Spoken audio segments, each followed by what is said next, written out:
Business for members that I have been notified by the nominating officer of the Alliance Party that Danny Donnelly has replaced Nuala McAllister as Deputy Chairperson of the Committee for Health, and Stuart Dixon has replaced Donnelly as Deputy Chair of the Committee on Standards and Privileges. The appointment took effect from the 7th of February 2024. I also inform members that I have been notified by the nominating officer for Sinn Féin that Philip McGuigan has replaced Declan Kearney as Chairperson of the Windsor Framework Democratic Scrutiny Committee from the 9th of February 2024. Sinn Féin's nominating officer has also confirmed that Declan McAleer has replaced Padraig de Largy as Deputy Chairperson of the Assembly and Executive Review Committee, and that Carl Naculian has been appointed as Chairperson of the Committee on Standards and Privileges, both effective from today, 12th of February 2024. I am satisfied that the requirements of the standing orders have been met. Before we move on to the first item of business, I wish to inform the Assembly that since dissolution of the last Assembly in March 2022, a number of bills received royal assent. The following bills received royal assent on the 30th of March 2022 and have become acts: Social Security Terminal Illness, which is Chapter 7, Financial Reporting Department and Public Bodies, Chapter 8, Animal Welfare Service Animals, Chapter 9, Organ and Tissue Donation Deemed Consent, Chapter 10, Charities, Chapter 11, Non-Domestic Rates Valuation Coronavirus, Chapter 12. The following bills received royal assent on the 26th of April 2022 and have become acts: Autism Amendment, Chapter 13, Betting, Gaming, Lotteries and Amusements Amendment, Chapter 14, Integrated Education, Chapter 15, Motor Vehicles Compulsory Insurance, Chapter 16, Protection from Stalking, Chapter 17. The following bills received royal assent on the 27th of April 2022 and have become acts: Adoption and Children, Chapter 18, Justice, Sexual Offences and Trafficking Victims, Chapter 19, Private Tenancies, Chapter 20, School Age, Chapter 21, Welfare Supplementary Payments Amendment, Chapter 22, and the following bills received royal assent on the 12th of May 2022 and have become acts: For Employment School Teachers, Chapter 23, Hospital Parking Charges, Chapter 24, Period Products Free Provision, Chapter 25, Preservation of Documents, Historical Institutions, Chapter 26, Domestic Abuse, Safe Leave, Chapter 27. The following bills received royal assent on the 6th of June 2022 and became acts: Support for Mortgage Interest, etc., Security for Loans, Chapter 28, General Teaching Council Directions, Chapter 29, Defamation, Chapter 30, Climate Change, Chapter 31, and finally the Abortion Services Safe Access Zones Bill became an act on the 6th of February 2023 and is Chapter 1. Member Statements. The first item on the order paper is Member Statements. For the benefit of members new to the Assembly, I want to provide a brief outline of how members' statements are managed in plenary. If members wish to make a statement, they should do so by rising in their place. Those members who are called will have up to 3 minutes to make their statement. Any member whose statement is not compliant with the provisions of Standing Order 24A will be asked to resume their seat. Standing orders provide that when selected a member to make a statement, I shall have regard to the balance of opinions in the Assembly. I shall therefore ensure that in any period set aside for this business, I select members from a range of parties. However, it is unavoidable there will be occasions when it will not be possible in the time available to select all members who wish to make a statement, and as with all items of business, it is not in order to challenge my selection. I will ensure that over time, all members who wish to make a statement have a fair opportunity to do so. Members should further note that statements will not be subject to debate or questioning, interventions will not be permitted, and I will not take any points of order on this or any other matter until the item of business has finished. If that is clear, I will begin. The first member I have to make a statement is Jonathan Buckley, MLA. Thank you, Mr. Speaker, and I rise very much on a celebratory note this first thing on Monday morning, because I attended a first this weekend alongside my colleague, Assembly colleague Tom Elliott, and that was to celebrate the 100th birthday of Loughgall Football Club living legend Hilbert Willis. a remarkable achievement for anybody to reach the 100th year milestone. But Hilbert is not just an ordinary man.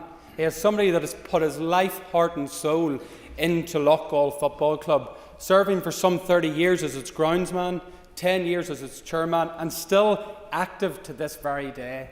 Hilbert most recently wanted to put his best foot forward to try to raise funds for the club during COVID-19 to complete 100 laps of the pitch. He was joined by visiting dignitaries from football clubs right across Northern Ireland, and I know that he is held in such high esteem right across the sporting community.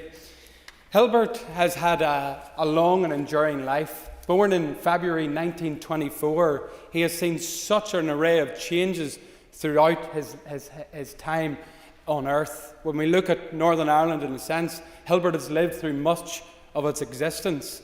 He told me on Saturday that he still remembers ploughing the fields with the horses, a remarkable mind and a remarkable individual. And I know members of the House would join with me in wishing him well as he celebrates his 100th year. For the avoidance of doubt, Mr. Speaker, Hilbert is somebody that probably will be tuning in to the comments that have been said about him, not only in this House and right across the sporting spectrum.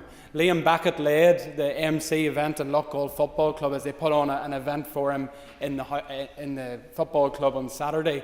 And we were just shocked at just how mindful people right across the sporting community from all backgrounds were of this significant achievement that Hilbert has made. The Hilbert Willis stand now stands proudly at Loughgall Football Club, and I'm told he hasn't yet missed a game this year. In all weather conditions, Hilbert Willis is an icon and a legend at Loughgall Football Club, and I'll finish in that usual football chant, known now in Loughgall, there is only one Hilbert Willis. Thank you. Thank you, Mr. Buckley, and well within the 3 minutes. And I'd encourage members to do that because it will ensure that we get as many in as possible. Colin Gildernew.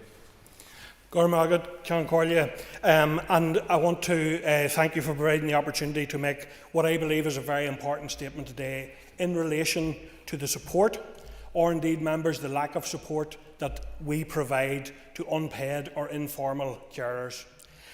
And it is clear that even before COVID, there was serious pressures within that sector in terms of providing support.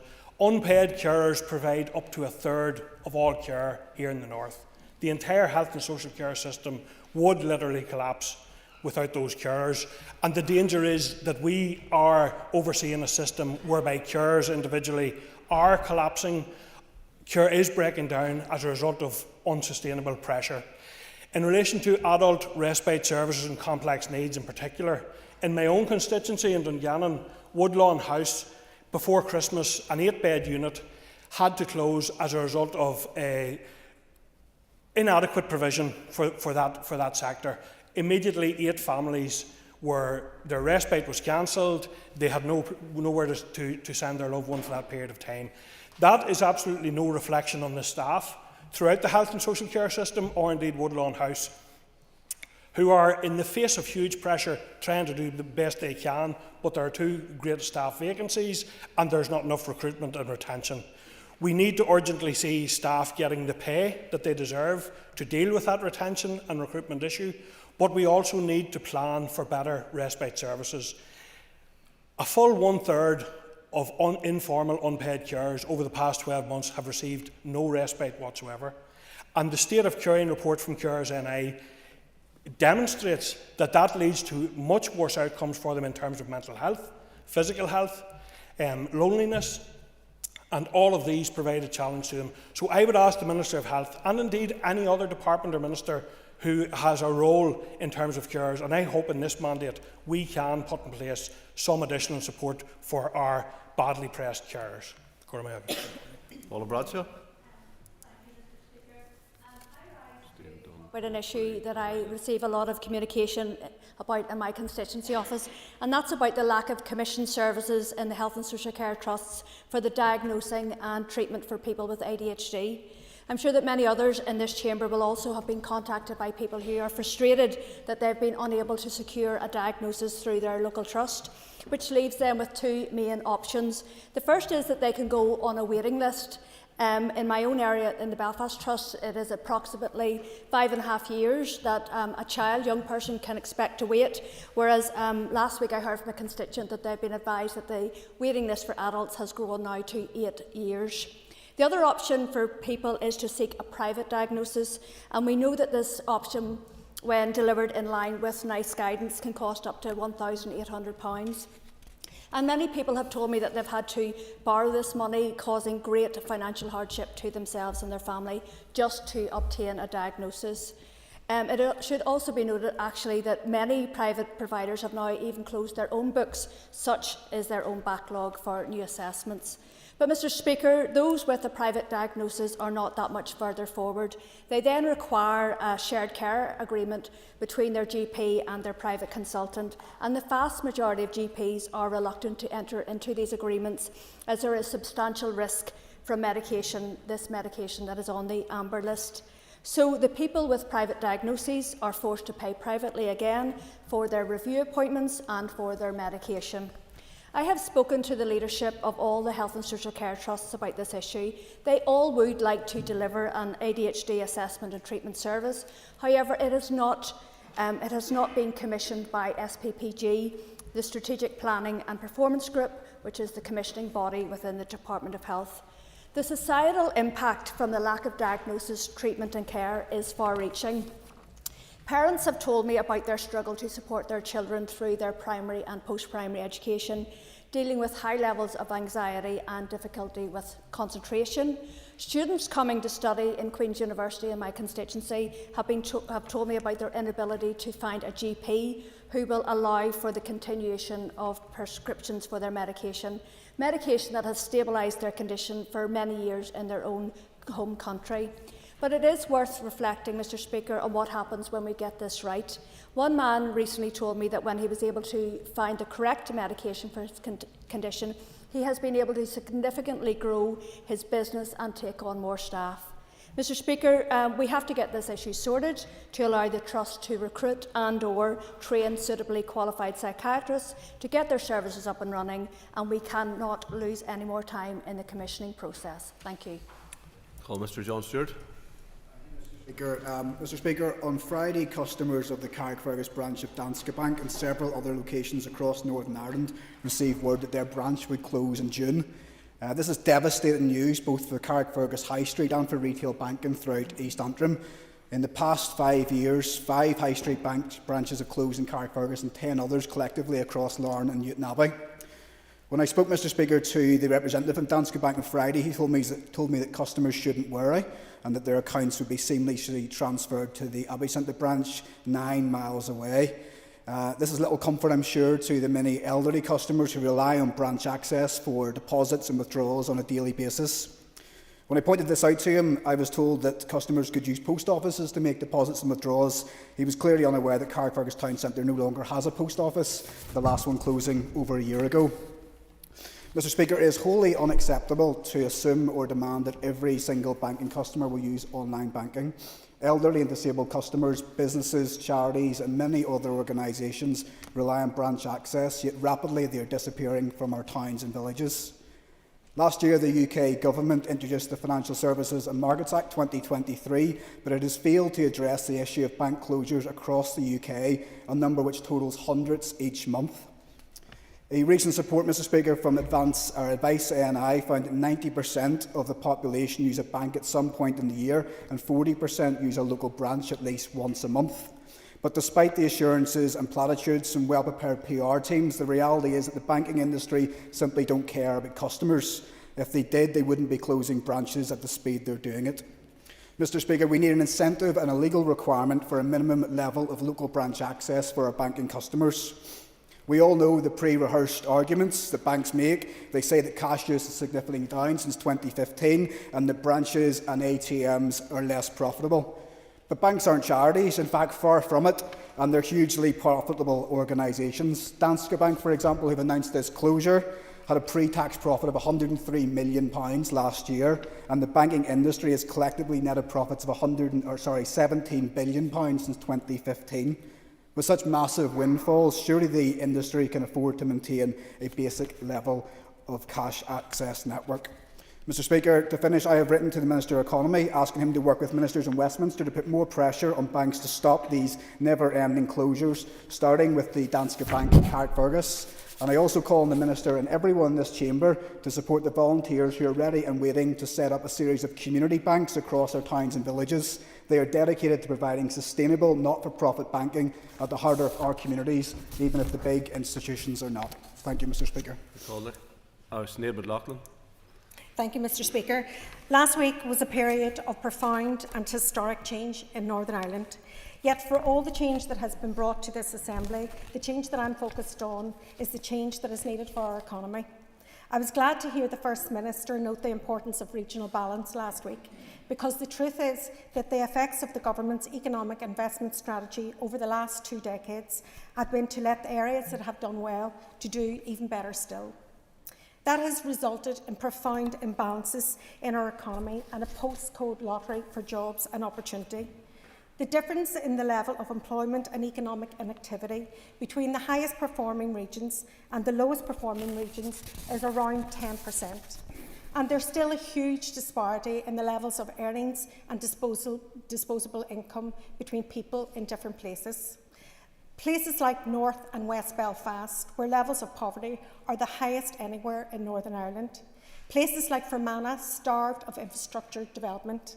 And yes, places like Derry and the North West City region, where we are still a city without a university of size that was promised, without the investment that has been pledged, and without the jobs that were so badly needed. But I didn't get involved in politics because of how bad things are in Derry. I got involved because of how good things could be. Derry and the wider city region is the only metropolitan urban area of scale outside Belfast able to compete with cities across this island. But more than that, to invest in Derry is to invest in the whole of the economy, since it is there that special intervention will have the most transformative impact. So the opportunity before us is huge. Making the most of that opportunity won't happen overnight, but neither will it happen by accident. It requires deliberate and proactive policies and interventions. It requires affirmative action to address the decades of neglect. It requires positive discrimination to tilt the balance of our economy and to ensure that everyone has a fair chance to succeed. That positive discrimination must take the form of legislation, and as such, I will be proposing a new law that will change the way this place works, so that we finally prioritise regional balance in jobs, skills and investment. This legislation would create binding targets on departments and accountability in our government. It would finally reform Invest NI, and it would expand our higher education provision in the North West. So as this mandate starts, let's resolve it not to be the same as the last. We need to change the approach if we're going to rebalance our economy. Warm words alone about regional balance just won't cut it. And even commitments in the programme for government won't be enough. We've heard them, seen them all before. Let's get this done. Please.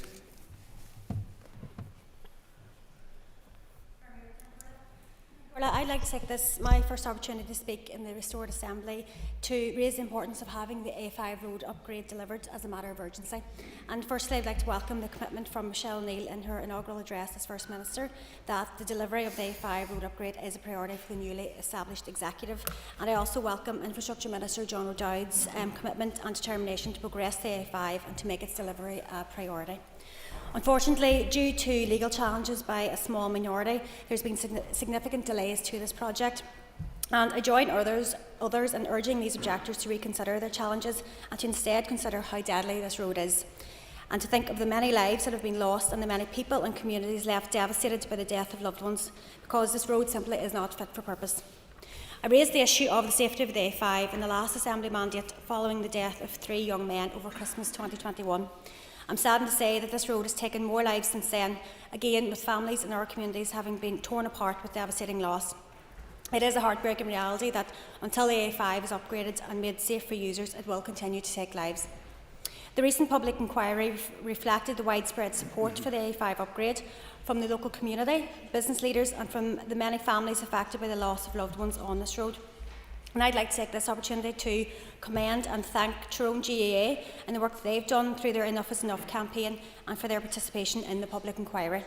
The Enough is Enough campaign was very successful in raising awareness of the dangers of the A5. It highlighted the devastating impact that the loss of life on the A5 road has had on individual families and on local communities, and it expressed urgency required in delivering the upgrade. I'd also like to pay tribute to and thank all of the families who have lost loved ones on the A5 for their contributions to the inquiry and for their determination in ensuring this project is completed. They've shown great strength and dignity through very difficult times. So we cannot accept any more delays to the upgrade of the A5 road, and I look forward to working with the Executive to ensure that the delivery of the A5, and I again urge those who have so far delayed progress to the development to reconsider their objections. I call Mr. Stephen Dunn. Congratulations on your elevation as Speaker. I would like to take this opportunity to pay tribute to one of our all-time footballing greats who has recently retired from professional football, Mr. Stephen Davis, MBE. Stephen Davis will go down in history as one of Northern Ireland's greatest ever footballers, up there with the late and great George Best, the safe pair of hands Pat Jennings, and our record goal scorer David Healy. And I think it's fitting and appropriate that his recent retirement from professional football is marked in this House today. During his remarkable career, Stephen earned 140 caps for Northern Ireland, playing for his country for almost 20 years since his debut back in 2005. Stephen is also the most capped British player in the history of football, which is an exceptional achievement for a player from our wee country. Stephen Davis has always been an outstanding professional, role model and an exceptionally gifted footballing talent who has inspired so many throughout his glittering career. Stephen was rightly honoured with an MBE by the late Her Majesty the Queen for services to football back in 2017. He is greatly admired across the football fraternity in Northern Ireland and beyond, and has given us all so many great memories over the years, not least leading our country to qualification and into battle in the European Championships in France back in 2016. An unforgettable experience and journey for so many of us. Stephen also enjoyed a very successful club career, chalking up 742 club appearances in top-flight football in England and Scotland. And Stephen won trophies with his boyhood club, Glasgow Rangers, and excelled for many years in the Premier League with top clubs such as Southampton, Fulham and Aston Villa. Thank you for your incredible service, Stephen Davis MBE, and enjoy a well-earned break. I have no doubt Stephen will continue to make a major contribution to football in Northern Ireland for many years to come. Thank you, Mr. Speaker. I call Ms. Emma Sheeran. Thank you, Mr. Speaker, and congratulations on your new job. I'm rising today to offer congratulations to another group of people, and that is the team, the management, the committee and everybody else associated with Waddy Graham's GAC in Glen. After they successfully lifted the Andy Merrigan Cup just 3 weeks ago on the 21st of January, the first time they won an All-Ireland Club Championship, and a massive achievement for everybody associated with Glen.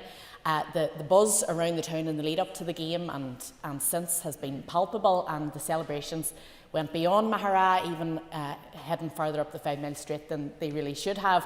But their win has given everybody in Derry and everybody associated with GA, I suppose, across Ulster, a lift, and gives inspiration to those of us in Ballinascreen who haven't won a county title since 1973, that maybe that is possible for us as well. So I just want to offer them congratulations and reiterate our support. Thank you.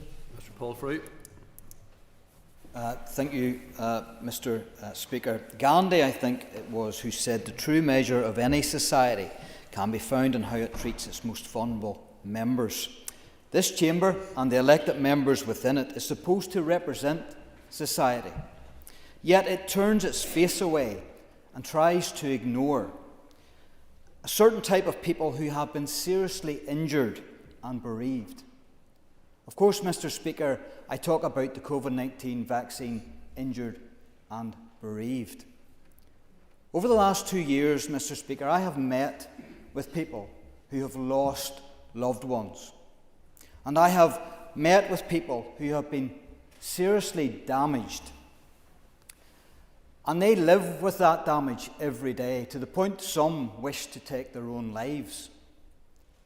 But what hurts them just as much as their injuries is the fact when they try to gain assistance from their MLAs and MPs, they are given the cold shoulder.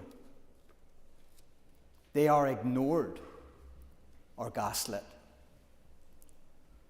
Mr. Speaker, that's not acceptable, because as long as the history of man and medicine, we know that medicine can cause side effects and adverse reactions.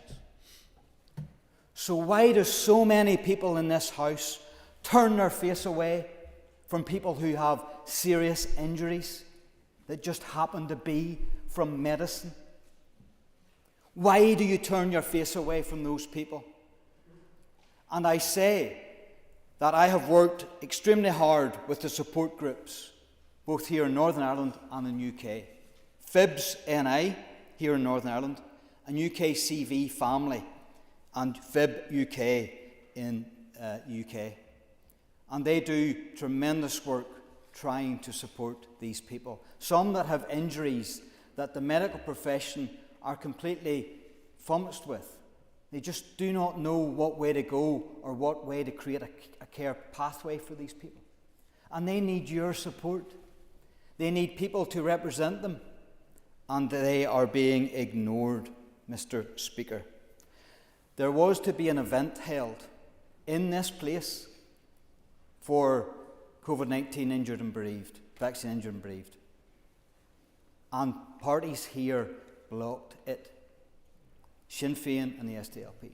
Alliance told them, Mr. Speaker, that this isn't the place for them. They should meet in a community centre. I ask now and I plead, would every member of this House search their heart and give those people the recognition and acknowledgement they deserve? Thank you. I call Mr. Tom Elliott. Mr. Speaker, and I rise to raise the issue of the proposed job cuts in Enniskillen by BT and EE. Urgent question has been accepted in that matter, so in principle you can speak to that at a later point if you don't mind. Call Mr. Jim Allister. Thank you. Yesterday in North Antrim we buried one of the greats of our education system. I refer to the sudden, sad passing of Mr. Tom Skelton, the principal of Dalriada School in Ballymoney. Mr. Skelton epitomised everything that a headmaster should be in terms of the leadership, the vigour and the vision with which he led Dalriada, and the indelible mark that he has made for good on so many generations of children will live on long after him. I want to again put in the record our sympathy to his wife, to his 4 children, his sister and the wider family. We have truly lost a great in North Antrim. I then want to turn, Mr. Speaker, to the discrimination against minority voices in this Assembly in regard to the committee allocations. Last week we had a carve-up by the main parties, and then an offer of the crumbs to the 4 of us in this corner of the Assembly. And of course, crumbs which didn't meet any of the desires of those of us sent here on an equal mandate with everyone else. And of course, the Business Committee was made sure that there was no representative from this corner until this carve-up was completed. And the result, of course, in my own case, was that I've been denied a place of the EU Brexit Committee because deep dive scrutiny is not what is required. Rather, it is the form rather than the substance of scrutiny that the protocol of implementing parties in this House wish to see. But on that committee or not, elsewhere, I will continue to shine a light onto the dark deeds of colonial rule from the EU in this place. Finally, Mr. Speaker, I want to raise the very considered and irrefutable contribution of Lord Dodds Lord Morrow and Sammy Wilson in Saturday's newsletter, when the spin and the myth from the DUP leadership about the REC border being gone, about Northern Ireland's place being restored within the United Kingdom, about the DUP's 7 tests being met, was well and truly exploded. The disassembling of the DUP leadership was demolished in that article. And I would encourage others in this House who share the Trio's truth to speak up and not to hide their light under a bushel or be intimidated out of saying what they really think. I call Declan McAleer. Cancolia, and I want to commend you on taking up your position as well. Firstly, I'd like to congratulate the Omagh Christian Brothers School on their stunning back-to-back victory in the McCrory Cup yesterday against St Patrick's Academy in Armagh, or Dungannon. And I want to commiserate St Patrick's on the day, but it's a great game of football in an all-Tyrone encounter. This is a very significant year for the McCrory Cup. It's the centenary. It's the 100th year of the McCrory Cup. And significant milestone for the Omagh Christian Brothers because it's 50 years since they first won the McCrory Cup back in 1974. I want to congratulate the team and the players. It takes a lot of commitment, dedication and hard work to reach this level and to balance all the hard challenges of their schoolwork and other things in their lives. I want to acknowledge the work of the coaches, teachers, parents and the Armagh County Board for having the pitch and facilities in such great condition for yesterday's game. I also want to commend the Ulster School Council for organising this great competition. It caters for 130 schools and involves over 1,800 games in an academic year. And it means a lot to communities, it means a lot to the feeder clubs, and the buzz in the athletic ground in Armagh yesterday was absolutely palpable. I also want to commend the Abbey School on their victory in the McLaren Cup against Our Lady and St Patrick's Knock yesterday.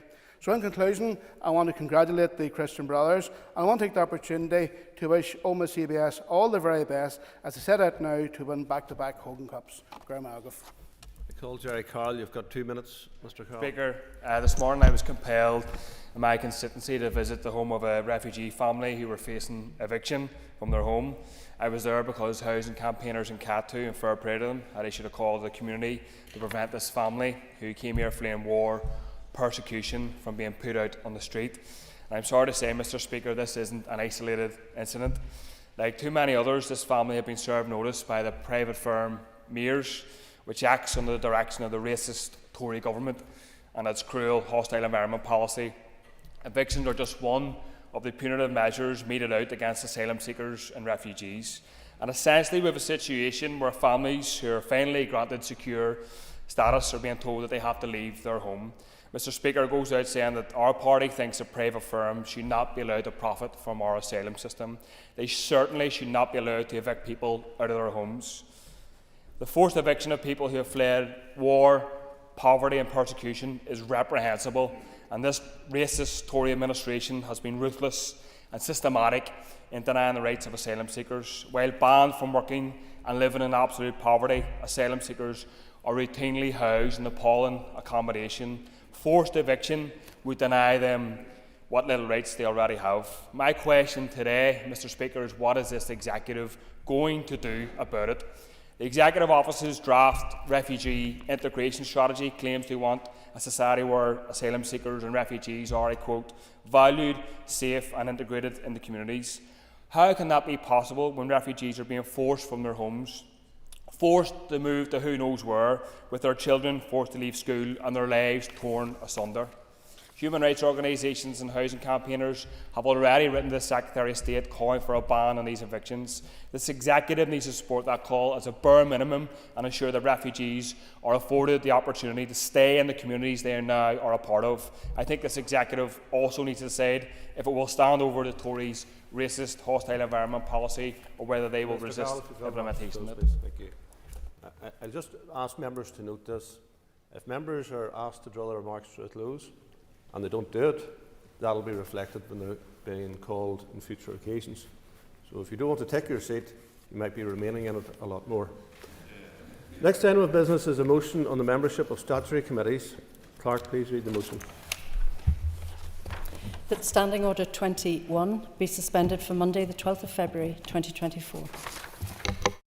Clerk. Moved. Before we proceed to the question, remember, mind members that the motion requires cross-community support. The question is that the motion standing in the order paper be agreed. All those in favour say aye. Aye. Contrary, if any? The ayes have it. The ayes have it. Next item of business then is the motion on the membership of statutory committees. Clerk, please read the motion. That in accordance with Standing Order 49.3, the membership of statutory committees as detailed in NIA 3:22-27 be approved. I call Trevor Clark to move the motion. Moved. The question is that the motion standing in the order paper in the names of the members of the Business Committee be agreed. All those in favour say aye. Aye. Contrary, if any, no. No. Aye. No. I think the ayes have it. The ayes have it. Next item of business is the motion on the membership of standing committees. Clerk, please read the motion. That in accordance with Standing Order 52.3, the membership of standing committees as detailed in NIA 4:22-27 be approved. I call Trevor Clark to move the motion. Moved. The question is that the motion standing in the order paper be agreed. All those in favour say aye. Aye. Contrary, if any? No.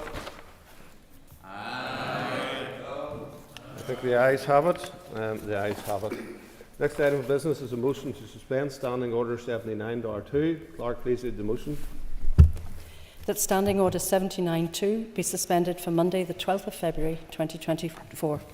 I call Trevor Clark to move the motion. Moved. Before we proceed to the question, I'd remind members that this motion requires cross-community support. The best is that the motion standing in the order paper be agreed. All those in favour say aye. Aye. Contrary, if any? The ayes have it. The ayes have it. I'm satisfied that cross-community support has been demonstrated. Next item in the order paper is a motion on the appointments to the Assembly Commission. As with other similar motions, it will be treated as a business motion. There will be no debate. Clerk, please read the motion. That in accordance with Standing Order 79, the following shall be appointed to be members of the Assembly Commission. The Speaker, ex officio, Mr Trevor Clark, Mr Robbie Butler, Mrs Sinead Ennis, Ms Nuala McAllister and Mr Colin McGrath. Thank you. I call Trevor Clark to move the motion. Moved. Before we proceed to the question, I'd remind members that in accordance with Standing Order 79-3 that this motion requires cross-community support. The question is that the motion standing in the order paper be agreed. All those in favour say aye. Aye.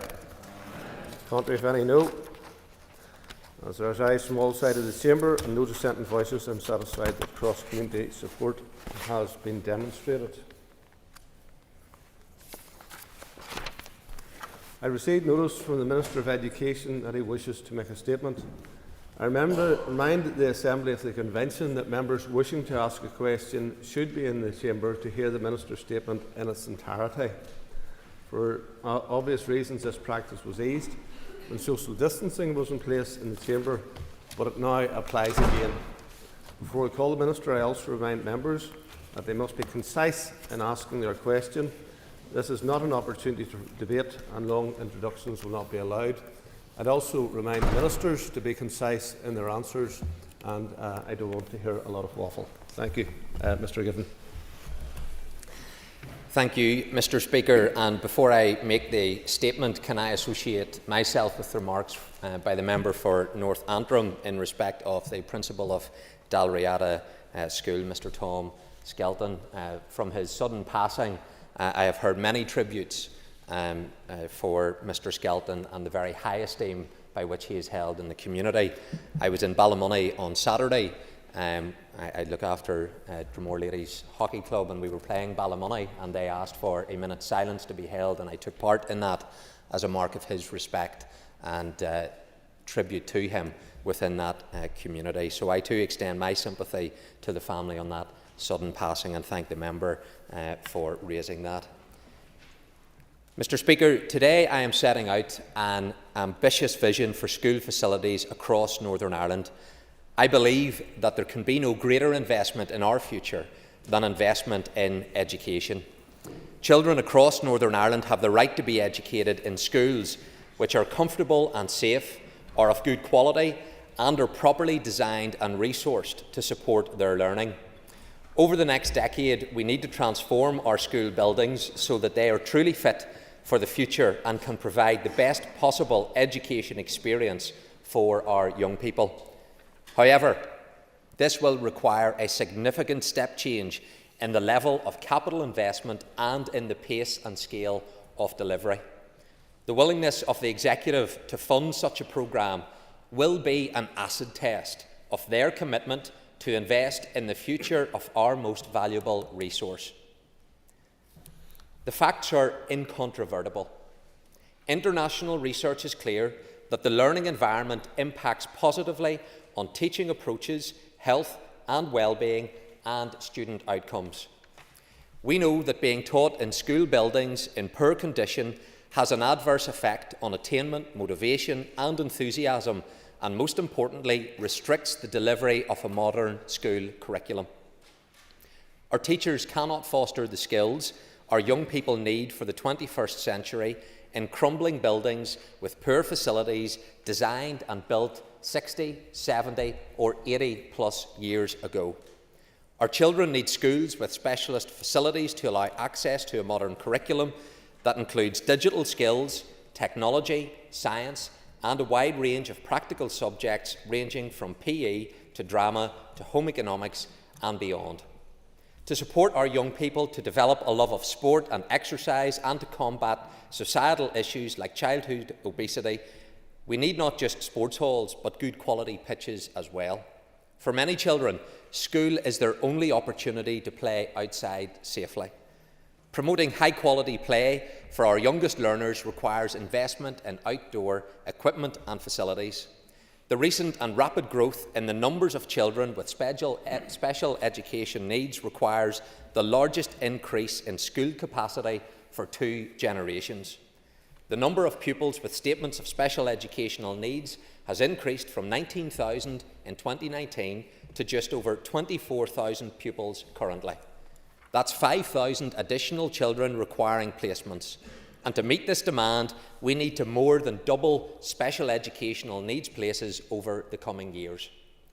With the support of the Executive, I am committed to delivering on this ambition. Now, if we seize the opportunity, we have the opportunity to transform our school estate. Working together, we have that opportunity to demonstrate to people across Northern Ireland what can be achieved. But to do this, we must not just tell them, but through our spending, we must show them that we are investing in the future of our children. Our young people are our promise. We must show them that we are committed to delivering a modern, fit-for-purpose education system that truly meets the needs of our society and our pupils in the 21st century. We have inherited a difficult situation. In recent years, education capital budgets have stood still, while construction costs have spiralled by over 30%. High inflation in construction prices has significantly eroded the department's spending power, so that the current year's capital budget for education has been wholly insufficient to meet even the most inescapable needs. We have an ageing and dispersed estate of over 1,100 schools, with rapidly escalating maintenance needs due to historic underinvestment. The consequences of a 15-year backlog in planned maintenance across the school's estate are now being felt acutely. Many mid-20th century schools have reached the end of their shelf life and are quite simply no longer fit for purpose. Every day, departmental officials are receiving unprecedented emergency requests to replace boilers, heating, electrical and other vital materials such as canteen equipment to provide school dinners. These works are required to simply keep schools open. Last week, one of my first visits as Minister was to Glenwood Primary School on the Shankle Road. The school is doing fantastic work in challenging circumstances. However, crumbling wall ties in the ageing buildings have presented an imminent risk of collapse and required emergency works to ensure children and teachers are safe. This type of problem is repeated in countless schools across Northern Ireland. The large and unprecedented growth in the numbers of children with complex special educational needs has placed an unsustainable pressure on my department's capital budget and overtaken all previous planning assumptions. Yet not a single additional pound of capital funding has been provided to my department for additional special needs placements. Instead, this year the education sector faced an 8% reduction in its executive capital funding. Over half the education capital budget was spent on SEN placements and emergency and statutory works. This Assembly must be clear. Education cannot continue with current levels of capital funding. We are at risk even around the most basic requirements to keep schools open, children safe, and to provide places for our most vulnerable learners. Substantial additional investment is therefore urgently required, and I will be making the case for sustained capital investment in our education infrastructure. I am conscious of competing public expenditure pressures across government, but what is more important than the future of our children? And I want to maximise the bang for the buck of every pound spent. I want to signal a new approach to investment in our schools. I want to end the game of winners and losers, a situation where there are great facilities and opportunities for some, but where the majority make do and mend. Let me be clear, this approach is not acceptable to me, and it's going to change. My officials have submitted funding bids of £528 million to the Department of Finance to meet education capital needs next year. As an absolute minimum, I will require an additional £100 million of capital above the draft budget allocation to meet pressures in regard to special educational needs placements. This will provide essential schools for our most vulnerable children. Without it, we will not just stand still, but we may fall backwards. This will be an important first step. However, additional investment will need to be sustained and indeed increased over the next decade to build 2 new special schools, expanding the existing special school sector and provide many hundreds of specialist units in mainstream schools. Good planning and sound investment decisions require certainty and stability around future funding levels. Across my department's capital programmes, in every constituency and in every school sector, there are a wide range of much-needed investment projects which urgently need to be delivered. There is not a moment to lose. That is why, to begin this process, I have instructed my officials to lift the pause that had been imposed in the absence of a minister on a number of new build projects for schools in the worst conditions, which were announced by my predecessor.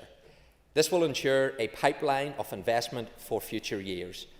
I will shortly be bringing to the Executive proposals for investment in the Strual Shared Education Campus in Omagh.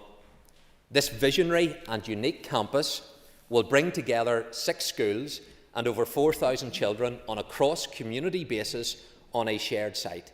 It will be a regional and international exemplar of shared education.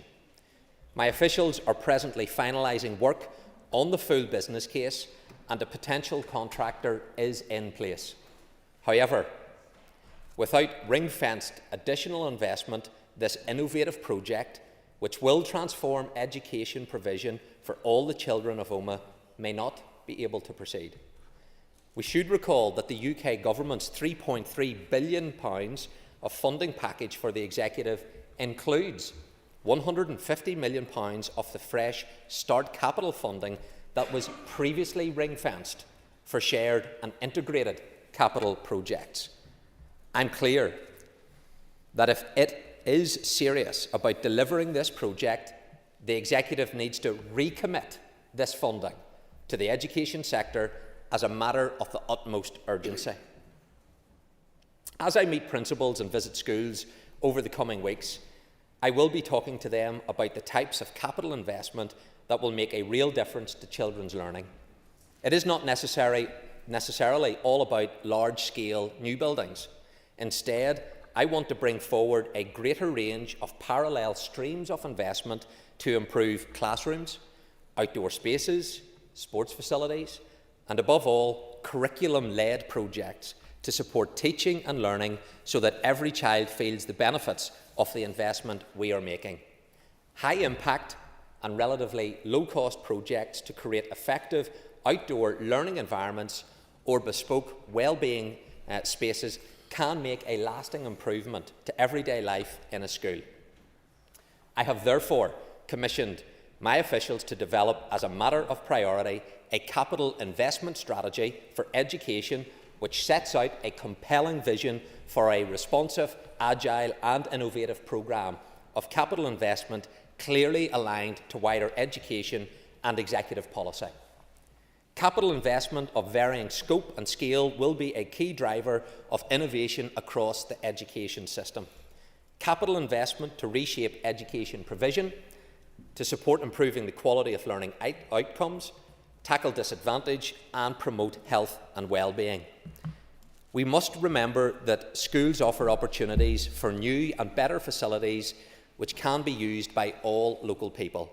This has the most profound benefits in our disadvantaged communities. Investment in the school's estate can embed a wider place-based approach to improve local outcomes. I hope to work collaboratively across government to utilise schools to coordinate and integrate local services to support communities. I want our schools to be a central focus of their community and the community to be part of the school. This approach will tackle the cycle of multi-generational disadvantage. This new and ambitious investment strategy for education will make a key contribution to a wider executive programme of well-targeted capital investment to boost employment, support economic recovery and generate regional growth. In conclusion, Mr. Speaker, our education system has reached a critical juncture. This is a moment of decision and a moment of truth.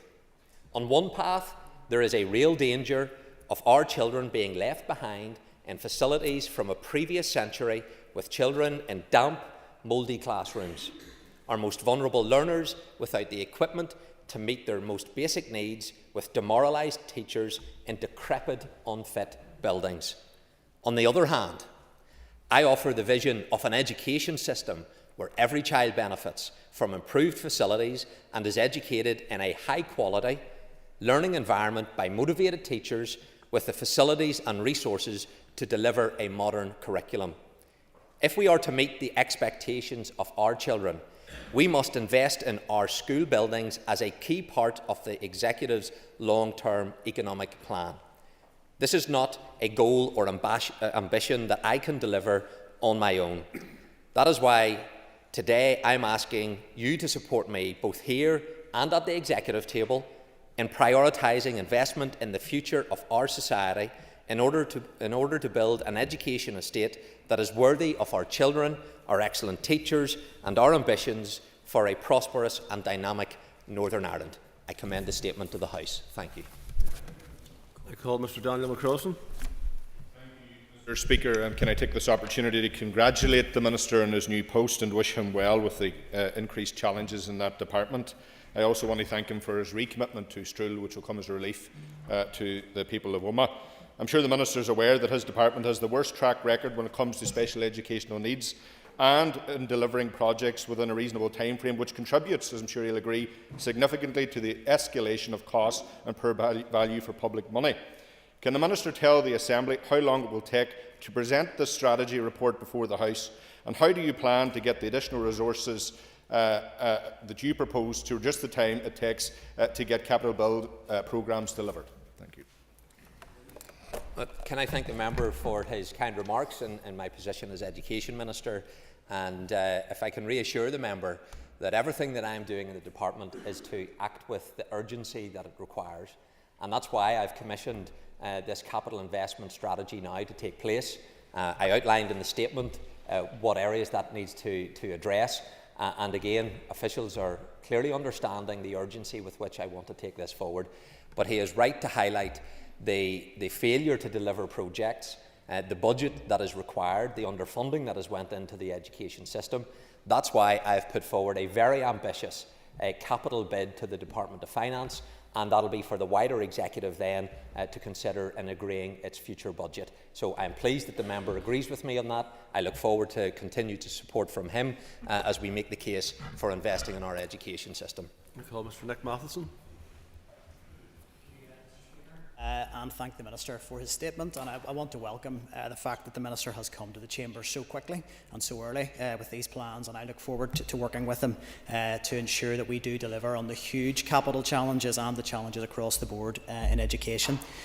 I welcome the particular reference to SEN and the need for investment in our SEN transformation programme and in SEN places. So on that basis, can the Minister provide more detail as to how he will ensure that any additional capital allocation received for SEN is delivered to ensure that the required places, both in mainstream and special settings, are in place for September 2024 for our SEN children?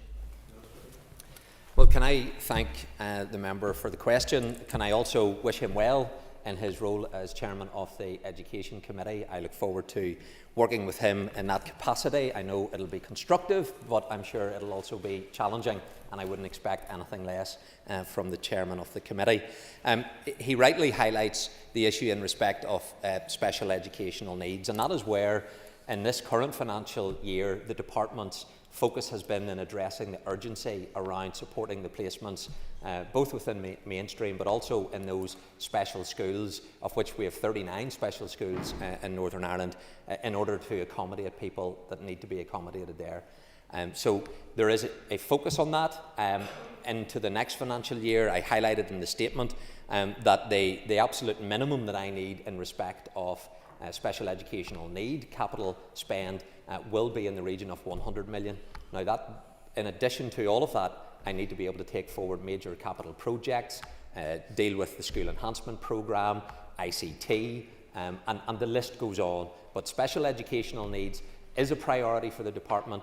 It is getting priority by me as Minister to take that forward as a matter of urgency so that we can meet the needs which has already been flagged to me as we approach the 1st of September. It is critical that we can provide the support for every child to get the placement that they need.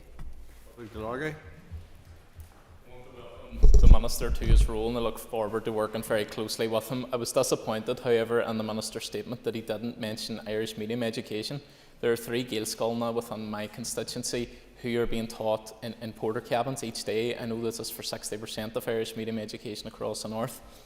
So I would ask the Minister, firstly, would he come to my constituency and visit some of those Gaelscoil as his predecessor has, but also what will he do to ensure that Irish medium education is prioritised?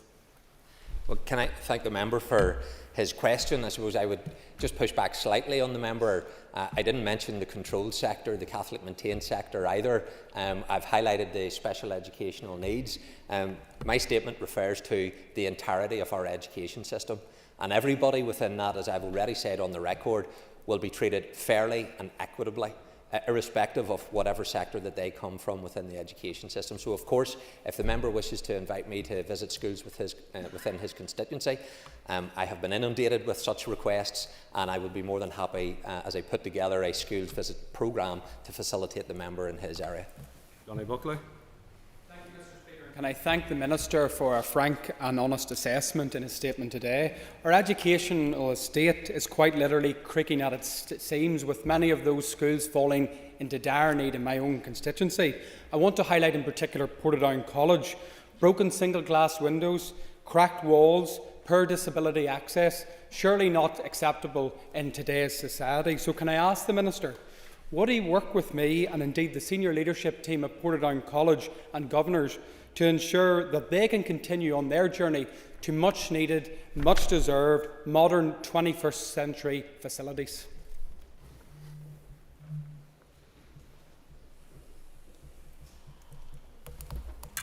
I'll just take my place, Mr. Speaker, if that's okay. Thank you. Can I thank the member for that question, and also commend him for the way in which he has championed the education sector within his constituency of Upper Bann. I know in first day being in post, he was engaging with me in respect of Portadown College and highlighting the need for investment within that. And I appreciate other members undoubtedly will have a particular interest in their areas and raise that. But in the context of the statement, The member is right to identify this issue, and I have already outlined that I intend to bring proposals to the Executive to seek significant additional capital for the next financial year and future years, and that's why in this context it's important that we ensure a flow of projects into the early stages of planning and design. So I have asked my officials to take steps to commence the procurement of integrated consultant teams for 7 of the highest ranked new builds projects that had been announced by my predecessor, Michelle McIlveen. These projects had been paused due to the extremely difficult budget, but they will now progress in that planning stage. The 7 projects are as follows: Carrickfergus Academy, Loretta College, Coleraine, Dromore High School, Edmund Rice College, Newton Abbey, Portadown College, Mercy College, Belfast, and Malone Integrated College, Belfast. Call Linda Dillon. Thank you, and I welcome the statement today from the Minister. Thank you, and I particularly welcome the fact that you are going to lift that pause, as there are a number of schools in my own area that have been paused that are already in contract. But in relation to the special education needs, and I don't need to say it, you've already outlined the challenges that we have, and I would just ask the Minister to maybe consider coming to Spermview Special School. It is an excellent school that provides excellent services for the children that are able to get into it, but at this moment in time the school cannot accommodate the children who want to go there. So I would appreciate if we can get an update from you on what your plans are around Spermview. Gormagat. Thank you, Mr. Speaker, and again thank the member for the question. The member is someone who I've worked with before constructively in different capacities, and I look forward doing so again. The member highlights the issue in respect of Spermview, and obviously I've addressed the wider context in terms of the need to invest in our special schools, but also within our mainstream schools as well, and making sure we've placements there. So more than happy to engage with the member in respect to her particular constituency. Stephen Dunn. Thank you, Mr. Speaker, and thank the Minister for his statement and congratulate him on his ministerial appointment. Within my own constituency alone in North Down, there are quite a number of schools, including Crawfordsburn Primary, Prairie Integrated College, Hollywood Primary and Bangor Central Integrated Primary, who have all had plans in place for many years for new builds and in real need of investment.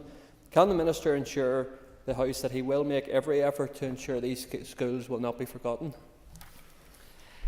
Again, can I thank the member for the question, and also for very quickly inviting me to Crawfordsburn Primary School, which is a visit which the planning is now underway to take place. He highlights a number of other schools, and in respect of that, this is why I am making the case for capital investment, because members will all have a wide range of schools. And just to highlight that from 2012 we have had 102 schools identified for major capital projects, of which only 35 are now completed. So we have over 70 schools announced for major capital projects, and we're still waiting for construction to commence. And they're at various different stages within the planning process before they can get to the point of construction taking place. That is why, in respect of the capital bid that I'm making, it's ambitious. This is a capital project that will extend way beyond the next 10 years in terms of its delivery, but it's important that we have the pipeline of potential schools ready so that should capital become available, construction can commence. That's why the 7 schools that I've identified, I am unpausing the process to allow them to continue to get to that point where they are shovel ready, subject to the appropriate finance being available. Mr. Speaker, and thank you to the Minister for his statement, and I'd like to congratulate him on his appointment and also welcome that his first visit was to Rathmore in my constituency and the mention of Malone Integrated. Will the Minister provide an update on the proposed scale of capital investment which is required in our nursery estate to deliver the standardisation of preschool education programme? Thank you. Again, Mr. Speaker, can I thank the member for her best wishes, and look forward to working with her, I believe, on the Education Committee, if I'm right, in terms of your appointment to that, so thank you. Obviously, the investment in our capital estate includes your post-primary, your primary, then your nursery provision as well, and I highlighted that we have 1,100 schools across the totality of the estate in Northern Ireland. And they all need some more investment than others, but that's why within the capital investment strategy that I've commissioned, it is to look at the needs right across our estate. So that will be obviously important as we look to the childcare strategy that we'll get to later today in terms of the Assembly's business, that we need to have that capacity in place, because if everybody moves towards having that 22.5 hours and we level up in that respect, we need to ensure that the capacity exists to deliver upon that. So the member joins the dots in respect of how important it is to have the appropriate capital invested in our estate in order then to deliver other objectives that we as an executive, including childcare strategy, will require. Danny Baker. I'd like to wish the Minister all the best in his new role and welcome the Minister's recognition of the importance of the education of children and young people with special educational needs. In meeting these needs, has an analysis been carried out as to where any new special schools are likely to be needed? Thank you, Mr Speaker, to the member for, again, his best wishes. I've mentioned in the statement the need to take forward 2 new special schools, but obviously when it comes to providing additional capacity within the 39 schools that are there, that is an ongoing piece of work as to what is necessary, and also then for those that require what's called special provision in mainstream establishments, it's critically important that schools get the support that they need in order to provide children with special needs access into mainstream education. So that is all part of the work that I'll be taking forward within the department. Maurice Bradley. I would like to congratulate the Minister on his appointment, and I look forward to working with him over the course of the mandate. I also thank the Minister for his statement, especially the removal of Loretto College from the pause list. That's welcome news from my constituency. However, I'd like to ask the Minister about the future school merger in Coleraine between North Coast Integrated Coleraine College and Dunluce. The last correspondence I had received from the Minister quite some time ago stated that the new school will be on site by September 2026. Mr Speaker, can I thank the member again for his question, and on that specific one, if I can undertake to write to the member in order to provide the necessary details to give him a fulsome answer. Robbie Butler. Speaker, I want to, at the very outset, congratulate my neighbour and Lagan Valley colleague on attaining the role of Minister for Education as sincerely one of the most important ministries you could hold. And I want to also thank him for his commitment, his verbal commitment today to special education and particularly special schools, and ask him if he would particularly put it in his diary in terms of Fleming, Fulton and Harberton. And then just want to turn to the statement, if that's okay, Mr Speaker. Sustainable investment in educational infrastructure. The most important infrastructure that we have in our schools is our pupils, followed by our teachers and support staff. Would the Minister take the opportunity to update us on the pay negotiations for classroom assistants and drivers, given that if we don't have support for our children within the schools, then it won't matter how much we put into the quality of the building? Thank you. Thank you, Mr Speaker, and again thank the member and my friend for his best wishes in the role, and I'll certainly want to avail of his expertise in respect of special needs in particular, and I look forward to working with him. The member rightly raises the issue about ensuring that we have the right infrastructure in place to allow our teaching profession and non-support staff the right environment to be able to deliver their work, and that was something that came very close to home when I visited Glenwood Primary School on the Shankle Road last week, where I was appalled by the conditions that the teaching profession and classroom assistants are having to deliver education. It is beyond third world is what they're having to operate in, and yet they are delivering excellent education, but they need to have much more support, particularly in communities that come from such disadvantage. There has to be a real focus in supporting them and doing that. The member asks me in respect of the pay and conditions issue, which I've spoken about already, Mr Speaker, publicly, about the need to resolve that, but I can confirm to the member that I will be meeting the trade union representatives tomorrow morning in Lisburn. Philip McGuigan. Mr Speaker, and can I also congratulate and wish the Minister good luck throughout his term of appointment. I welcome his commitment to excellent facilities for children.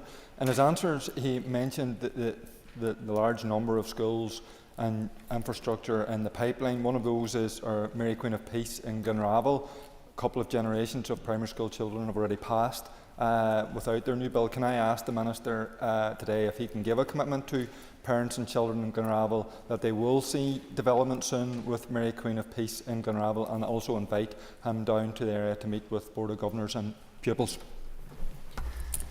Thank you, Mr Speaker, and thank again the member for his kind remarks, and more than happy to engage with him in terms of his own constituency. I will write to the member in respect of the particular school that he has highlighted. But there are schools that are on that list to be delivered.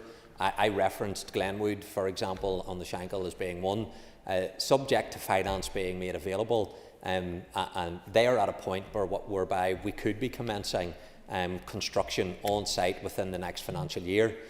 Obviously, the 7 schools that I have identified are at a much earlier stage of the process. It allows them to move into this stream of work. That is a number of years down the road, and again subject to finance before they will be at the point of being able to move on site. So there will be other schools that, should the Executive provide me with the finance that is needed, that can be commenced within the next financial year. Obviously, I don't know the details in respect to the particular school that he has mentioned, but I will provide a written update to the member.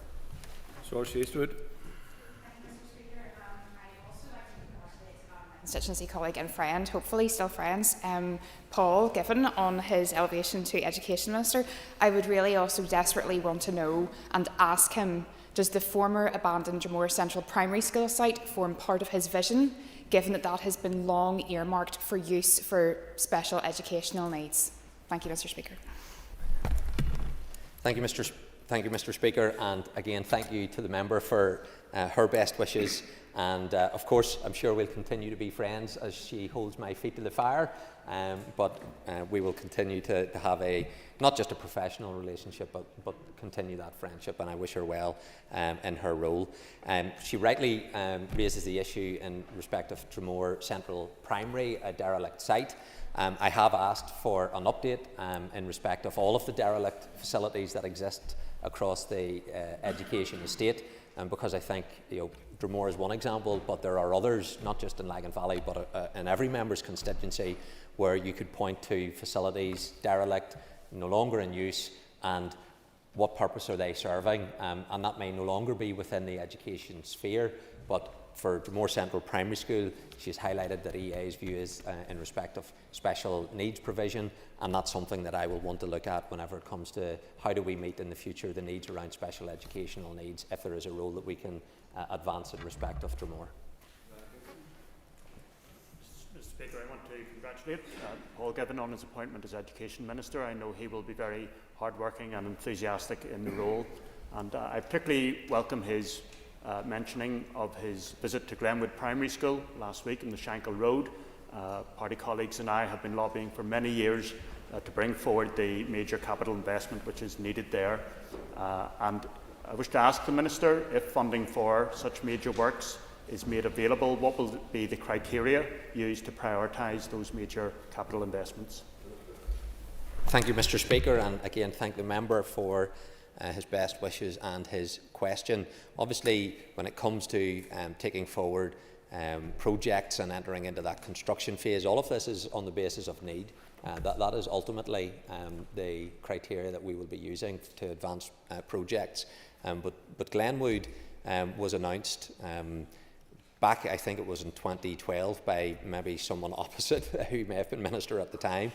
And having walked around the school, single pane windows, condensation on every window, mouldy walls, crumbling plaster, indeed plaster that had been put over plaster falling down, and evidence of all of that. Water leaking through the roof into 2 buckets in a corridor. Wholly inadequate, grossly unfair for the children of that community and the teaching profession to have to operate within that environment. And the need was recognised that a new build was required over 10 years ago, and yet still we have not been able to enter into the construction phase. So subject to finance being made available, that is a scheme that we are at the point by which in the next financial year it could be taken forward. The challenge for me, and this is why I'm making this statement today, is to outline the very significant capital requirements that the Department of Education needs. I can only take forward schemes like the one in Glenwood and other schools that members have raised if I receive the suitable resources to do that. I am up for doing that. I say to my colleagues here in the Chamber and in the Executive, give me the problem of being able to deal with hundreds of millions of pounds in addition to what we have been able to handle before, and I will deal with that challenge. But do not give me an allocation which fails to recognise the need that exists within the education estate. That will be a dereliction of our responsibility to the next generation. They're the future, and I'm committed to delivering for them. Speaker, and I too would like to congratulate the Minister on his new position and thank him for his statement today, specifically the emphasis on special educational needs and the update on Loretto College Coleraine.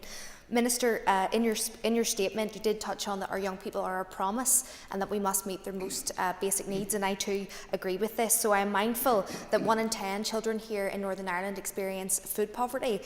So my question is, has your department considered the huge impact that hunger can have on learning, and what will it do to ensure that every child has an equal right and support to achieve academic success? Thank you. Thank you, Mr. Speaker, and again thank the member for her best wishes and for her question. This is an issue that I've already been discussing within my department in terms of how do we support people who need that additional support. And so I've been asking a number of questions around how we can do that, what is the best way to do that to make sure that it's effective, and there'll be a report being provided to me in respect of that particular issue as to how we can take that issue forward. As well recognising the financial constraints that exist within the Executive, how we can do that. But the member is right to raise it. It's an issue that I'm already considering, and I've been commissioning reports to be provided to me in respect of that matter. Good luck just in the next couple of years. I suppose it's just following on from some of the other points and what was in your statement in terms of the increase in those being assessed for special educational needs from 19,000 up to 24. And we know that that trajectory is likely to climb over the foreseeable future. So in terms of the analysis that's being done around special educational needs and the provision that's needed, I would be keen to get more analysis in terms of what that looks like, but also keen to understand how you're going to work across departments, but also with local councils and others, for example, in terms of local development plans that are being delivered. So what the school estate is going to look like in the next 10 and 20 years, and an investment programme then that would run alongside that. I think just on the issue as well in terms of within the Irish medium sector as well, I know, and I would like to ask you in terms of an update on Scollindreyhead in South Belfast, because we know that there's a disproportionate impact at the moment in terms of special educational needs within Irish medium education. And I know that that proposed new build for Scollindreyhead on the Armour Road will provide additional SEN units. So again, I'm just keen to get an update on that. And I think your approach around poverty and deprivation, I'm also keen there's work done between Shankill and the market community in Belfast with Queen's University.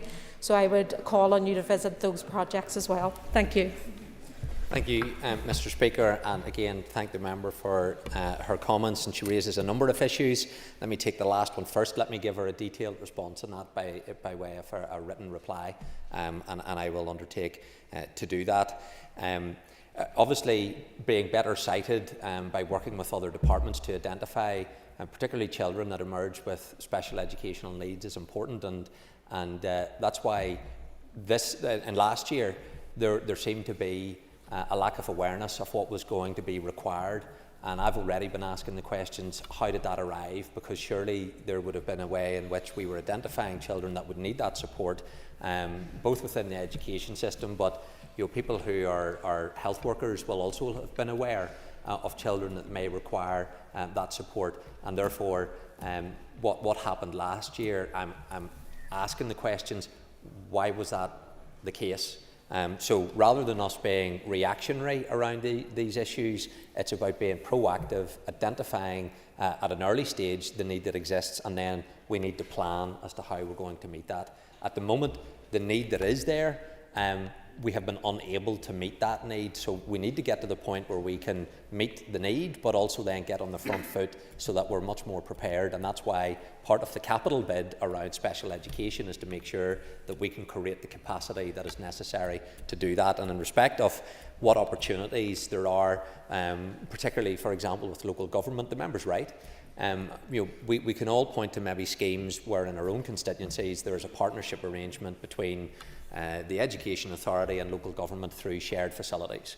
I have them in my constituency, and I'm sure others would be able to highlight them. So as part of the planning process, area planning, there is an opportunity which I certainly want the Department of Education to be engaged in, to say, is this a shared facility that can be used not just by education but by other departments, and obviously making sure that a framework exists to do that. And it may be that in developing schemes around that we can also find a way to incentivise that kind of partnership, because it makes better sense to utilise the collective resources that are available for the wider community.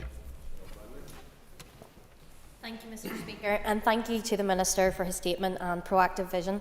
I welcome and I'm delighted that we will now see progress in relation to the much-needed Carrickfergus Academy new build, which was locked out for quite some time. Can I ask the Minister to detail when he believes this major capital build will progress and a projected outline for delivery? Thank you. Thank you, Mr. Speaker. Can I thank the member for, again, her remarks, and also rightly championing her constituency in East Antrim and the need for the school to progress. So I will be writing to each of those schools later this afternoon in respect of the next phase of this project. But this is to allow what's called the ICT to be put in place, that integrated consultancy team, which then can take forward all of the various different processes that are necessary to get a school to the stage by which, subject to finance, we can enter into contracts and construction can commence. That will take a number of years before we can get to that stage, but it is important for me that they are available, they come online, so that the case that I am making for the necessary capital budget is, if it is delivered, then we are able to be shovel-ready in respect of these projects. That's the basis on which I'm going to be proceeding for those particular schools. Anna Egan, please. Speaker, I thank the Minister for his statement to the House today, and I'd also like to congratulate him on taking up the role as Minister for Education. Teachers in my constituency of North Down and across Northern Ireland do an absolutely fantastic job in educating our children and young people and shaping their futures. As referenced in the statement, all too often, however, this is in buildings which are unfit for use. They are inadequate, they are damp, they are crumbling and even unsafe. Can I please ask the Minister for the number of schools which are in need of emergency maintenance, and if his plans laid out in the statement will address the backlog? Thank you, Mr. Speaker, and again thank the member for her question. This is exactly why I am making the case for an increased capital budget, because the department has been focused almost entirely on urgent repairs and special educational need provision that needs to exist, and therefore the backlog in routine maintenance has been continuing to increase and increase and increase. That so many schools are in a bad state of repair, and we are now at the point where it is only emergency repairs that can be carried out for health and safety reasons. So hence the need to support the capital bid that I have made to the Department of Finance. I welcome the member's support for that, because she highlights the issues in respect of maintenance that needs to be addressed. I can only do that whenever I get the support from the wider executive to give me a budget that allows me to do it. I want to congratulate the Minister on his appointment as well. Minister, your predecessor, Minister McElveen, announced a £14 million investment last March 2022 in the Dean McGurk College in Carrickmore. It's one of the 28 schools that are now paused, and unfortunately it's not on the 7 that you listed today. What are the next steps for those schools? Any indicative timeline in terms of moving forward with their investment? Thank you, Mr. Speaker, and thank you to the member for raising this issue. So at present, the first tranche of 7 projects will be sufficient to begin the flow of projects into early planning. Should I obtain additional funding for next year, I will review the position of the other projects that were announced in 2022. I am aware that Dean McGurk College in Carrickmore had scored well in respect of the prioritised list of those schools that were announced in 2022. However, due to ongoing discussions in regard to the agreement of a future approved enrolment for the school, it had been agreed with the Council for Catholic Maintained Schools that the project would not progress in procurement until these matters have been resolved.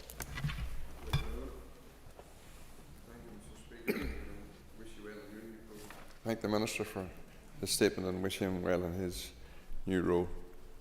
The Minister commit to intensifying efforts on the normalisation process for Market Hill High School, given its consistently high enrolments and the absolute importance of a new bill to address the obvious issues associated with the school not fit for purpose. The school was built in 1959 for 300 pupils and currently has 500 pupils. Thank you, Mr. Speaker, and thank you to the member for the question. The member raises an issue that does need to be addressed in terms of that normalisation process where schools have got an official enrolment figure, but often many of them are operating at a much higher level. Some may be operating at a lower level, but typically when it comes to these capital development schemes, it's based upon the official enrolment level. So there has been a piece of work to normalise the figures across our various schools. That is something that my officials are finalising with recommendations which will come to me in order that I can complete. And the member raises the issue in respect of Market Hill High School. I know that is a particular interest of the Deputy First Minister as a former pupil of the school, and I know that she will be supporting me, as I've no doubt colleagues around the executive table will, to get the necessary capital resources into the department which will allow me then to make progress on a lot of the school estate. And whenever I know what capital I can deal with, of course, I am able then to consider the needs that exists in other schools across the estate. Tom Elliott. Thank you, Mr. Speaker. Welcome the Minister here, and I did hear a number of people talk about him as friend. I'm just thinking my question might challenge that a wee bit, in that there are a number of schools earmarked for closure currently. I'm just wondering if the Minister is going to have a review of those schools at present now that he's come into office. Thank you, Minister. Thank you, Mr. Speaker. And the member, indeed members in the House, will be aware of the process that you have to go through in terms of considering development proposals, including school closures, and that's clearly defined as to the approach that needs to be taken. And departmental officials will bring forward to me in due course at the appropriate time any such proposals. I call Colm Gildernew. Can't call you. Minister, you mentioned the Capital Works programme. Can I draw your attention to St McCartan's in Clare in my constituency, who have a fully passed case for a new hall? Currently, the students cannot all sit down together for a meal, no activities. Support staff are working in unsafe conditions. I think we've got the question, Mr. Gildernew. And teachers are eating off their laps. Can you work with me, Minister, to ensure that bill has got over the line? Thank you, Mr. Speaker. Happy to work with the member who raises that issue. It's why I touched upon it in my statement, that we need to have a curriculum-led capital development project. So where schools don't have a sports hall, or where they need provision to deliver aspects of the curriculum, we need to find a way to make provision for that. Hence the capital bid that I've made to the Department of Finance to enable me to do that. John Mulholland. Trevor Clark. Okay, thank you, Mr. Speaker. And can I join others today in the newfound friends list of the Minister and wish him well in his new role? Can I ask the Minister, much focus has been on new builds and lots of members' questions around new builds. I was in my constituency on Friday in Greystone Primary, 1970 school with the windows falling out. So how is the Minister going to prioritise some of those very dilapidated buildings and bringing those up to standard? Thank you, Mr. Speaker, and thank the member for the question. That's why in the statement I indicated that there are those that get the brand new facilities and they can deliver their educational curriculum in world-class facilities, but there are others who have to make do and mend. I don't believe that's acceptable. It needs to change, and that is why I'm making the statement today. It's why I'm putting forward a capital bid of $528 million to the Department of Finance.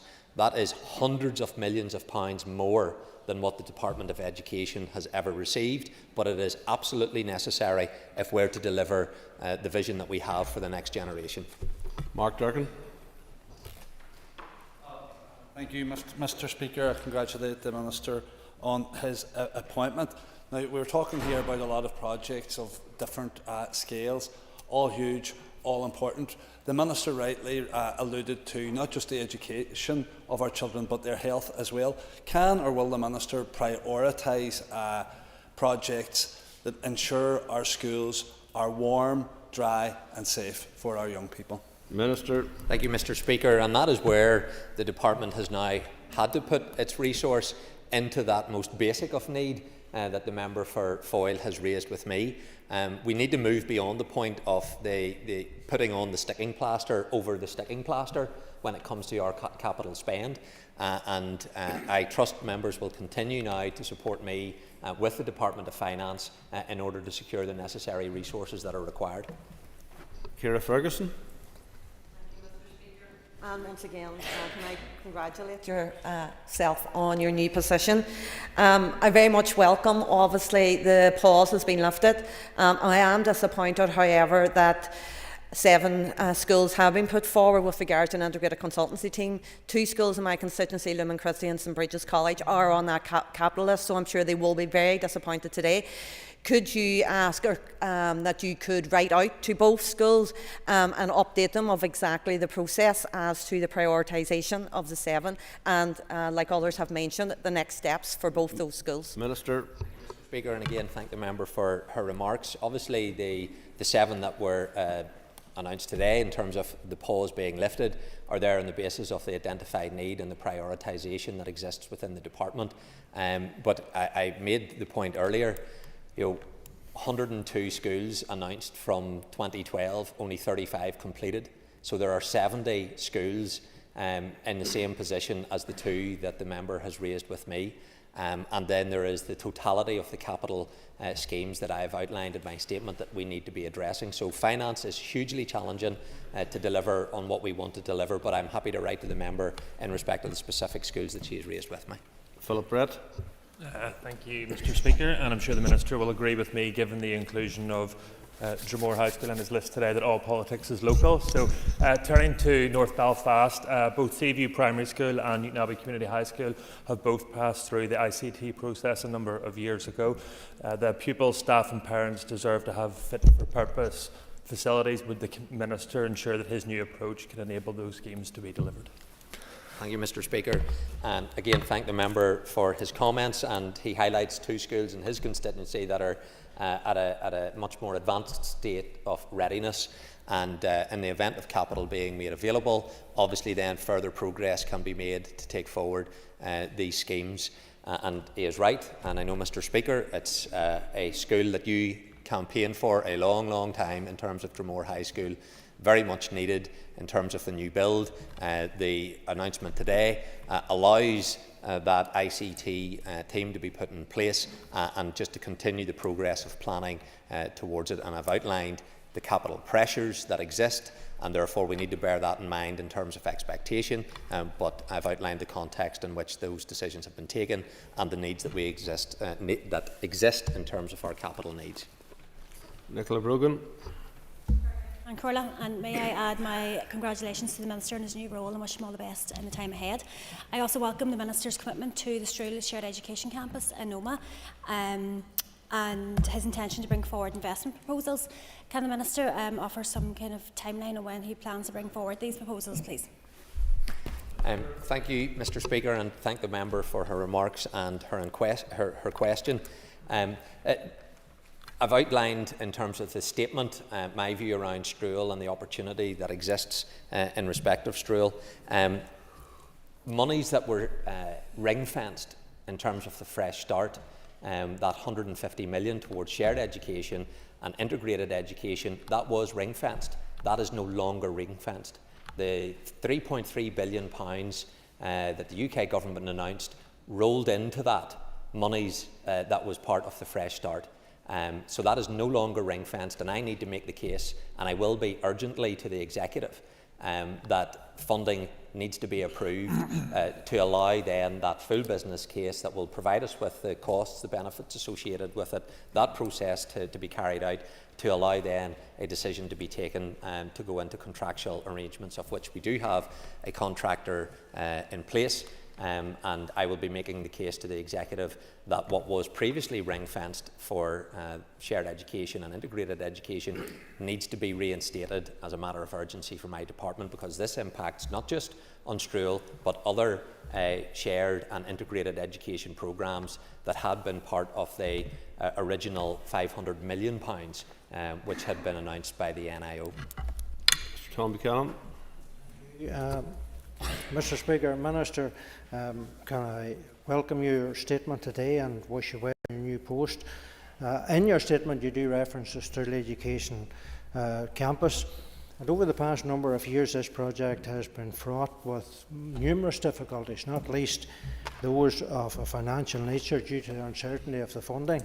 Therefore, in light of this and in light of the business case being finalised going forward, can you give any guidance to the House that this project is good value for money? Thank you, Mr. Speaker, and again I thank the member for that question. In respect of the value for money point, obviously the full business case is being prepared, and that will evaluate all of the benefits and costs of the programme in full. But if I can say, Mr. Speaker, this project has been in planning for over 15 years. These schools have been waiting for new accommodation throughout the duration of that time. The 5 schools in Omagh, they all have serious and significant accommodation deficiencies, and the need for investment in new facilities has been clearly established by my department's professional advisors and across 2 outlined business cases. Condition surveys of all 5 schools undertaken in June 2023 indicate that the value of backlog maintenance alone in the schools is now around £12 million. So if Strual does not proceed and funding is not ring-fenced for this important programme, it will be many years before any of the schools will receive capital investment. They would be back to the beginning in respect of planning of any new accommodation. And as an Executive, we will wish to honour previous commitments to these schools and to the wider Omagh community. David Brooks. Thank you, Mr. Speaker, and thanks to the Minister for a statement. The Minister will be aware, as I know my constituency colleague Gavin Robinson MP has been engaging with him already, on 2 SEND schools in my constituency, Mitchell House and Greenwood House Assessment Centre. Would the Minister agree to join us in visiting those schools to see the critical need for the upgrades that they are currently awaiting, and why the investment that he rightly is calling for is so desperately needed for some of our most vulnerable pupils? Mr. Speaker, can I thank the member for that question? And yes, more than happy to engage with himself and the Member of Parliament for East Belfast around the need for this additional funding, because it is in this wider context, both special educational needs, that is a priority for capital spend. But significant investment is required immediately, and that needs to be sustained into the future. And that's not only for planned maintenance, it's digital infrastructure, it's specialist curriculum facilities, it's pitches, it's outdoor play spaces, and it's everyday equipment for teaching and learning, and to provide those SEND placements. Colin McGrath. and I congratulate the Minister on his appointment and wish him well as the Minister for Education and Youth Services. And I'd like to ask the question. I visited a school in my constituency on Friday, Knockhaven Special School. It has to operate across 3 separate sites because the accommodation, they have outgrown it. Would the Minister agree that sites like that should be prioritised, given that they're operating across multi-sites, and given that the Down High School site is about to become available, would he agree that that might be a good location for a new school? Thank you, Mr. Speaker, and thank the member for his comments. He highlights the issue which I've been engaging with already, that in delivering the curriculum, you have some pupils where, for example, if they don't have a sports hall for PE, they're then having to be bused to somewhere that can provide and meet the needs in respect to that curriculum. That eats up valuable time during out the education day. It also requires transport to be provided, and none of that is conducive to delivering the kind of curriculum that they need. So, where schools have multi-sites, that is a challenge, and that is why I'm making the bid in terms of the capital needs for our department, so that we can try and drive forward a curriculum-led development scheme. Jim Allister. Minister addressed the penny-wise, pound-foolish approach of providing a new school and then refusing over successive decades to attend to basic maintenance.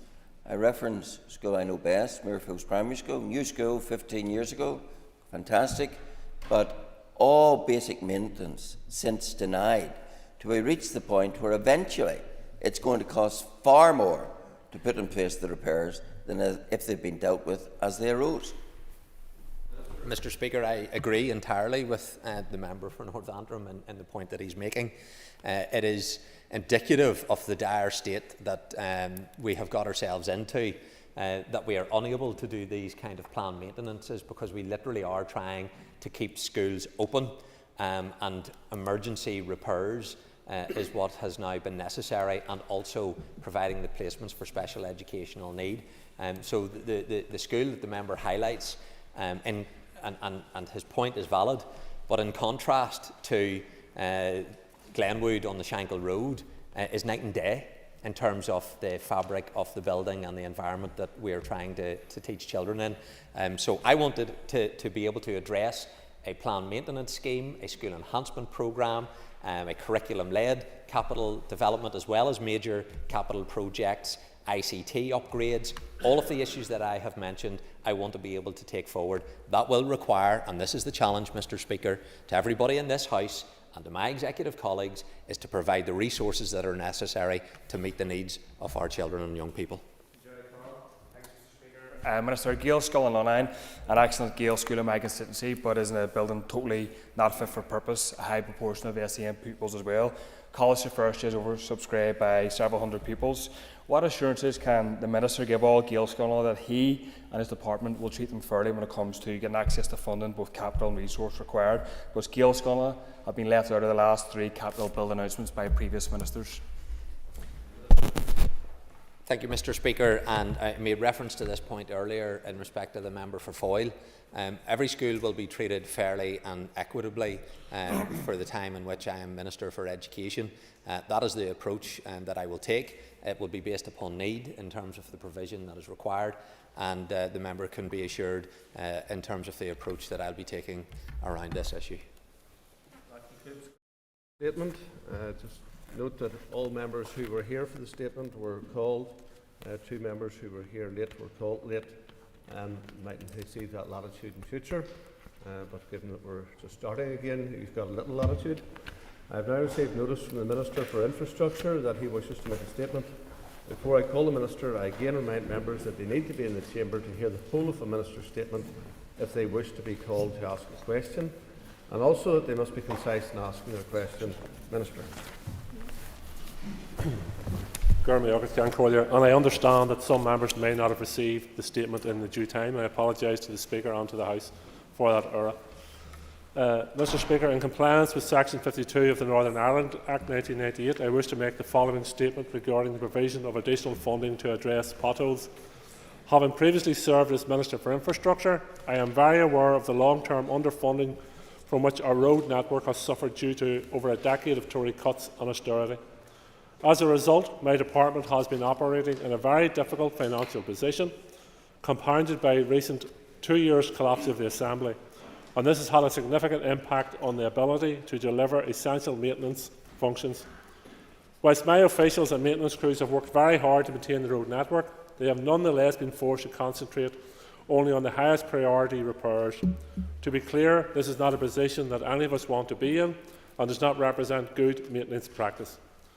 As a result, we have all seen continued deterioration in the infrastructure, with large numbers of potholes and other defects developing across the road network, especially after periods of particularly cold or wet weather. However, despite this challenging position to be in, on average approximately 7,000 road service defects are fixed each month. As a driver and a constituency MLA, I'm well aware of the frustrations and at times inconveniences this has caused people and communities who rely on the road network to do business, to go to work, to school and connect to one another. I cannot understate the value of our road network to our people, our communities and our economic well-being. Therefore, today I'm taking action to begin to address this issue. Today I'm announcing the immediate investment of an additional £1 million in road maintenance to address the growing backlog of pothole repairs. This much-needed funding will be used between now and the end of the financial year to target areas of highest priority, with small-scale resurfacing schemes designed to repair areas that have suffered the most and where localised repairs are less effective. However, this is only the beginning of much-needed investment in our road infrastructure, and myself and my executive colleagues will continue to work together to press the British Government for more funding to address these issues. There has been a growing backlog of work needed to bring our roads to an acceptable standard, and there is a pressing need to address this. This is something I will be closely focusing on in coming months. This announcement is a positive one. It reflects on my commitment to do all that I can to repair our roads. It also reinforces the importance of having locally elected ministers in place to make decisions such as this. In closing, Mr Speaker, I reiterate my commitment to addressing the historical underinvestment of the road network caused by over a decade of Tory cuts and austerity, and this £1 million of funding demonstrates this. This is the first step in what I would see as a priority to improve the daily lives of people, communities and businesses, providing the services to our citizens they expect and deserve. Thank you, Councillor. Well, Mr Mark Durkin. Thank you, Mr Speaker. Agus congratulations and I and congratulations to the Minister on his new post and the best of luck to him. Investment in our crumbling network. A constituent just remarked to me last week that we used to drive on the left of the road, now we drive on what's left of the road. Can the Minister estimate how many holes will be filled by this £1 million? And would he agree with me that the cumulative negative impact of not having an executive has been particularly harsh on our roads, given the perennial reliance of his department on monitoring rounds to boost the road maintenance budget? Thank you, Councillor. There obviously has been an impact on road maintenance programmes, because as the member will be aware from his previous time in DRD, I think it was DRD there? DOE there? No, it's changed that many times. That this department does rely on monitoring rounds to uplift its maintenance budget. I would hope we're now in that position to start that programme of work, and I can assure everyone in the House that I will be looking towards those monitoring rounds to have further investment in our road maintenance programme. In regards how many schemes, I emphasise to members this isn't a case of us coming along with a wheelbarrow of tarmac or asphalt and tipping it into a hole. These will be resurfacing schemes in many areas, so I estimate between 40 and 50 schemes will be carried out with this. And it is only a small start, but it is a start, and as I said, I will continue to look for further finance to carry out this work. Deborah Erskine. Thank you, Mr Speaker, and I wish to congratulate the Minister who's been put in the place of infrastructure, and look forward to working with him in the committee. As a newly appointed chairperson, the committee has not yet formally conducted its first meeting. However, I am sure this will be one of our priorities going forward, and there will be a lot of discussion around that. I'm also no doubt that members across this House, their constituencies will be full of issues to do with potholes. So what is the extent of the growing backlog that the Minister refers to, and how much resource does the Department consider it needs moving forward to achieve and deliver good maintenance practices to the road network? Minister. The backlog is growing every day. Every time there is a heavy downfall of rain or a heavy frost, then the backlog grows in relation to road maintenance and potholes. We are currently operating on a limited budget. We have around £21 million in this financial year to fix potholes and surfaces, etc. Ideally, we would like to be operating 3 times that, but we don't have it. And as I listened to the previous Minister and the competing priorities that we have around our executive table, and I have to work as a collective around our executive table. But I can assure the member that I will do everything within my power to secure in-year monitoring and also stabilise the budget of the Department of Infrastructure so we can plan long-term in terms of our road maintenance. I just want to end by congratulating the member on becoming chair of the committee and look forward to working with our colleagues. Castile Boylan. Thank you, and I welcome the Minister's statement. And could I wish you well in your new role, Mr. Speaker, and also the Minister welcome back to the Department. Minister, just in relation to it, no doubt there's a lot of elected reps who will be inundated with phone calls after this message today. But just to outline it, I mean, can you give us a clear time frame for how soon we'll be out on the ground fixing these potholes and fixing these pieces of road? Because I'm sure, no doubt, there'll be a lot of questions asked in relation to this announcement today. Gormil Margaret. Well, when I was speaking to my officials when I came into the department, I was keen to see if we could secure additional finance to address the potholes and surfaces on our roads.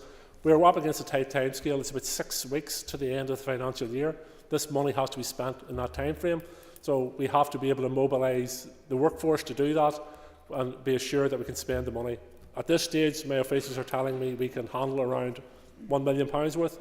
I am continuing to engage with my officials. If there's other finances come available, can we mobilise further workforce to carry out further schemes in different areas? But I have no doubt your phone will be busy today. Call Peter McReynolds. I thank the Minister for his statement, and can I take this opportunity to congratulate you on your new role, and I look forward to working with you over the course of the next mandate. Some of the most vulnerable road users are pedestrians and cyclists, as highlighted in the Active Travel Strategy. Can you confirm how this investment will prioritise these vulnerable road users? Yes, I think it's important that we improve the road network for all its users, and you make a good point in relation to cyclists. Cyclists are particularly vulnerable to potholes along our roads, so I do want to see our road network improved for motorists, cyclists and pedestrians, where, particularly in rural areas where pedestrians have to use the road instead of footpaths, etc. But yes, I am minded of all those issues when I'm making these decisions. Thank you.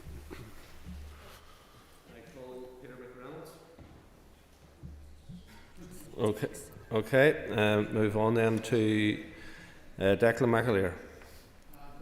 And I want to wish the Minister well in his appointment as well. And also I want to wish the new chair of the Infrastructure Committee well in her position as well. And no doubt, like myself, making their way from the west to this house, we dodge a lot of potholes. As an MLA who represents a very dispersed rural constituency, just like many here, potholes is a serious issue in the state of our rural roads. Will the Minister, his intervention here today, does that highlight the need for additional investment in the rural roads network? And now that we have this assembly going again, will he be able to make better use, for example, of monitoring rounds to get additional investment to address the crumbling state of our roads? Thank you. Minister. Thank you. I think there is a particular argument in relation to rural roads.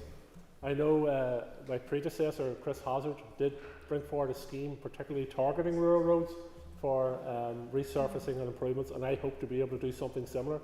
It will take me some time to establish what finances are available over the period of time ahead and how we best use monitoring rounds, but I am keen to invest in our rural road network.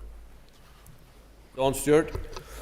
Can I formally congratulate the Minister on his new role as Vice Chair of the Infrastructure Committee and wish him all the best going forward, and also welcome this statement. Minister, you are very aware of the staggering numbers, over 110,000 potholes in Northern Ireland last year, an increase of 34% in my constituency of East Antrim, and 4 to 6 weeks is the average time for repair. This £1 million, can you just give us an explanation of how that will be divvied up, and can East Antrim have it all, please? Thank you. I've already asked that question and Aberdown was turned down. It will be divvied up in terms of each division will probably receive a similar amount of funding in this regard, in this tranche of funding. It is worth noting that despite the severe financial restrictions my department and other departments are under, but my department's under, there's 7,000 repairs carried out a month, which is quite impressive as well. I know it's not enough, but 7,000 carried out a month. This will allow us to carry out proper resurfacing schemes rather than the patchwork we've seen over this last period of time in a limited number of areas. But as I keep emphasising, this is a start. It's a statement of intent of how we want to move forward. First of all, I'd like to congratulate the Minister on his new role. I was looking, Minister, in the statement for the A29 bypass, because there's more potholes around Cookstown, it'd actually be cheaper to build a bypass. But my question is relating to the wise spending of the money. We see some potholes being repaired with the blast effect or whatever. So are you content that this £1 million will be spent wisely and that the method of the repairing potholes is the best one and the best value for money? Thank the member for his kind comments as well. In terms of the current method of repairing potholes, no, I don't think anybody would say it's been done the best way, but we're doing it in a method which the budget allows us to do. This process is going to be more of properly designed patchworking and schemes in that regard. So I think this money is going to be invested properly, and as we move forward and we can stabilise the DFI's budget, then I think we will see an improvement in our road network moving forward. Patrick Brown. I'd like to congratulate the Minister on his appointment and very much look forward to working with him on the Infrastructure Committee. And very much welcome this statement. It's of course most appropriate that we are discussing potholes on the first day of full Assembly business, given the huge number of constituency queries we all receive on this issue. Question is somewhat similar to Mr Buchanan's question. What steps is the Minister taking to explore innovative solutions to more quickly and efficiently fill and patch potholes in order to maximise the impact of this investment? Minister. I believe there are currently some of these ideas being trialled in some local council areas. Minister. Thank you, Cancro, and thank the member as well. I obviously been highlighted, even when I was previously in the department, there are new technologies coming on board in terms of how to repair potholes, new machinery coming on board. We will explore all those options as to how we ensure we're using public finances most effectively. But you also need money to invest to buy new equipment as well, and that is a limited opportunity for my department. But I'm exploring all options to ensure that we're getting value for money for the limited resources we have, and it has most impact on the ground. Philip McGuigan. Gorgeous agus amor to my colleague. When I congratulate and wish my ministerial colleague good luck, or my colleague who is the minister good luck. So any announcement that will improve the road network is obviously going to be welcomed by all road users. Like all MLAs, my constituency office has been contacted about burst tyres, damaged wheels. But just elaborating on a point you've already touched on, I was contacted last week about an experienced For questions, not statements, Mr McGuigan. Who had a pothole, came down, broke 9 ribs and his pelvis. So perhaps could I ask the Minister just to elaborate how this announcement is going to make the road safer for cyclists? Thank you, member, for his kind comments. I'm sorry to hear the experience of your constituent, and it is worth emphasising again, our roads are used by many, many different users. The motorist, the pedestrian, the cyclist and others. And the pothole situation at the moment makes cyclists and motorcyclists particularly vulnerable to serious injury. So this is why I'm keen to resolve this matter. I think the scheme we've announced today will start improving our road network, and it's the start of, pardon the pun, but it's a journey we're on in relation to the funding and improvement of our road network. Today shows what ministers can do when they're in post. It's a small step. I don't want to over-exaggerate it. It's a small step, but I can assure you I am looking for money elsewhere in my department to see if we can spend it on our road network. Maurice Bradley. Congratulate the Minister on his appointment, and he's part answered my question, and that was on new technologies. I noticed there's pothole machines have been devised by JCB, and they're in use extensively in the mainland. And I was wondering, had he looked at that particular technology? You can have a bespoke lorry, or you can have an attachment for a JCB digger. Thank you. Minister. Thank you. Yes, it's amazing how much information people feel free to send me on social media about new technology and how to fill potholes. But my officials are better qualified than I to examine all these suggestions. I'm keen to, of course, why would we not invest in new technology which carries out these functions in a more effective, efficient way, and we can do more then.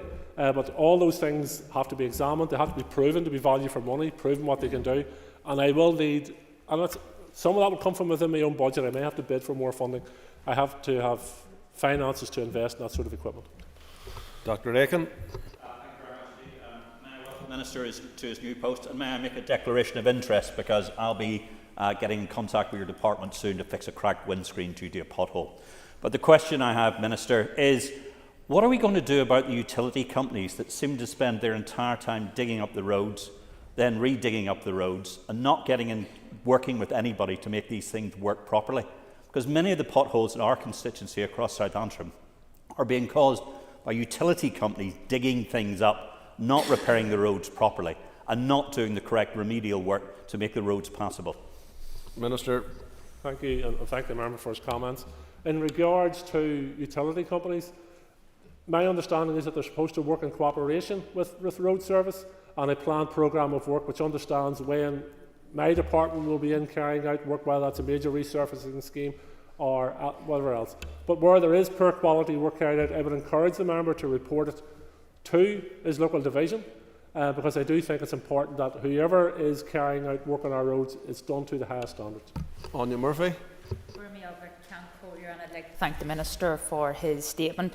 And I know there's been a lot of talk in relation to monitoring rounds today, but going forward, will the Minister continue his prioritisation of road quality and seek further funding for potholes and road surfacing in the June monitoring round? Minister.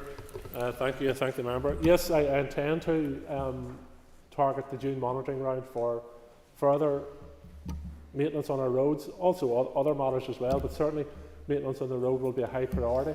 And again, I emphasise, because our roads are used by many, many different users, obviously the motorist, but also the cyclist, the walker, and all. So we want to make sure our roads are in a fit and safe condition for all those who use them. Kelly Armstrong. Today, bobbing up and down, it's like my normal journey down the Ards Peninsula, because you're up and down like a yo-yo, but I welcome the Minister in his post.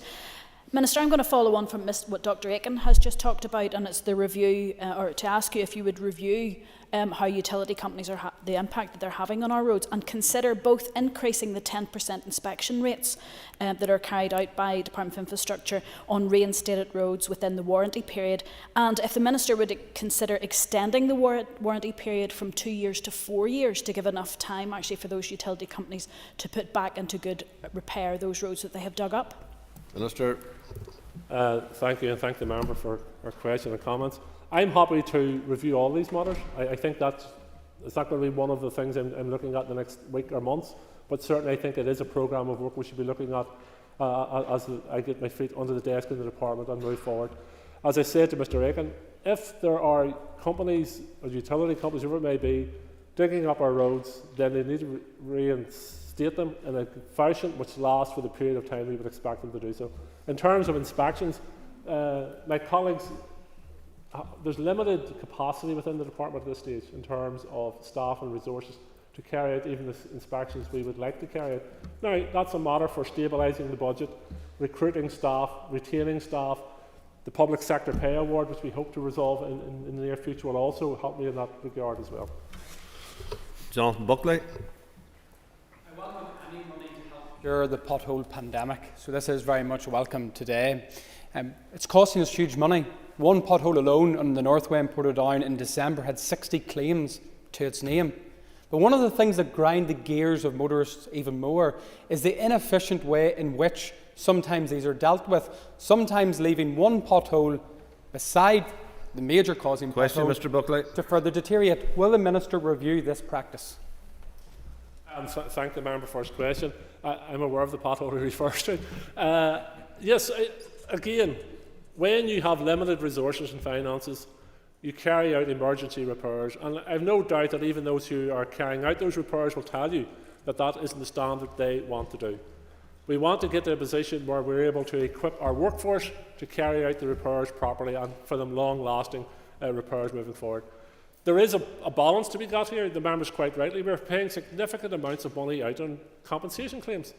That money would be better used in making sure the roads are in proper state in the first place. Danny Baker. Would the Minister agree that this announcement reflects the importance of having locally elected ministers in place? Sure. Thank you, and thank you, the member. Yes, ministers can make these decisions. I think the departments, the officials in the departments, are doing a sterling job while the Assembly and the Executive has been down. But the reallocations of funds like this at the end of this period of time can only be conducted by a minister, so it does show the importance of ministers and what they can do. Without overstating the amount we're spending here, £1 million, while is a lot of money in global terms, it's not a lot of money, but it is a statement of intent. Brian Kingston. Announcement of £1 million for potholes. In my time, some of the worst examples of potholes are in the unfinished roads in private developments. We were lobbying for Buttermilk Loney Phase 2 in Ballysillan for 5 years, and finally this week they're getting the top layer of tarmac. Another similar development off the Ballygomartin Road at Mount Gilbert, residents waiting over 3 years, and departmental officials say in replies to me they wish they had more resources to put pressure on those developers. So will the Minister also seek to highlight that issue of unfinished roads in private developments where residents are bought their houses and are waiting years for those to be finished? Minister. Thank you. Thank the member for his question. It is a serious issue for people who bought a new home and moved in and they can't, the streets are not finished off properly. It is on my radar. I'm aware of it. I will engage with officials over the time ahead as how we can deal with that matter, whether it's the percentage of the bond or the size of the bond that's delivered by the contractor, etc. But I think the current situation, homeowners are on the wrong side of the balance of justice, and I think that has to be evened out. John Blair. First of all, to the good wishes expressed to the Minister taking up his role, and also to the committee chair who takes her place here today in the chamber. Mr. Speaker, I'll keep in touch with the Minister individually on all of the local needs and questions that I have, including the Ballycore Road in Ballyclare, which has got to be one of the worst I've ever seen. But the question is more broad-based, and it relates to footways. Footways aren't mentioned in the statement. The Minister will be aware, like the rest of us, that many footways have fallen into a state of repair that is either dilapidated or dangerous. So I therefore want to ask, are they included?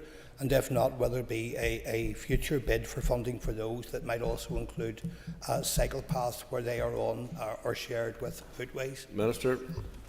This is for carriageways at the moment, but I am acutely aware of my department's responsibility to promote active travel. And when I am looking towards future funding rounds and stabilising my department's budget, I can assure the member that active travel will be a priority. And where you do improve road or footpath works and cycle pathways, it makes a significant difference. I can think of one in my own constituency in relation to around Craigavon Lakes, which was years ahead of its time in terms of developing a proper footpath and cycle network. It has recently been improved. The last 2 years was improved, and it has made a significant difference. Ciara Ferguson.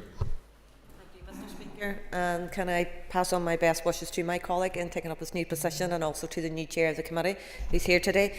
I very much welcome the money that has now become available, and I would like to ensure that obviously the Western Division gets its fair share, as you had mentioned. It would be remiss of me if I didn't mention the Northland Road in the constituency of Foyle in the city of Derry, if it wasn't for the local residents and neighbourhoods in that area that alerts people on a daily basis to the dangers on that road due to huge potholes.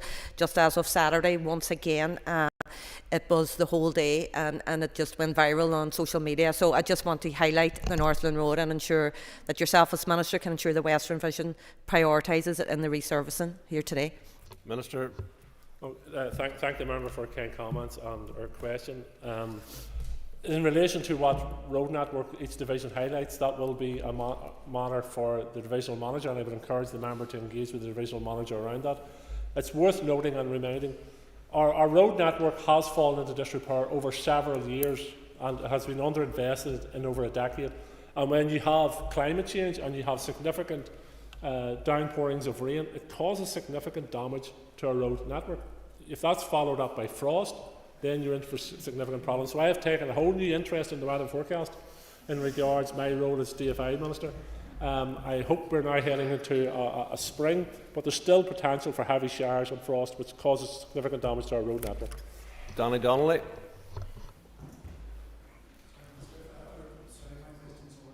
Thank you. Trevor Clark. Thank you, Mr. Speaker. And like others, can I congratulate you on your appointment and work with you previously, and hopefully we'll have the same relationship going forward. Minister, you said in response to two members about utilities and about their points they raised about checking those. Of course, your own department, whenever they allocate jobs, some of those jobs turn out to be substandard and fail quite quickly after they're repaired. Will any work be done in relation to that so as the money is actually spent and spent wisely? Thank you. Thank the member for his kind comments.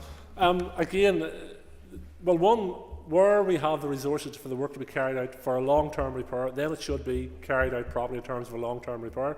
Unfortunately, some of our maintenance crews are facing the issue that they're going out and it's literally pouring a bucket of asphalt or tar into a hole. That's all they can do. That's all the resources they have, all the money they have to do it.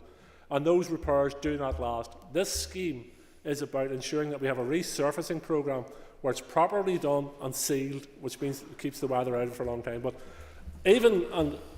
there are always going to be financial pressures on all departments, but I'm of the view that when you're using public money, it should be used properly, it should be efficiently used, and it should be value for money.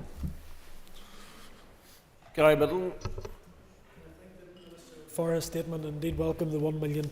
However, just up to last month there were 11,000 potholes across the London, Derry and Strabane area. Does the Minister agree that it is more important that we actually invest in our roads rather than pay compensation? And can the Minister give any indication as to what the expenditure was on compensation for 2023? Minister. I don't have the figures available to me, but I'm happy to share them with the member and also lodge them in the Assembly Library so other members have access to it. We are in a situation now where the roads are in such a state of disrepair, we all know it, that vehicles are being damaged and compensation claims are being paid out. I need to rebalance that to ensure that our roads are being fixed and minimise those compensation claims. It makes economic sense. Stephen Dunn. In North Down Council area in my own constituency last year, over 3,800 potholes were reported, whilst receiving the lowest level of funding allocation across all councils, leaving many roads across Bangor, Holywood, Donaghadee and Malile in a truly shocking, disgraceful and dangerous condition. Will the Minister commit to reviewing the intervention level for DFI to repair potholes from 50mm back to 20mm to truly start getting on top of this pothole crisis? Minister. It would require the stabilisation of the DFI budget for me to make that commitment. The reason we're in the scenario we're at the minute is because, as I said earlier, even to the original starting point for carrying out emergency repairs was around £60 million. That's what we hoped we would have. We have £21 million to carry out the same repairs. So if we are going to get to a point where we look at lesser defects on the road, then we're going to have the significant increase in the department's financial situation. And when I look at the challenges around the executive table, I'm going to have to work in a collective nature with my executive colleagues, and there's priorities upon priorities upon priorities. But I can assure you I'll fight DFI's corner. Alex Easton.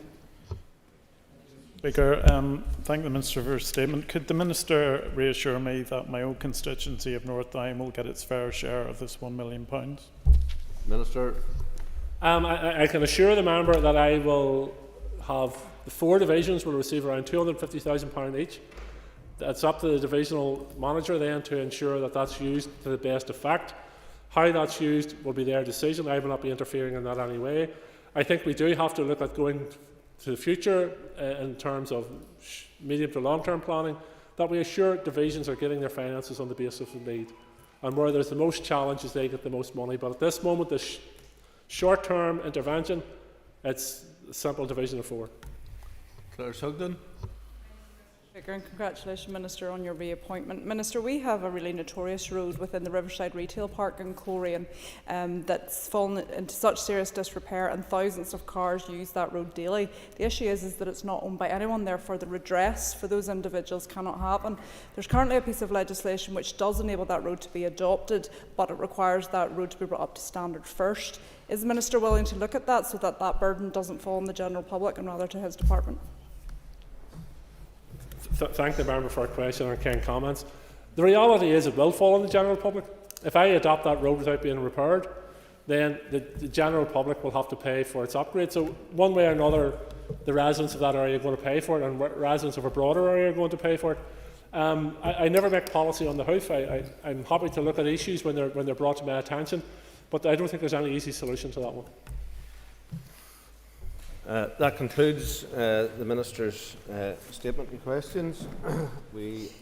Members just wish to take their ease for a moment, and we'll be moving quite quickly to the Quality Affordable Childcare motion.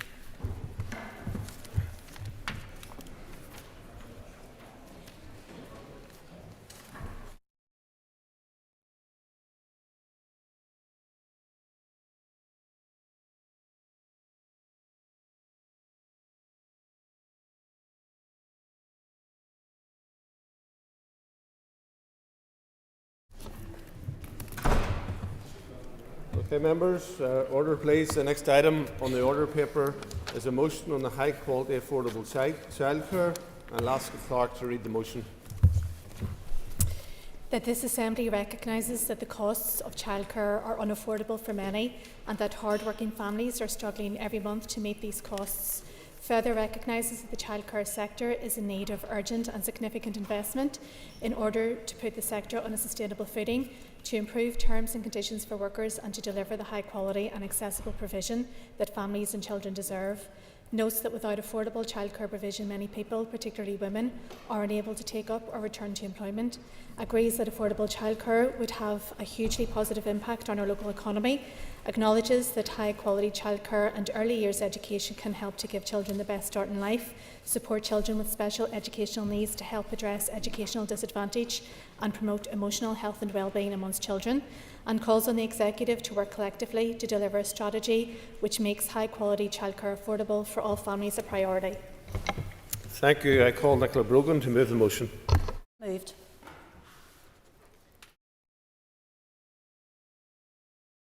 This committee has agreed to allow up to 1 hour 30 minutes for this debate. The proposer of the motion will have 10 minutes to propose and 10 minutes to wind. As an amendment was selected and published in the Marshall list, the Business Committee has agreed that 15 minutes will be added to the total time of the debate. So please open the debate on the motion. Thank you. I'm really pleased to be here this afternoon and to move this motion on behalf of Sinn Féin. And I'm really delighted that one of the first motions to be debated in this new Assembly is on the need to prioritise high-quality, affordable childcare. For almost 2 years, in the absence of a functioning Assembly and Executive, the Assembly's all-party group on early education and childcare has worked tirelessly to address the serious issues and concerns facing the childcare sector. And it is testament to the childcare providers, childcare users and organisations involved in the all-party group that we're here today debating childcare at the earliest opportunity. As chairperson of the all-party group, I'd like to take this opportunity to thank all of those involved in the group for their invaluable input to the meetings. Members are very honest about their personal challenges and the struggles within the sector, and parents and users are so forthcoming with the serious problems they face in trying to pay for childcare. I'd like to give a special thank you to Aoife Hamilton and Employers for Childcare for the work that they do as Secretariat of the all-party group. Aoife, Employers for Childcare and the all-party group members have been a driving force in ensuring that the early years and childcare strategy is not only progressed, but that it is ambitious and meets the needs of children, families and providers across the North, and that the expertise, knowledge and views of those within the sector are taken into consideration throughout the development of the strategy. Whilst the work of the all-party group has been of great value, further progress was stalled in the absence of an executive. This motion calls on the Executive to work collectively to deliver a strategy which makes high-quality childcare affordable for all families a priority. It is clear to see that childcare is a massive issue for people right across the North right now. Very often we hear about the rising cost of childcare and the impact this has on parents and families who are already struggling with the cost of living. We talk about the very real and very concerning pressures that our childcare providers are facing right now in trying to keep their doors open with increased operating costs and difficulties in recruiting and retaining staff. And we saw just last week that another day nursery in Lisburn will have to close its doors this month because of increasing costs and staffing pressures. This is not only putting untold pressure on families to find new childcare arrangements in just a matter of weeks, but it's also putting hard-working staff out of work. We really need to do better for everyone involved here. We also understand how poor childcare provision is a massive barrier to women trying to join the labour market or to get back into work after having a family, and the detrimental effect that this has on the local economy. In rural areas like my own constituency of West Tyrone, it's particularly difficult for parents to find adequate childcare provision, with many relying heavily on the support of grandparents and extended family. We must do more to improve the access to suitable childcare in areas right across the north. This includes adequate childcare for families with children with special educational needs. Children with additional needs in their families have been overlooked and neglected for far too long. We must ensure that a new early years and childcare strategy focuses on meeting their needs as well as others. It's also crucially important that we recognise the role of early education and childcare in helping to lift families out of poverty. High quality, affordable childcare plays an essential role in tackling disadvantage by enabling parents to work and helping giving children and young people the best start in life. Concordia, there is no doubt that the cost of childcare is having a crippling effect on families in the north right now. According to Employer for Childcare's most recent survey in 2023, the current average cost for a full-time childcare place is £10,036 per year. That is an increase of 14% since 2021. For 41% of families, childcare is the largest monthly outgoing ahead of mortgage or rental costs. And 56% of families are having to use means other than their income to pay for childcare, including savings, credit cards and loans. These costs are simply unaffordable for families. They place an unfair burden on families already struggling, and it's unacceptable that they're being put in this position. We really need to see urgent and significant investment in the childcare sector. As chair of the All-Party Group, together with fellow members, I've listened to many people sharing their experiences and concerns about both delivering and availing of childcare. We've also looked at the delivery of childcare in different jurisdictions and by different countries. What has become abundantly clear is that delivering childcare in a fair and sustainable way is difficult. Producing a properly funded childcare strategy that delivers quality care for children, affordability for their parents and sustainability to providers isn't going to be easy. But it is crucial that we get it right, and it's important that we create our own childcare model and strategy that works for the people of the north. We expect a strategy that puts the interests of the child at its core, that supports early development, addresses disadvantage, meets special educational needs and supports the childcare workforce. We want childcare to be affordable, supporting parents to return to work or to take up new employment opportunities. As part of the All-Party Group's work, we have examined England's scheme which claims to offer 30 hours free childcare. Whilst this sounds good, in practice it is not meeting the needs of parents, providers or children. We need our own model, one that ensures the sustainability of the sector by protecting workers' conditions and pay, and one that reduces fees for parents to drive down the cost for families.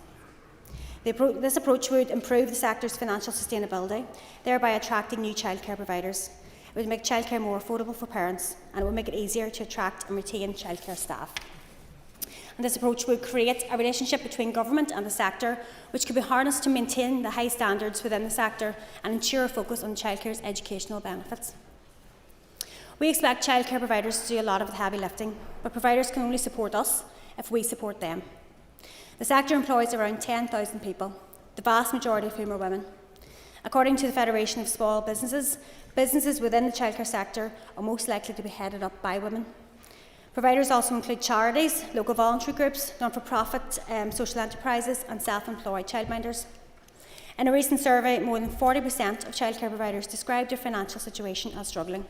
Over 80% were making a loss or just breaking even. Without direct support, more than three-quarters anticipated increasing their fees. And the current mechanisms of support, for example the tax-free childcare, does not meet the needs of many families here. We really have an exciting opportunity right now to deliver a top-class early years and childcare strategy. But as I say, we must get it right. And I urge the Minister for Education to work with us, to engage extensively with the experts in the field who have the experience and understanding of what is needed to protect the sector and to help it flourish for the benefit of us all. And to co-design the strategy with childcare providers, with parents, with businesses right across the economy and with those involved in inspection and regulation of the services.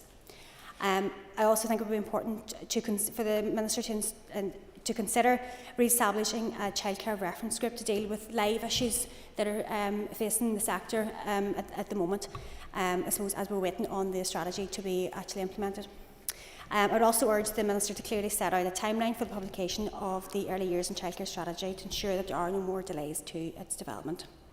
Sinn Féin wants to see urgent and significant investment delivered to the childcare sector so we can support the development of children, including children with special educational needs, reduce the cost of childcare for parents, ensure the childcare sector is sustainable and supported, and recognise the invaluable work of childcare staff and improve their pay conditions.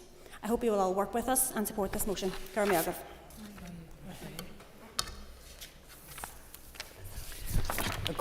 Nicola, thank you very much. I call on Robbie Butler to move the amendment. Moved.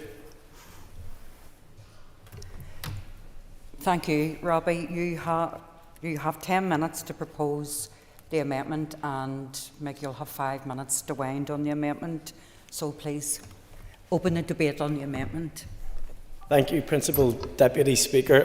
You'll be glad to know, perhaps some of you, that there was a printer malfunction in my office up the stairs, so I don't have a very well crafted written speech like the member across the chamber, so I'm going to be kind of winging this. But the good thing about winging this topic is that we've been talking about it now for around 2 years, particularly on the all-party group, which the member chairs brilliantly. And it's been quite a journey on that all-party group, and I'd like to mirror the chair's comments, if that's okay, with regard to the secretariat support we get from Employers for Childcare, and in particular from Aoife Hamilton.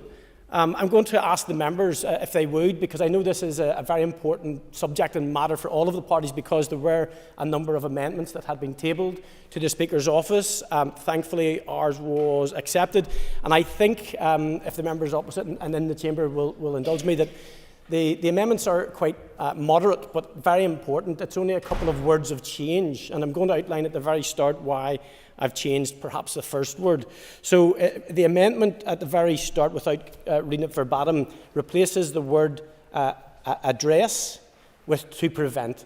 And I think in terms of what we do as legislators, we need to be a lot more deliberate about the language that we choose when we're proposing ambitious strategies, policies or plans to help change the lives of those people that we purport to support. I will expand a little bit more as to why I think that to be important. But in the last debate that we had in this chamber earlier with the Education Minister, it was brilliant to see the amount of members that were speaking particularly to special education needs, children with disabilities and those who need additional supports. As has already been said, we probably will repeat this many times, but why do we need to do this? Well, there are a number of reasons. Absolutely.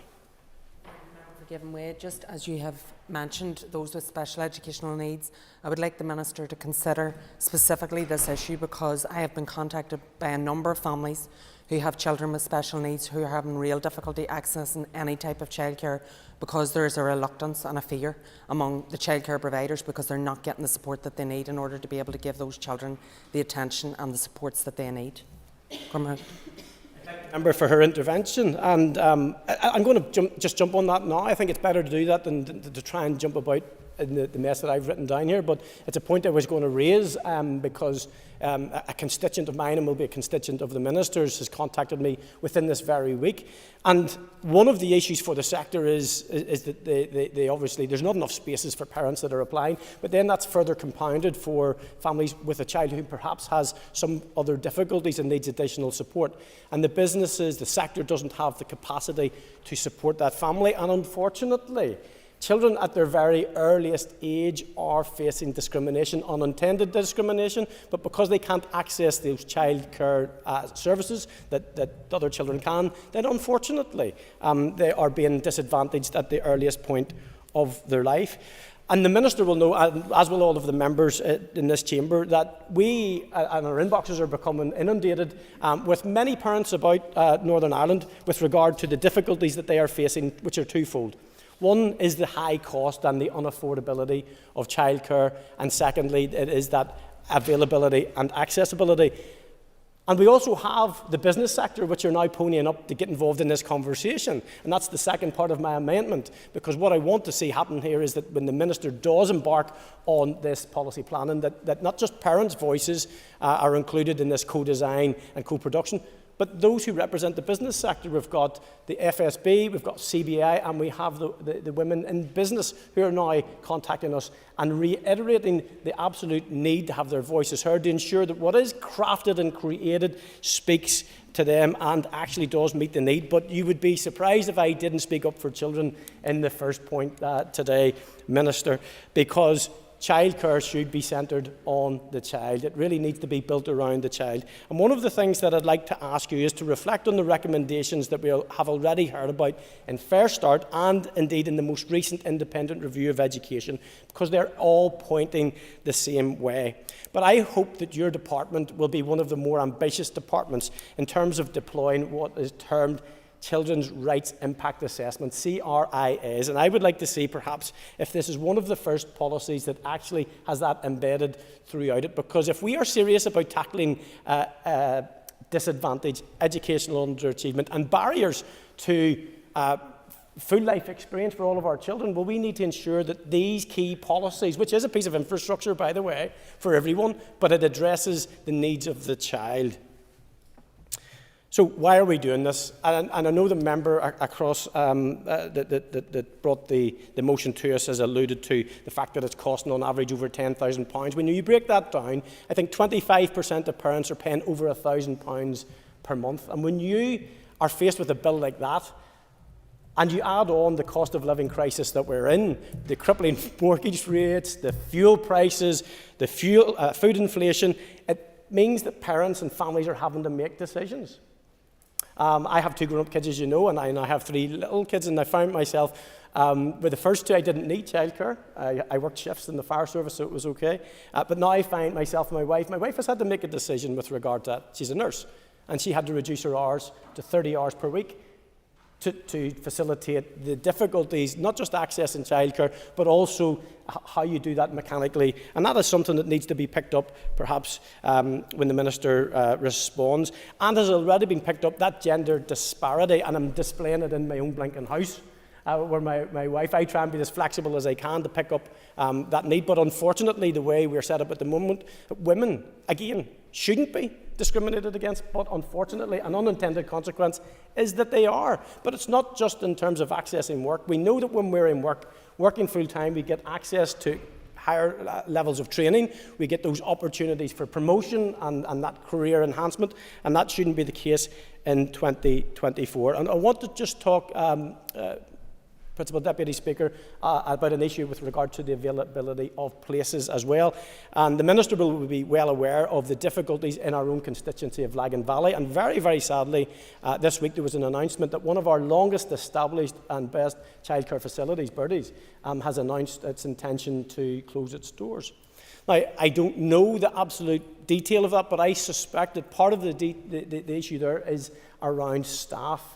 The availability of staff and fair pay for staff. And we're in this position where we want to pay, and we should pay those people a good wage. We should have professional training for them. But how do we do that? Because the centres are faced with crippling costs, whether that's fuel, rent, rates, whatever it is, but also trying to pay their staff. And the staff just aren't there anymore. It's just one of those places which is so hard to recruit into. And again, that is something that a full circle strategy, I hope, will indeed speak to. Principal Deputy Speaker, I think to go to the point that was raised by Ms Dillon, recently I had a parent contact me about the barriers that she is now facing for her child. And that centres in and around the fact that there are additional needs for that child. And that is why, I suppose, I'm quite happy today that in the amendments that we have offered to what is an excellent motion, which we will absolutely support, and I hope you will support ours, that in the co-design co-design, co-production of any strategy or plan that comes through, that those families who are facing the most challenging start to life with their kids in terms of perhaps even accessing waiting lists in our health service, or that professional help with paediatricians, whether that's speech and language, that this isn't done in isolation. This is not a standalone policy. This is a policy which will speak into many, many policies, whether it's anti-poverty, whether it is the gender imbalance in the workplace, whether it is addressing educational underachievement. This policy needs really to ensure that it has the capacity to speak across all of those sectors. So I will just finish by saying this, that there is a wealth of evidence at hand, whether that's in the English model, the Scottish model, the Welsh model, or the model in the Republic of Ireland. There's a wide recognition that many of the issues that we're going to discuss today are well versed but needed to be faced into. But I'm just going to challenge the Minister that we need to see a costed options paper as soon as possible, that this Assembly and the relevant committees can get their teeth into, but it needs to be co-designed, it needs to be forward-facing, it needs to be ambitious, it needs to be child-centred, and it needs to underpin an achievement that Northern Ireland can be proud of and that Northern Ireland can lead the way in on these islands. Thank you, Principal Deputy Speaker. Thank you, Robbie, for that. I should have said it was remiss of me that all other speakers after yourself have 5 minutes. Okay. As this is Cheryl Brownlee's first opportunity to speak as a private member, I want to remind the House that it is the convention that a maiden speech or first speech is made without interruption. I call on Cheryl Brownlee. Thank you, Principal Deputy Speaker. As I rise to make my maiden speech, I count it as a privilege that I can stand here today on the floor of this House and represent my home constituency of East Antrim. Today is a day of mixed emotions for me. While of course I'm filled with an overwhelming sense of pride, I also want to pause to remember and pay tribute to my late friend and colleague, David Hilditch, who served the people of East Antrim as an MLA from 1998 until his untimely passing last year. I count it as an honour for me, having worked with Davy in his constituency office for over 10 years, to have been trusted by my party to take his place and carry on his legacy, and I cannot thank them enough for entrusting me with this responsibility. I would also like to thank my family and send them all my love for all their support and particularly patience the last few months.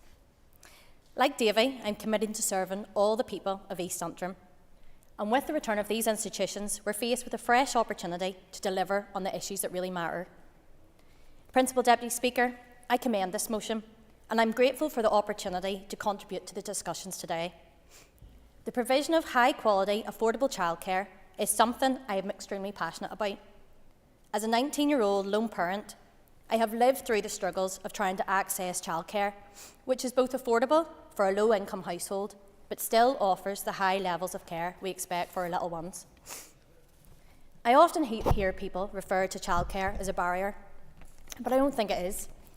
A barrier can be knocked down or navigated around. For some, childcare is a complete and utter brick wall. In my constituency of East Antrim, we have some incredible established childcare providers who undoubtedly offer an extremely high-quality level of service. However, the stark reality is that people like me, whenever I was that 19-year-old lone parent, working multiple jobs and struggling to make ends meet, I was priced out of this service. I'm sure I speak for all of us here today when I say I'm committed to striving for high-quality, accessible and affordable childcare for everyone in Northern Ireland, and I believe one of the critical pillars to this service are our childminders. For me, I've had the privilege of both my children to have been cared for lovingly and to have received an incredibly high standard of care from our childminders, Jenny and Paula. For people like Jenny and Paula, and many others in this sector, increased regulations, demands and scrutiny have left them feeling pushed out. It is my belief and hope that this executive will offer more assistance in reducing the burden on our childminders. Principal Deputy Speaker, I was also particularly pleased to see the inclusion of children with additional educational needs within this motion today. My son Lyle has been referred and is currently going through the under-4s pathway for children with additional needs, and he also has type 1 diabetes. The infrastructure to support children like Lyle is not in place, meaning children are not receiving the critical intervention and support and resources that they so require. I know all too well the extra pressures and stress which this puts on parents, With the intensity of the process, the complexity of appointments, and the constant psychological battle that comes with worrying whether you're doing the right thing or not. I'm proud of my party's track record on supporting childcare. When this sector was on the brink of collapse during the pandemic, it was a DUP minister who stepped up to support them. But we don't want to stop there. Our party has consistently campaigned to help working families by introducing 30 hours free childcare, and we will continue in this pursuit. A recent survey by the DUP found out of 1,000 parents who were surveyed, a staggering 85% had their return to work impacted by childcare costs, with a quarter of parents also saying that childcare consumed nearly a full wage in their household. This has to be tackled. As I draw to a close, I once again want to reiterate my support for this motion, and I join in others here today calling on the Executive to work collaboratively to deliver a strategy which makes high-quality childcare affordable for all families as a priority, as I believe the lack of affordable and high-quality childcare will only serve to cripple families, stunt economic growth, and curb our children's future opportunities. We must do more. Thank you.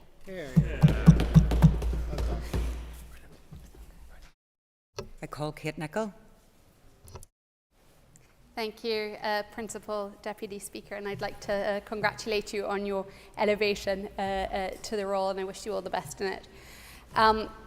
I would also, this is my maiden speech, so I'd like to pay tribute to Claire Bailey, my predecessor, who was a fierce champion for the environment, women's reproductive rights, social justice issues, and marginalised voices, and those are areas in which I will not fall short. Principal Deputy Speaker, I arrived in Belfast when I was 14 years old from Zimbabwe, and I've always been grateful to this city and its people for welcoming me and becoming my home when I no longer had one. And so much of what I do and what I did as a councillor was really out of a sense of duty and indebtedness, but also with a strong sense of having arrived as a child and feeling like an outsider and wanting to make sure that no other children felt that way. It's why I've done so much work with asylum seekers and refugees. When I was elected to the Assembly, I had stood for election for children, but this time because of my own. My husband, Fergal Sherry, who's watching at the moment and was one of the other brilliant things to come out of moving to Belfast, and I are very proud to live in South Belfast and to be raising our children there. Whilst I was canvassing during the Assembly election, heavily pregnant, every day, multiple times, people would raise the issue of childcare. And it was something that I was experiencing in my own house, something my colleagues were experiencing in their houses. Constituents were suffering from the sheer lack of affordable childcare in Northern Ireland. And I realised something needed to be done. And I made a promise that I would do everything within my power to address it if I got to the Assembly. So here I am. Shortly after I was elected, Naomi Long appointed a childcare working group within the Alliance Party, a number of MLAs and researchers. And for the past 2 years, we've been put to work looking at childcare policy and how we can address the issues within it. We met with employers for childcare. Aoife Hamilton has done amazing work on the all-party group along with Nicola Berg, and it's a wonderful all-party group to be in, and has raised so many important issues that maybe haven't been brought to the fore before. Federation of Small Businesses, the Northern Ireland Childminders Association, Northern Ireland Chamber, Melted Parents, some of whom are here today as well, Early Years, the Stranmillis Early Years Academics. The list goes on and on of stakeholders who have done such amazing work in the sector. And while they all brought different perspectives to the childcare crisis, there was one resounding message, and that it was, there is a childcare crisis, and the crisis is now. So we developed our policies, and we listened to stakeholders and we heard what they had to say, and we saw what was happening across the water and how the 3 hours model is not working. It is not serving families. For a very small number, it works very well, but for the majority, it doesn't. It's actually widening inequalities, and we need to address that. We have proposed an affordable bespoke childcare scheme, which is child-centred, which puts quality and flexibility and affordability and training and experience at the heart of our policy. We want to see supply-side funding with requirements that providers ensure that these mechanisms are all met. Principal Deputy Speaker, there is a lot of work for the Minister and in his in-tray. And I know from the several occasions I bumped into him in the corridor that childcare is going to be a priority of his, and it is welcome. And it is welcome that all the parties are united in prioritising this. But we have to get it right, because childcare is not just babysitting. It is child development, early education, early intervention. It is a means by which to improve economic activity levels. It is about gender equality in the labour market. It is essential social and economic infrastructure, and it has to be invested in accordingly. It's going to be expensive, we know that, but it is far more expensive not to invest in it. So I am delighted to be on the Education Committee. I'm delighted to work with all parties on this very important issue, and I look forward to us delivering a scheme which is going to really suit parents and children, because at the end of the day, this is what it's really about. It's about our children, and there is no better investment a government can put in the next generation. Thank you. Thank you, Kate. And I should have said that thankfully your first speech was made without interruption, so should have said that at the start. I call on Sinead McLaughlin. Principal Deputy Speaker, and can I take this occasion to congratulate you on your position. So I want to start by acknowledging the common feeling across this chamber that the need for a childcare strategy is universally accepted. And so while I welcome this debate, the issue here is not the lack of consensus on the question, it's the lack of delivery on the commitment. It is a commitment that was first made in 2011's programme for government. 13 years later, we are still only at the debating stage, and our childcare sector is now in the brink of collapse. We can all clearly see the societal impact of our failure to see childcare as a sustainable part of our infrastructure that helps keep the wheels turning in our workplaces, in our homes and in our schools. We all have constituents who have told us of the pressure that they are under from eye-watering costs, absolutely horrific costs to the home. Indeed, I have no doubt that we are being watched right now by many parents, some of them here in the gallery, who have sat around kitchen tables and had that conversation about whether is it even worth it to stay working at all. And we all know parents that could not make the sums add up and have reluctantly left their jobs. Moreover, we know that it's predominantly women who are locked out of the workforce as a result. Our childcare providers also cannot make those sums add up. They are struggling every single day to keep the lights on. Faced with these truths, everyone should recognise that the status quo of economic self-sabotage is totally untenable. Could the member give way? Yes. I thank my colleague for giving away. As a father of of 3 young children, I'm well aware of the cost of childcare, but I'm also acutely aware of the value of good childcare. And over the years, we've been blessed with the best. But does the member agree with me that the support needed, both in the short term and in the strategy, must also work for our priceless registered childminders who are often unacceptably forgotten? Members, an extra minute. Absolutely. Childminders are fundamental to the childcare infrastructure. We have over 2,000 registered childminders watching 12,000, in excess of 12,000 of our children, and they are key to delivering quality and accessible and flexible childcare. So it is really time to deliver. Yes, let's agree a strategy without delay, but the truth is that a strategy will take time, and that is a time that we simply don't have. So let's recognise the immediacy of this crisis and act now. Every day we hear news of more providers shutting their doors and employers struggling to retain and recruit their staff. We all said that this was a day one priority, so let's keep to our word. More than a year ago, the SDLP published proposals to invest in the sector and bring down costs to families. 1 year on, parents and providers need that support from the executive more than ever. That should include investing in the sector to freeze costs, ensuring that all parents are aware of the support that is available, and making a collective approach to the British Government to expand access to tax-free childcare. We also need urgent progress on the review of the minimum standards for registered childminders. There is no time to waste and these solutions are on the table. So today, Minister of Education should walk out of here, pull together the right stakeholders in an advisory group with the voices of parents front and centre and get about the business of delivering support. If we truly prioritise the issue, it will be action, not words, that parents are looking for. Finally, Principal Deputy Speaker, there's enormous potential ahead. We know what works and we know what doesn't work. We can look at the failure of the 3 hours model in England, and we can look at the promise of models in countries like Norway and Sweden that invest from a child's first days to transform outcomes and cap costs. Let's stretch our ambition and acknowledge that this is an investment rather than a cost, and more importantly than anything, for once and for all, let's get this done. Hear, hear.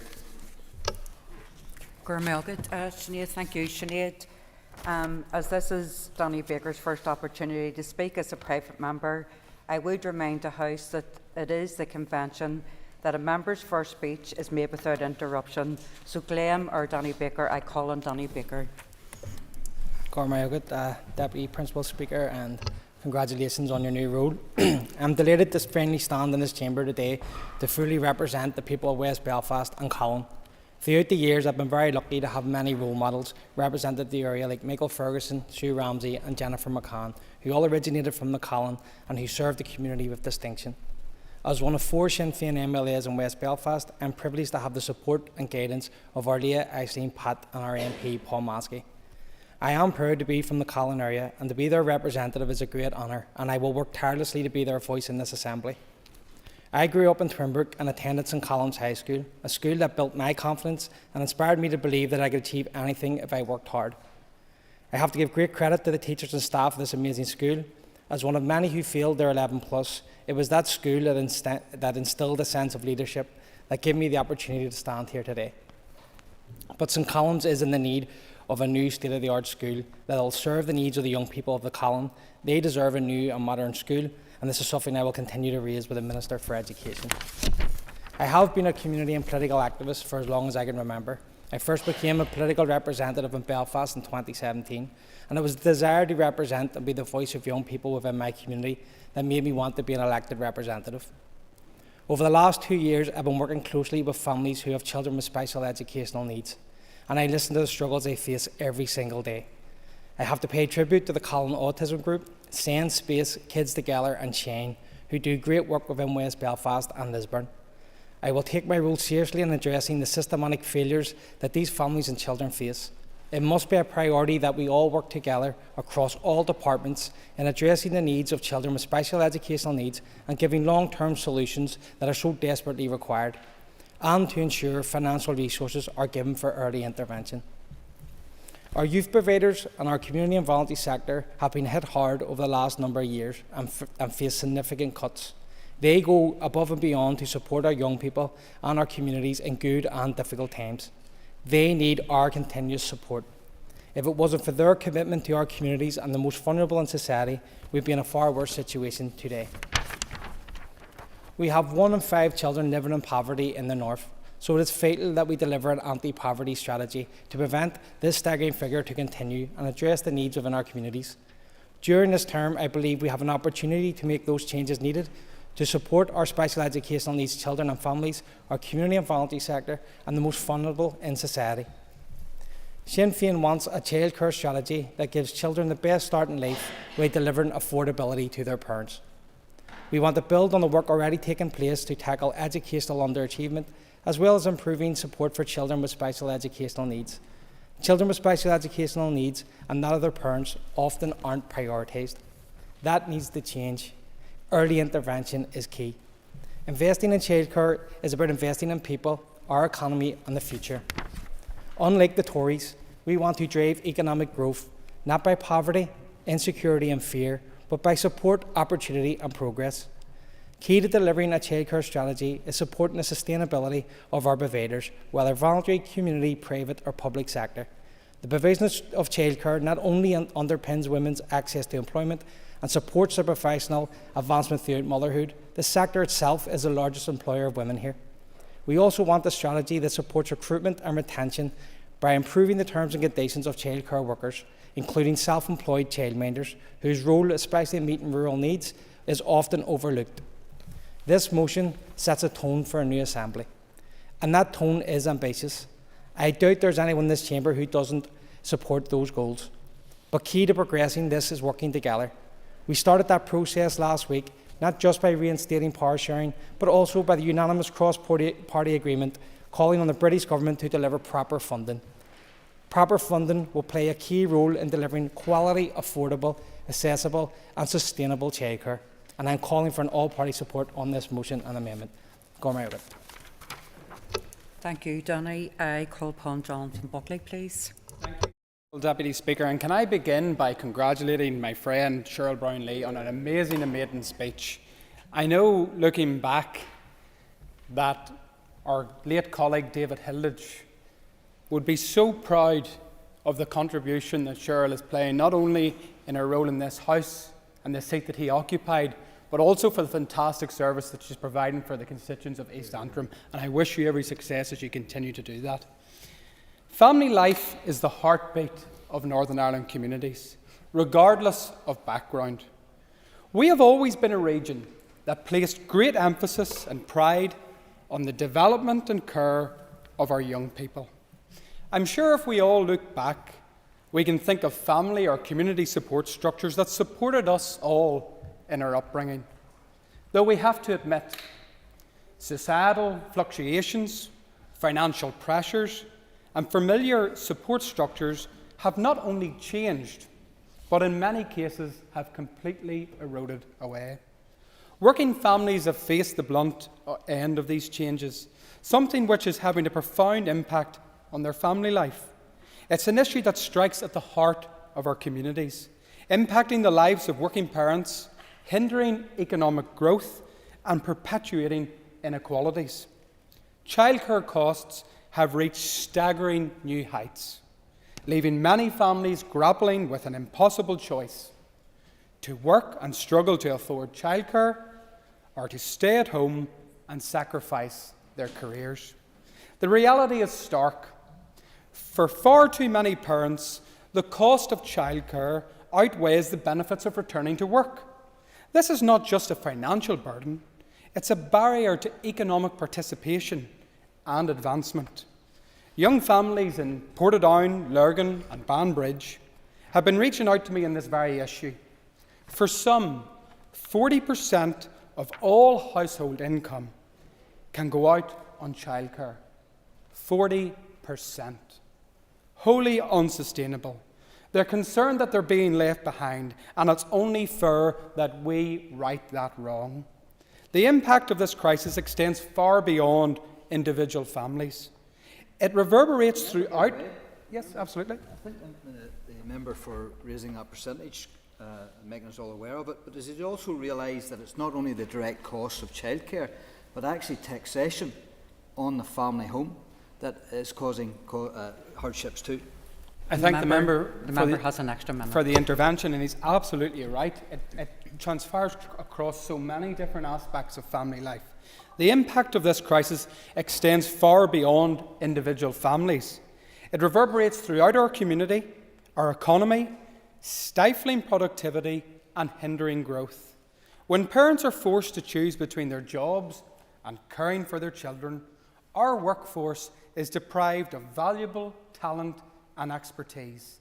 Businesses lose out on skilled workers, and our economy suffers as a result.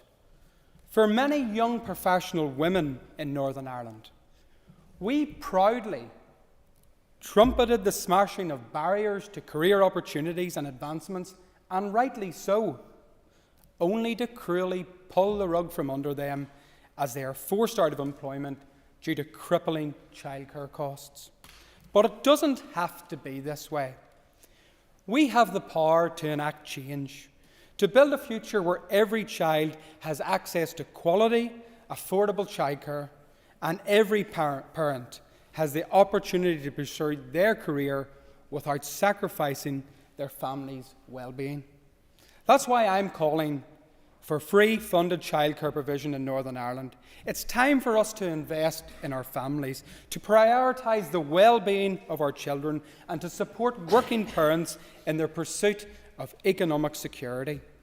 By providing affordable childcare, we can alleviate the financial strain on families, empowering parents to re-enter the workforce or advance in their careers, and stimulate economic growth through increased productivity and participation. But beyond the economic benefits, Principal Deputy Speaker, investing in childcare is an investment in our future. It's an investment in the next generation, ensuring that every child has the opportunity not only to thrive, to learn, but to reach their full potential. I know this Minister gets this issue. I know he cares and is focused on delivery, though he simply cannot do this on his own. It falls across so many departments. Yes, he can, and I know he will, lead on a childcare strategy. But I will watch with interest how the cross-departmental involvement comes when hard financial realities hit in. In conclusion, Principal Deputy Speaker, let us stand together and demand free, affordable, funded childcare provision in Northern Ireland. Let us build a future where no family is burdened by the exorbitant costs of childcare and every child has the right to flourish. Thank you. Thank you, Jonathan. Nick Matheson is our next speaker, and since this is Nick's first opportunity to speak as a private member, I would remind the House that it is the convention that a member's first speech is made without interruption. Nick Matheson. Thank you, Principal Deputy Speaker. It is an honour and a privilege to have the opportunity to give my maiden speech today as one of the two Alliance members for Strangford. And I want to say from the outset that I am committed to representing everyone in the constituency where I grew up and where I am bringing up my family today. It truly is a great privilege. I also want to take the opportunity to pay tribute to my predecessor in the seat, Lord Weir. Lord Weir served the constituencies of North Down and Strangford with distinction since 1998, as well as holding the office of Education Minister on 2 separate occasions. I'm aware that as the new chair of the Education Committee that the issue of childcare will be high on the committee's agenda, but I think as the committee has yet to meet, I should limit my comments as chair as to say no more than that I hope and trust all members on that committee will seek to work together to support the delivery of the much needed childcare strategy. So I'll be speaking today to support the motion as amended.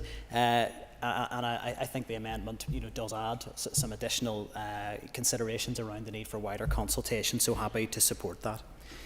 Childcare is indeed in a state of crisis, and that has been set out very clearly by every member who has spoken.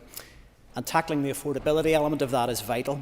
Northern Ireland needs a bespoke scheme that invests both in the childcare sector to make it sustainable, and also requires that in return for that investment that costs come down.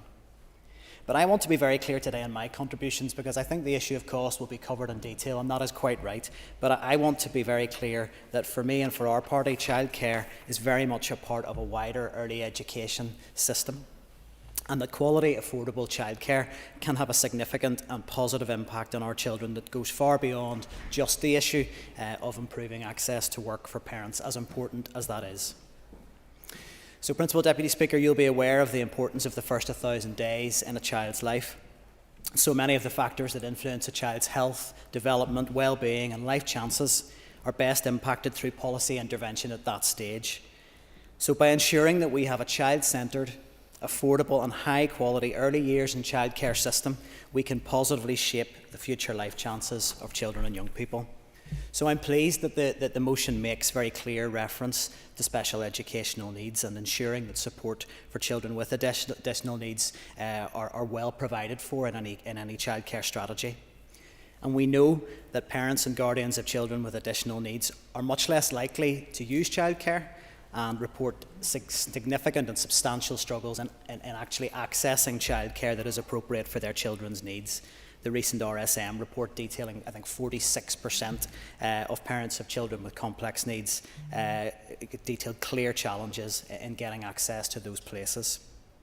So our future childcare strategy must be based around an understanding of the factors that are specific to children with additional needs, including the need to ensure that settings are qualified and confident to meet those children's needs effectively. And I think it is also vitally important that childcare has to acknowledge that childcare has a key role in tackling poverty. We must invest in settings that wrap support around families to safeguard children and to address the needs of the most vulnerable families in society. And I want to pay tribute to the work of the Community Daycare Network and thank them for their extensive engagement with the all-party group and with us as a party. I've learned so much from them about the important role that childcare settings, particularly those at the heart of some of our most disadvantaged communities, will play in the lives not just of the children in their care, but their wider families. So we must ensure in any childcare strategy that is brought forward that these settings are supported and that the development of our early learning and childcare strategy is viewed through a very clear anti-poverty lens. So, Principal Deputy Speaker, although we lag far behind our counterparts across the UK, Ireland and Europe in this issue, we have a chance to get childcare provision right. We know that the 33 hours model is not working, and I would urge the Minister to look at options as widely as he can across the board. Without the required workforce strategy and investment, simply creating demand without addressing supply will not deliver. What we need in Northern Ireland is provision that is inclusive and accessible to all children. Alliance has been raising the need to address childcare provision for many, many years, and I want to pay tribute to former member Chris Little, who has been doing that since as far back as 2010 and really did blaze a trail in that regard. But regrettably, ministers directly responsible for delivering on a strategy have failed to do so. So now must be the time to deliver. Parents and children in Northern Ireland expect and deserve nothing less from this Assembly. Thank you. Nick, I now call on Paul Frew, please. Miss Principal Deputy Speaker, I could call you something else you were promoted to last week, but I'll not. Congratulate you on your post. And can I also congratulate all those who have made their maiden speech in this place today. It's not easy, and it's on a very big subject, so congratulations to you all, not least my colleague here from East Antrim, but also to Nick Matheson, who also mentioned Lord Weir and his contribution to this place, and we are very appreciative of that, so thank you very much for that. The family is the brick of society. And if there's one thing this Assembly and this Executive, which is a different place, can do, is support and build on those bricks. Raising children is the greatest privilege of all. But it's not easy. So government must do everything they can to make sure that families get as much support as they can give away from the family setting.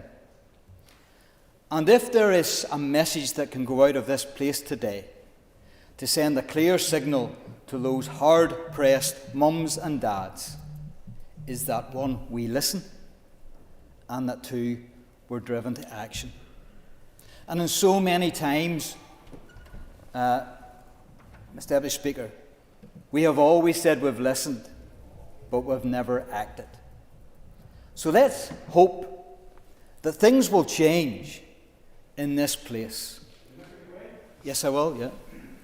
Member for Givenway, and I really am enjoying his passion and with regard to the direction he's taken this. I'm just minded to think that you started off really strongly on the family, but there is families are slightly different in terms of their makeup than they ever were, and we have a growing number of single parent families, and those single parents find it even more difficult when there's only one income coming in. So in terms of the development of this policy, it's the opportunity, I hope, in the co-design. Would you agree with me that there needs to be that ambition to factor that in, that it's not, it's not just the nuclear 2+1 family, but single parents in particular, perhaps, to offer them a hope of a route back into work and earnings? And the member's an extra minute. Thank you. And yes, I thank the member for his contribution, because he's quite right, single parents. But it's not that you're just a single person, because you will have a family. But I fear for those single parents that the family come under massive pressure. So it's not just that single parent, it's the whole family that can struggle with childcare. And so he's absolutely right that these things should be tailored to suit the most vulnerable in our societies. And so I absolutely agree with him. And of course, we have made strides in this regard. In September 22, my colleague and then Education Minister Michelle McAveen announced the first steps towards this commitment, having instructed her officials to develop a timetable and costed delivery plan to provide a minimum of 22.5 hours. Now, we know that's not enough, but what that did was bed it into the psyche of the department so that we won't go in reverse. And it's critically important that we move on and advance those arguments and advance these policies. But we also need to ensure, and I'm so glad that this is the first day of real debate.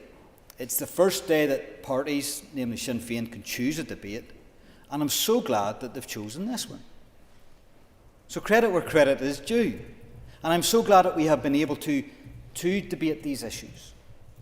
But it is vital that the executive works together to deliver this, because out of this policy will so much more flow that will help other sectors and other departments.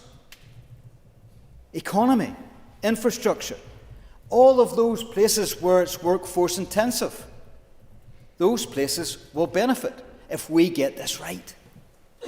So it's not just supporting the family, it's supporting the infrastructure around the support for government that we need. And if we go about producing a programme for government, which we haven't really talked about yet, we should see this wetted right through it so that every single department can pick up the burden and carry it. And that's what I would like to see as an MLA, as a member of this Assembly. I would like to see the executive pick this up and support families the way they should. This executive shouldn't hurt families the way they have over the past 2 years, or the 2 years before. Let's try to get policies that actually support families instead of hurting them. And so I look forward to that day. But this will all come at a cost. So it's vitally important that the executive knows the full cost. So maybe when the Minister is addressing this debate, he could raise the issue with regards to how much this will actually cost, so that we can get this programmed into the psyche of the executive before anything else. Because there are other burdens, there are other pressures, but I believe this is one of the greatest burdens that our people face nowadays. Not only for childcare, young families trying to keep down a home, young families trying to hold on to not one job, but 2 jobs in many cases. Members' time's up. And it's vitally important that we listen and we act. Thank you.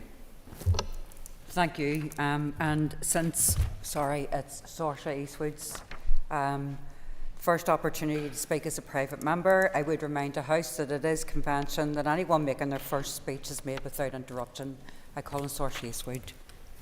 Thank you, Principal Deputy Speaker. I acknowledge that this is my maiden speech, and I am humbled and privileged to take my place in this chamber to serve the people of Lagan Valley. I also want to acknowledge the person that previously held this seat, my former colleague Trevor Lunn, who served his constituents with distinction, and I pay my thanks to him. I also want to thank the Lagan Valley Alliance Association, without whom none of this would be possible, my family, and lastly my husband Dale. Lagan Valley is my home, where my family have had their roots for hundreds of years and still live on our small farm in Blaris, County Down, where my mum Bridget was born, a place I love and will always love. The name Lisburn, or Lisnagarawa, means Fort of the Gamblers, but gambling is what we've done too much of lately. Gambling people's lives on high-stakes games of politics. Principal Deputy Speaker, we need to reform these institutions so that no one party can again hold us to ransom. I was 12 when the Good Friday Agreement was signed, and my generation was promised the best. We were promised more than just the absence of violence, but we were promised the economic and social benefits of peace. Peace comes dropping slow, as they say, but the economic and social policies we need to allow this generation and the one behind to achieve their full potential are severely lacking. But I promise you, Principal Deputy Speaker, my generation will not leave the hard work behind for the ones coming after. This generation will finish it and make good on what we were all promised. If a peace process takes 50 years, then we are about halfway. And that is more than past time to move beyond what sometimes passes for politics here. Indeed, we can be quite good at it when this place and its people aren't being used as leverage. But the people can't wait anymore. We must stop exporting our best assets, our people, away from these shores, and indeed addressing the issue of childcare will be key in meeting that aim. I believe our best days are yet to come, and together we can create them. We are no longer painting in just monochrome, but we have a wide and varied, beautiful palette of colour. We must have that vision and belief to give people hope and a future, to convince them that we can make their lives better, not just by words, but with deeds, and rebuild trust and faith in these institutions. Within a mile of my home in Lycan Valley, there are Egyptian societies, women's resource centres, Gaelic pitches, chess clubs, orange halls, young farmers clubs, an LGBT safe space club. This is the new Northern Ireland, the North, our home, your home. This land, this island, the home of saints and scholars, of Harry Ferguson and Jocelyn Bell Burnell, has punched well above our weight on the world stage. And despite all our challenges, we still have incredible inventors and makers. But there are many more like them waiting to be discovered.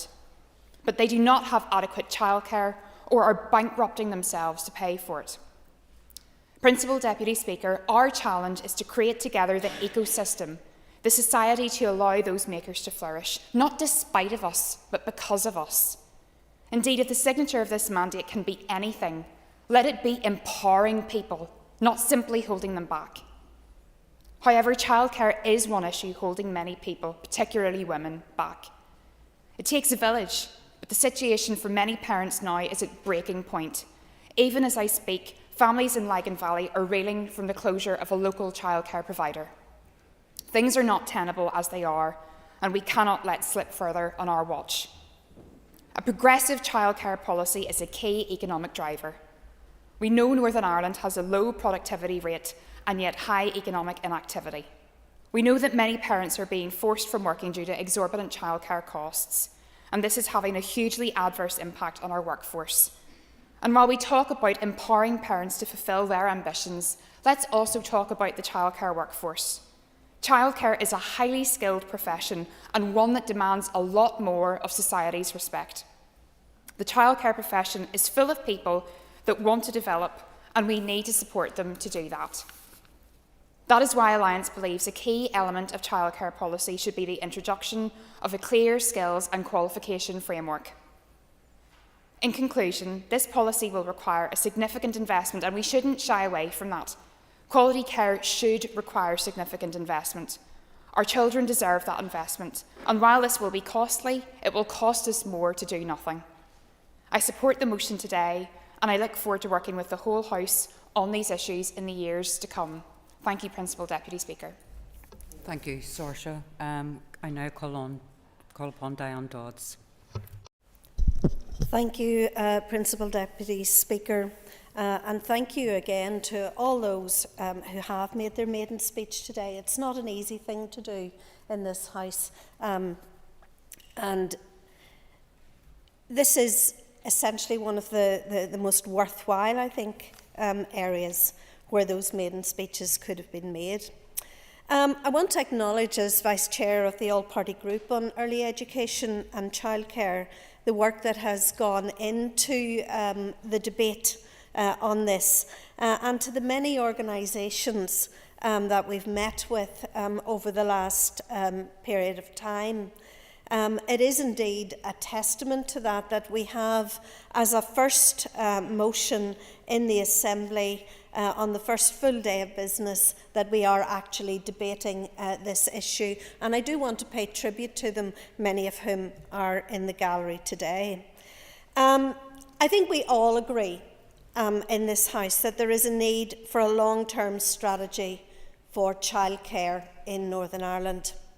And there's been many fine words in this chamber today, and that's all to the good. But the harsh reality will be that we will need a fully costed strategy for childcare. And that fully costed strategy will require the mature cooperation right across the executive. It will require the Minister of Health in terms of minimum standards. It will require the cooperation of the Minister for Finance in terms of providing the means to do that.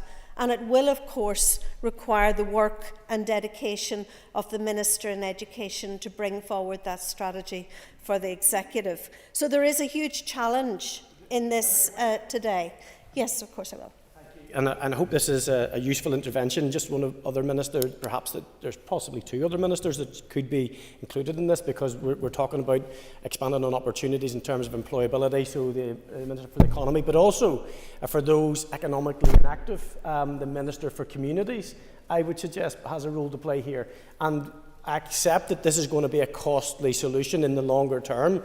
So in the short term, there's something we can definitely do in and around, I think, the 3 to 4 year olds and possibly 2 to 3 year olds. But for that longer term ambition, if we have that full executive proportionality, perhaps that's where we leverage the finances from. And the member has an extra minute. Thank you, Principal Deputy Speaker. I absolutely agree with the member, and in citing the different ministers, I don't mean to be exclusive in terms of those ministers, but to demonstrate to the House that this is a matter for the whole executive, not just for the Minister for Education, and he will need the support of the whole executive in actually bringing forward a strategy that is reasonable, feasible and fully costed and affordable. So if you allow me to progress just for a minute, and I certainly will. So I want to look at this in a couple of ways. So the first is that intervention and sustainability that is required for the childcare sector. And we've heard about childcare businesses that have had to close. And we need a sector that isn't always on the edge and teetering on the brink, as it has currently been over the past number of years. And that will require not just sustainability, it requires training and proper pay for staff, and that is massively important as we go forward. It also needs us to recognise as a society that childcare is not, as the member for South Belfast said, about babysitting. Childcare is about the development of our children. It is about looking after them in a setting where their potential can be reached. It is about support for families, and it is about support for the economy. So these are all really, really important issues. And again, I'm delighted that in this House today we have acknowledged the need for provision for childcare for parents who have children with special educational needs. My colleague from North Antrim referenced the fact that the previous Minister in Education had looked at the DUP policy, which was to try to provide 30 hours of childcare for children aged 3 to 4. Now, we know that that's not enough, and we know that we need to do more, but a strategy takes many, many years to put in place. And I think that there are some quick wins that we can have within that strategy in the here and now. And one of those is to try to get to a position where we have 22.5 hours of early education for 3 to 4 year olds in Northern Ireland, and that is guaranteed. And that we make up the 30 hours by some kind of voucher scheme for parents who could perhaps use that or save it as they want. And I will be keen to hear the Minister's view on this. I also think that we can do much more in terms of our schools. So wraparound care in school tends to vary extremely, it's like, I don't know, across Northern Ireland. So you can have places where there are schools that have 5 days a week of wraparound care for children, where children can go from 8 in the morning to later on in the afternoon to 0. And I do think that we can actually, by investing in our schools, also provide part of the solution to this problem. Thank you, Your Principal time's up. Deputy Speaker. Yeah. I realise that I've outrun my time, but I do think that this is a matter of huge importance, and I would like to hear of some of the things that we can do that are quick wins in order to bring about solutions to the problem. Thank you. I call on Cara Hunter, please. You, Mrs. Principal Deputy Speaker, and I'd also like to congratulate you on your recent appointment, and also to colleagues across this House on their maiden speech. It's both a nerve-wracking and an exciting time for you all, I'd imagine, so congratulations to you all. I welcome the opportunity to speak today in what is the first speech I've had in 2 years, and what better issue to begin with than the issue of affordable and accessible childcare and the need for a childcare strategy. This is a matter of immense importance to the families and the future prosperity of this place which we call home.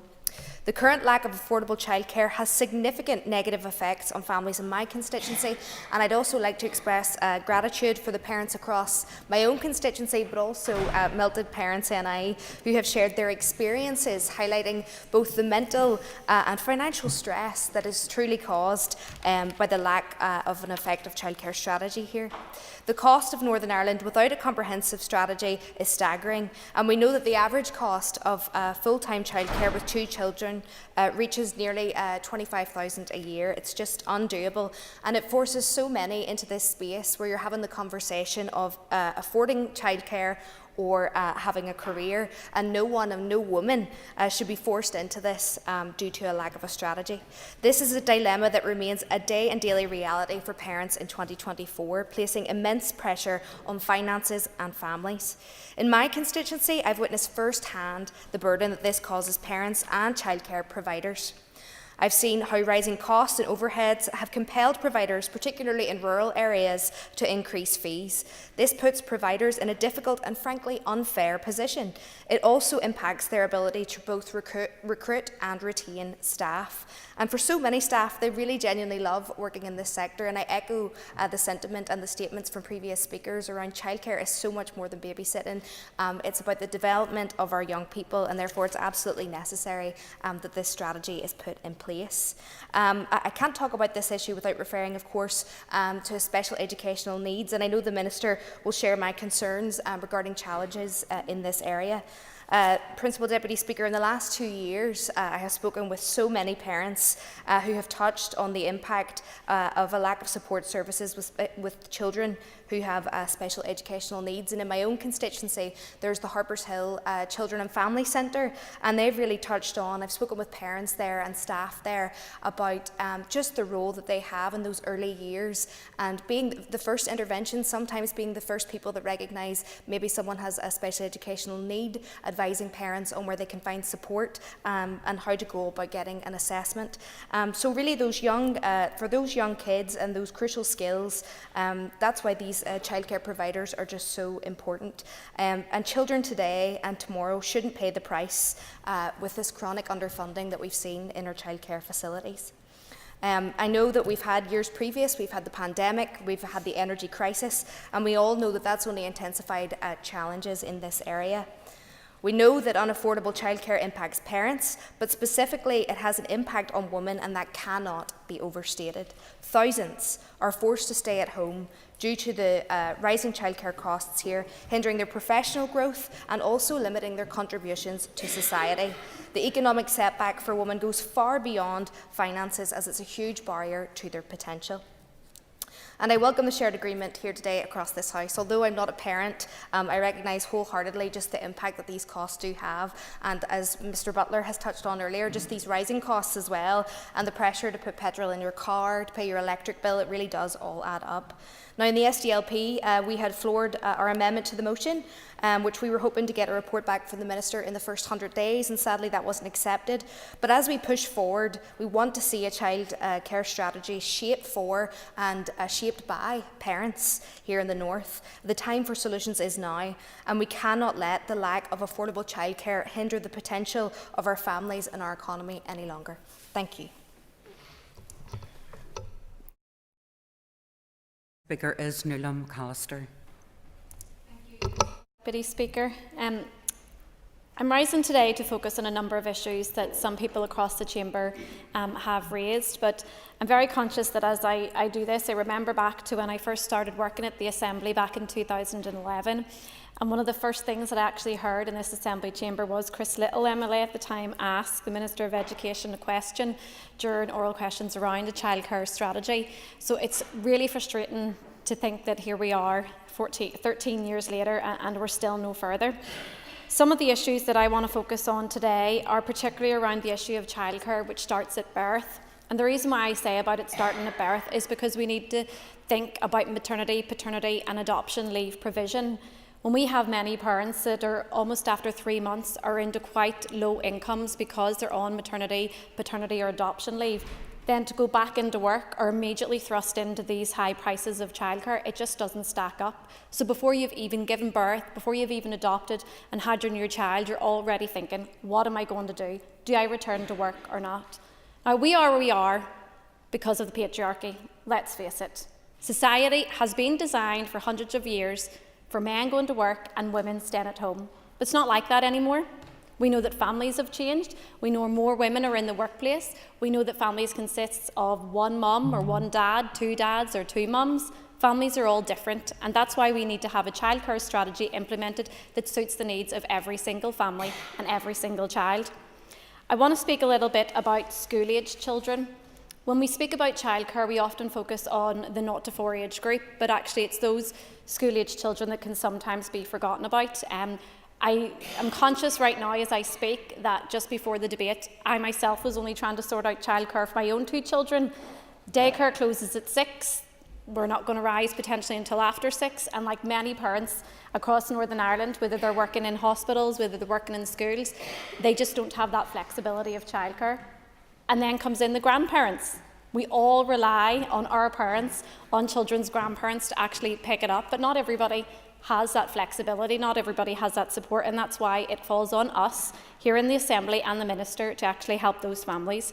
But wraparound care is key. I implore the Minister here today, I know that there's a lot of talk, particularly from the DUP benches, about focusing on that standardisation on 3 to 4 year olds, but I want to be clear, and the sector has been clear, preschool provision isn't childcare. It's not childcare. If we want to standardise the preschool hours, and we absolutely should, we should standardise preschool hours, but we can't expect parents to then top up with vouchers for the extra to make it to 30, because what childcare setting is going to take it for an extra day, one day, an extra hour one day, 2 hours another day? It simply doesn't work. We really need that bespoke reality here for Northern Ireland. So I would implore the Minister that whilst it might be a quick win, it's not going to work for the majority of parents. We need to standardise preschool day, and we need to have childcare on top of that. We need to ensure that no matter what we do going forward, that it's fixed permanently. And I think that may be where we may have delay in implementing this, but we want to get it right. We want to make sure that whatever we do for parents, it means that more parents, especially women, can go back into the workforce, and that when their child turns 4 and is in school, they now still have that childcare to rely upon, that they don't have to think, what do I do now? Let's pay for the after-schools clubs, let's send them swimming, let's send them to football, racking up the costs there because it can't be done anywhere else. So we need to think about it from birth, right up until the point where your child is allowed to and should be able to stay at home alone, because we all know that for every child it is different. But I would implore the Minister that when we are going to implement this childcare strategy, and I hope that we do see it coming soon, that we think about it in a holistic view, that it's not... Yep. Thank the member for giving way, and I agree with your points about the long-term view. Would you also agree that the crisis is now, and so while we need a long-term strategy, we also need immediate interventions, such as pushing for increase in tax-free child credit, such as convening a task force, and potentially a COVID-style payment which could support providers so that could offset the costs on parent fees? Absolutely, and I do members agree. An extra minute. I do agree, and I thank my colleague for raising the issue, and I think it would go a long way if this Assembly, particularly behind the Minister of Education, did call for that raise in the tax-free allowance. We know it goes somewhat in helping, but it's simply not enough. But look, I have said everything that I think needs to say, particularly around ensuring that we have that proper bespoke childcare strategy here. Let's not dupe parents. Let's actually fix the system. ensure that we get it right from day one. Thank you. Thank you, Nuala. I have one more speaker. I'm trying to get everybody who's requested to speak on the list. So, Jerry, it's yourself. I just want to remind you that if you take any interventions, you won't have extra time. Jerry Carroll. Thanks, Deputy Speaker, and thanks for that. I want to thank the parents, obviously, guardians, childcare workers and campaigners who have forced the issue of unaffordable childcare on the Storm's agenda, and some I think are here today, obviously, after years of government inaction. Excuse me. Can't be emphasised enough that childcare costs are too high. They were too high before Storm's collapse, too high before the cost of living crisis, and it's high time that politicians and the executive do something about it. In socially deprived communities, Deputy Speaker, like mine, which have suffered years of attacks from Stormont and Westminster, we have stagnant wages, welfare reform and service cuts, to name a few, and childcare costs are pushing people to breaking point, to the brink.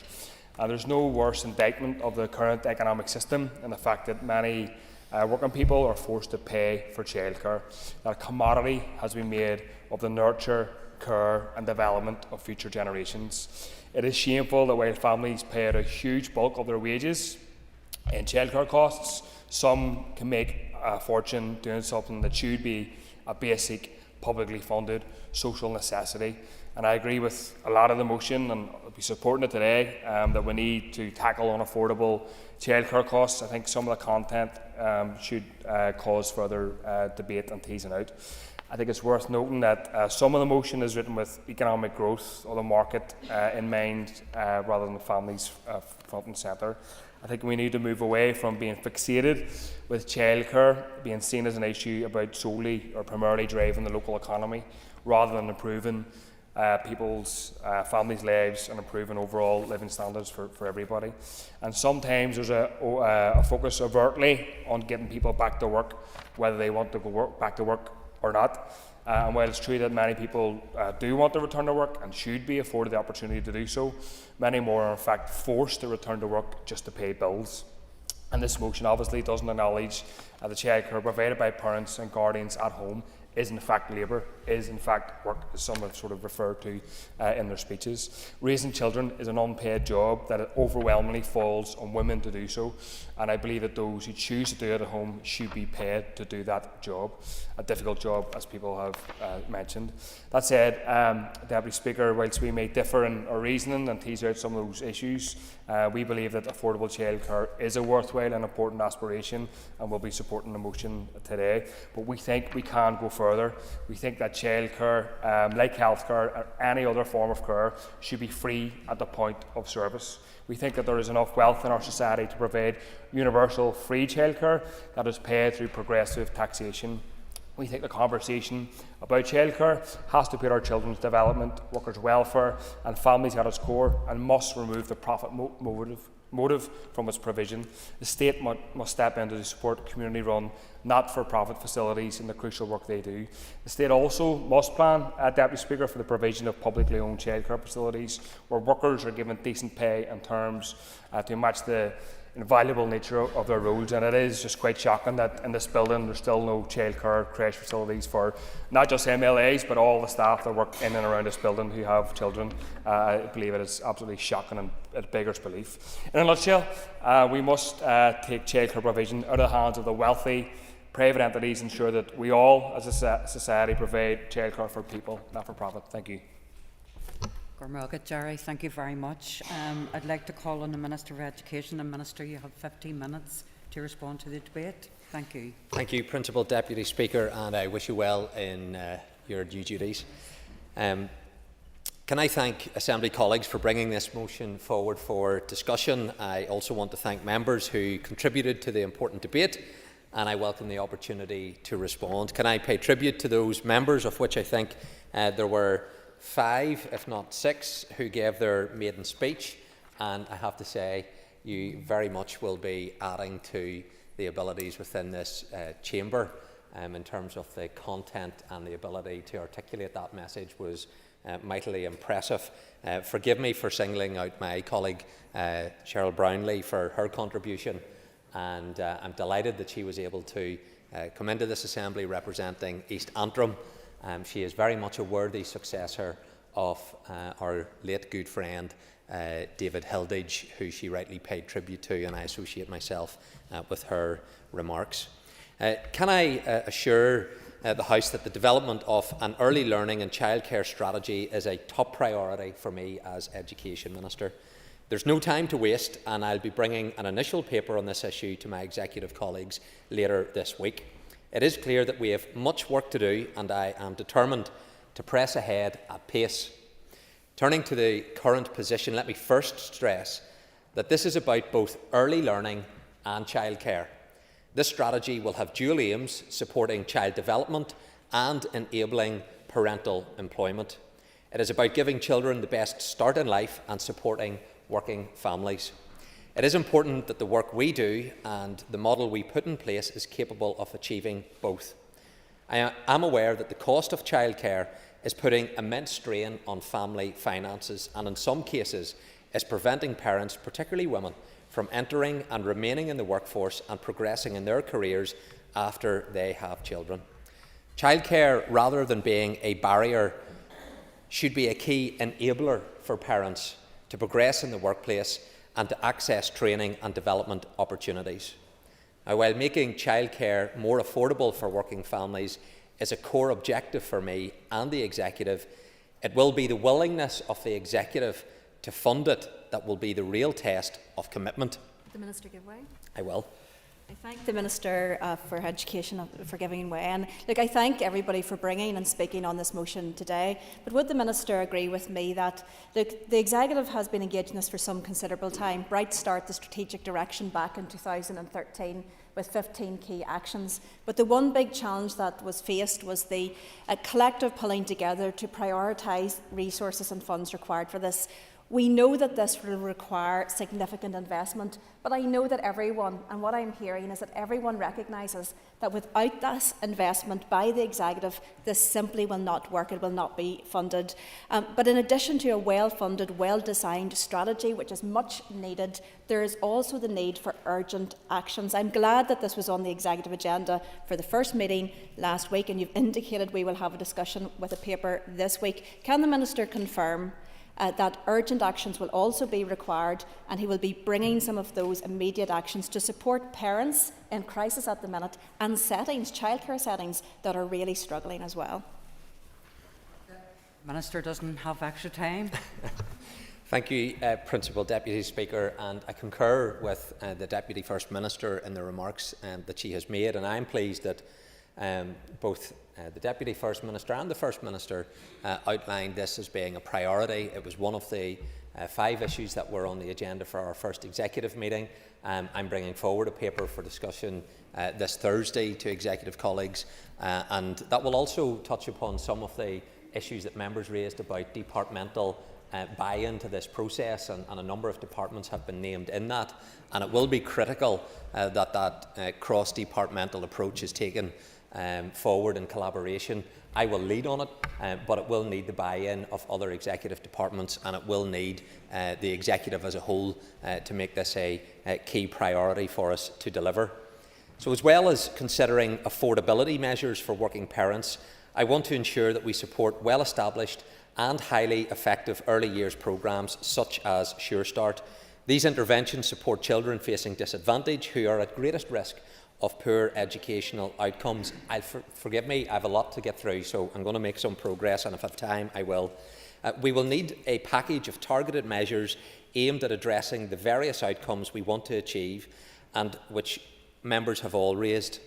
I'm very well aware of the challenges which many parts of the early learning and childcare sector are facing in terms of their sustainability and difficulty in recruiting and retaining staff. And I look forward to meeting parents, early learning and childcare providers for other stakeholders over the coming weeks to hear from them firsthand what they feel needs to be done. Some members mentioned an advisory group. There is a stakeholder engagement forum which already exists, and that is something that I can look to in terms of expanding and repurposing as we move forward in delivering this childcare strategy. Our first priority will be to stabilise and further develop these services as we seek to address issues of underinvestment. The work to date has involved extensive stakeholder engagement, both through the establishment of a stakeholder engagement forum and in individual stakeholder meetings. My officials have also had engagement with government officials across the United Kingdom and in the Republic of Ireland to learn about their early learning and childcare schemes, what their objectives are, how they were developed and implemented, and what outcomes they are delivering. While we can and should learn from others, it is important that we consider what would be best for Northern Ireland and deliver the outcomes we want to achieve here. I am aware of the reported implementation issues in rolling out the 30-hour offer in England, and we want to learn from that. However, at this stage, I don't want to rule out any options until I've had the opportunity to consider them in more detail and see if there are elements of them which might translate into the Northern Ireland context. I want to deliver a bespoke affordability scheme for Northern Ireland, one which addresses the challenges we face and delivers the outcomes that we want to achieve. However, it must also align with the financial support already provided by the Government to assist with childcare costs, principally through universal credit and the tax-free childcare scheme. It would be important not to displace these inadvertently, and I am aware that there have been calls to ask the Government to increase its contribution to the tax-free childcare scheme upwards of the current 20% contribution. Ms McAllister and Ms Nicholl alluded to that particular issue. And I share the desire to see this government contribution increased. Indeed, my party colleague and predecessor in post, Michelle McIlveen, wrote to the Chancellor of the Exchequer in September of 2022 requesting an uplift in this contribution from 20% to 30% and to remove the cap on the total amount that can be claimed by parents in any 1 year. Members of Parliament from Great Britain have also made similar calls. So far, however, His Majesty's Treasurer has not agreed to any increase. However, I intend to continue to pursue this, as it would undoubtedly provide additional support for working families relatively quickly. In advance of expansion, I fully recognise the need to stabilise existing core services and programmes in order to create a firm foundation for growth. There are already some well-established and high-quality government-funded early learning and childcare services to build upon. These include my department's preschool education programme, Sure Start, Pathway Fund and the Toy Box project. Madam Principal Deputy Speaker, I want to pay tribute to programmes like Sure Start and Pathway and those who deliver them. Studies consistently show that such early interventions improve children's cognitive abilities and social and emotional skills, leading to greater academic achievement. These benefits have been shown to extend to wider society through improved health, lower crime rates and increased productivity. I know the staff working in these programmes have a passion for what they do, and they make a real and lasting difference in the lives of many children and families, and I pay tribute to them today. While funded preschool is universally available in Northern Ireland, the preschool offer varies between 12.5 hours per week and 22.5 hours per week for a 38-week slot in the year. Therefore, while the offer is universal, the session lengths are not. Approximately just 40% of children currently receive 22.5 hours, while 60% are receiving a minimum of 12.5 hours. We need to address this inequity as a priority and begin to move to a position where all children receive 22.5 hours per week. This would contribute to both our child development and childcare objectives. It would also result in Northern Ireland having a higher level of universal provision for 3 to 4-year-olds than England, which we are often compared to. In England, 3 to 4-year-old children whose parents are not in employment only get 15 hours. Even so, 22.5 hours is not the height of our ambition for working families with children of this age. We have a manifesto commitment to provide 30 hours, and that remains my objective. Following significant engagement with the sector and findings from independent Commission reviews, it is clear there is a real and urgent need to protect our current provision and reinvest in areas which have been squeezed by rising costs and constrained funding. I will want to do this as a matter of urgency. There are other issues to be addressed too, not least making sure appropriate childcare is available and accessible for children with disabilities and special educational needs. It is also important that I consider the recommendations made by the expert panel in the Fair Start report and more recently the independent review of education on this issue. We all agree that the current level of early learning and childcare support available to children and parents in Northern Ireland is inadequate, and there is a need for the Executive to address this. Implementing an ambitious programme of reform will take time, which is why I also want to consider what short-term measures might be possible to ease current pressures. The budget needed for all of this will be significant and require an ongoing commitment. If real and meaningful change is to happen, Executive colleagues must be willing to properly invest in early learning and childcare. And members have asked for costings in association with this. However, can I just say, when fully implemented, the annual and recurring costs could potentially be up to £400 million. The ultimate scale of the budget required will be dependent on the scope of the strategy and the level of support agreed by the Executive across the range of areas proposed. However, make no mistake about my ambition for this strategy and my commitment to make the case for the funding required to deliver progress as a matter of urgency. Members may ask, as I did, how was the £400 million figure arrived at? And I'm told it is a relatively conservative estimate. Members, to standardise our preschool education placements, so all children get 22.5 hours, £35 million. Actions supporting Sure Start, Pathway and Toy Box towards full expansion, £40 million. Actions to support sector sustainability, workforce development, children with additional needs, £50 million. Funding model to support affordability of childcare, which Ms McAllister talked about, to go beyond 3 to 4 years. If that was applied to from 9 months old to age 4, estimated cost based on 30 hours of funding childcare, £270 million. That gives us the total of £400 million. This is a figure through engaging with stakeholders, but also through the Strategic Investment Board's own assessment has been arrived at. So, members, that figure is hugely significant. So I welcome the commitment from the First Minister, the Deputy First Minister and all of the political parties that this is a top priority for us to deliver. I will drive forward this childcare strategy, but members, be under no illusion as to the scale of the funding that will be needed to make this a reality.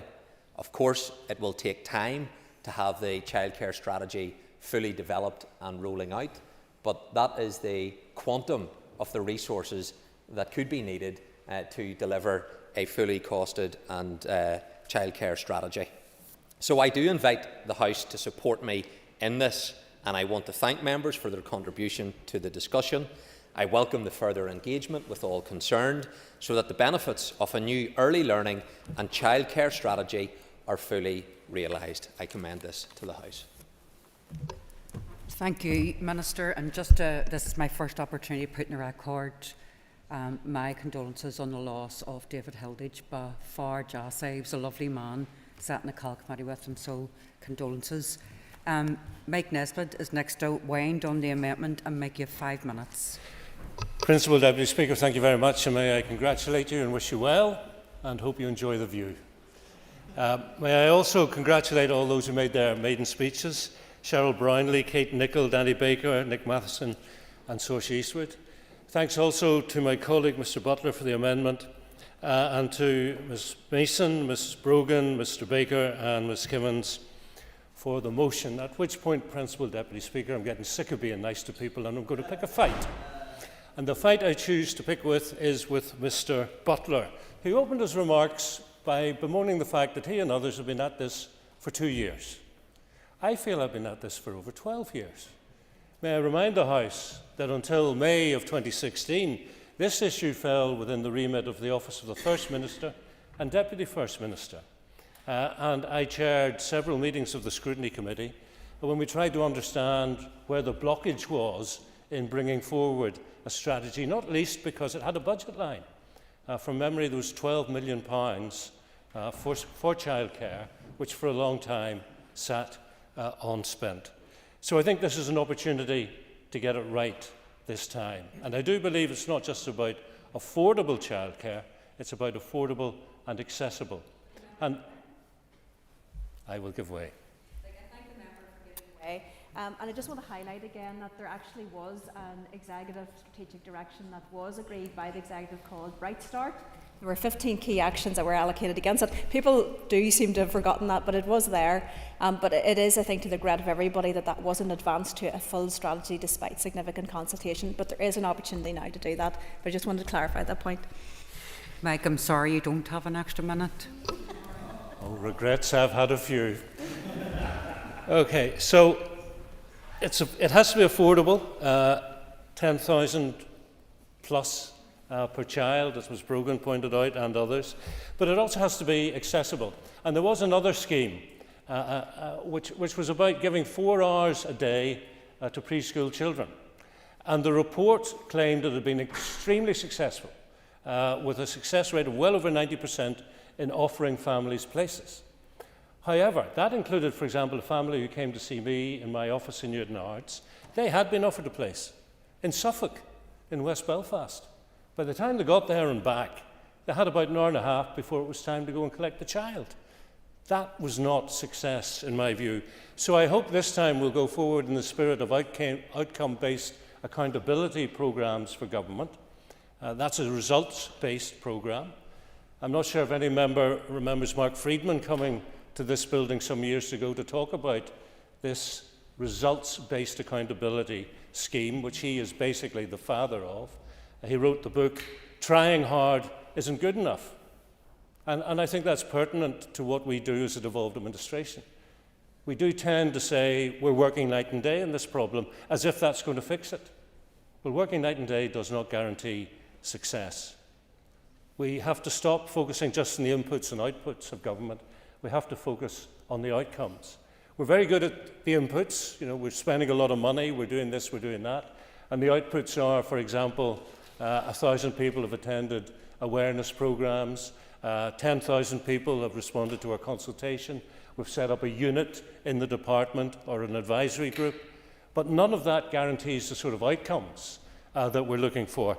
And so I commend the outcomes in the motion and the amendment to prevent educational disadvantage, to support children with special educational needs, to promote emotional health and well-being amongst children, to improve the terms and conditions of workers, to deliver accessible and affordable childcare. These are the measures by which this strategy, whenever it comes, should be measured against. And as the economy spokesman, I have to say, Principal Deputy Speaker, I think one of the outcomes isn't just about child development, it is about our shocking levels of economic inactivity. And the motion does talk about the positive impact on the economy of this strategy. There are a lot of people who are economically inactive who want to be active, and one of the big barriers is the lack of affordable and accessible childcare. So I believe it's not just a matter for the Minister for Education. And as Mr Dodds conceded, encouraged by Mr Butler, it is potentially for the whole of the Executive. I can see a role for the Minister for Economies, for Communities, for Agriculture, Environment, Rural Affairs and for Justice. So I commend the motion as amended, or proposed amendment from Mr Butler.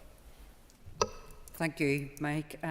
Liz Kimmins is going to conclude and wind up on the debate. And Liz, you have 10 minutes to wind. Thank you. And just to congratulate you on your new role. I think you've handled this very well today, so thank you.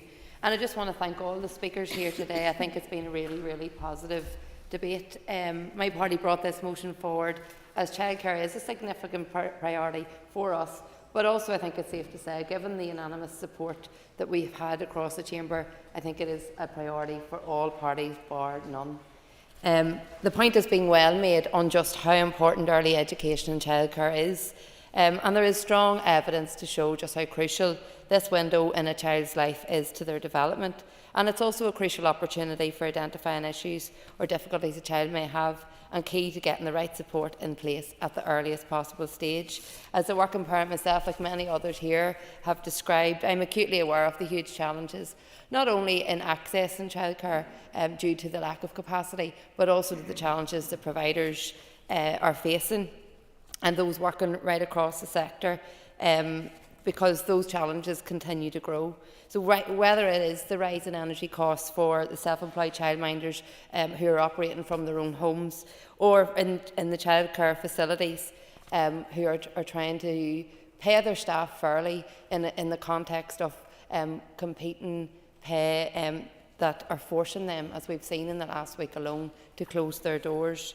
Highly qualified and experienced workers are being lost to other jobs with better pay and conditions, and it's becoming increasingly difficult to attract and retain staff, which we have heard on countless occasions just as part of this debate alone. So we need to ensure that staff working right across the sector are properly valued and respected for the excellent work they do, which has an increasingly wide and complex range in responsibilities, and it's no wonder that many of them are working away from a job that they love. And I think it would be fair to say it's a vocation for many, to jobs that are offering better paying conditions but maybe aren't giving them the same satisfaction and value for the work that they do. As we've heard from many speakers today, we cannot continue to push these rising costs onto already hard-pressed parents and families, and we need to put in place the right support to stop this cycle. Investing in a childcare strategy that is co-designed with families, providers, trade unions and workers to fully address the challenges they face will have far-reaching benefits right across society. The huge cost of childcare for families is untenable for the vast majority of parents, and we need to work together to deliver on this critical issue. Not only will the provision of affordable childcare, which is accessible to all, not just to those who can afford it, and as others have mentioned, not just to those who have children of a certain age, will have a huge impact in boosting economic activity, particularly for women, which is not only important for our economy, but for the well-being of parents to get back into the workplace in an adult environment. And I know myself, just coming to the end of my own children's maybe 9 months to a year, you can't wait to get back into the workplace and to have that balance in your life. So this will also help, as we have discussed, the vast workforce challenges that we're seeing right across our key public services in health, education, infrastructure, which again can be taken up and fulfilled by predominantly women, and those are the people who are largely facing the barriers that we've talked about today. And many have talked about the significant cost. The Minister has alluded to the costings that he has to date of investing in childcare, but it is important that an understanding of how, if we get this right, we have a real opportunity to transform society for the better. So whilst there will be initial costs, and that can't be understated, the benefits of that will be right across every sector. I will, yeah.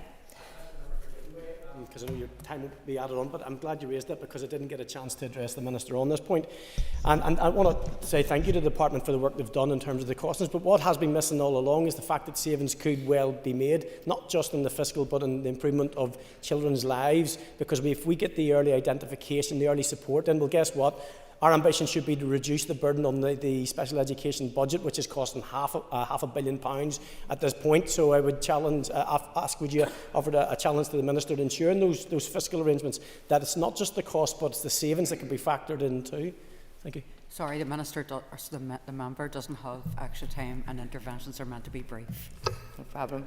But I thank the member for raising what is a very important point, because I think, and this is something that we can look at right across in every area of our work, that if we can get it right at the earliest possible stage, we will see the benefits elsewhere that will, and it's not all about cost, but will have far-reaching benefits, efficiencies that we will be able to see further down the line. And I agree, I mean, we've talked about this as a cross-cutting issue, and you know, certainly from our perspective, we've heard how ministers around the executive table are all up for this.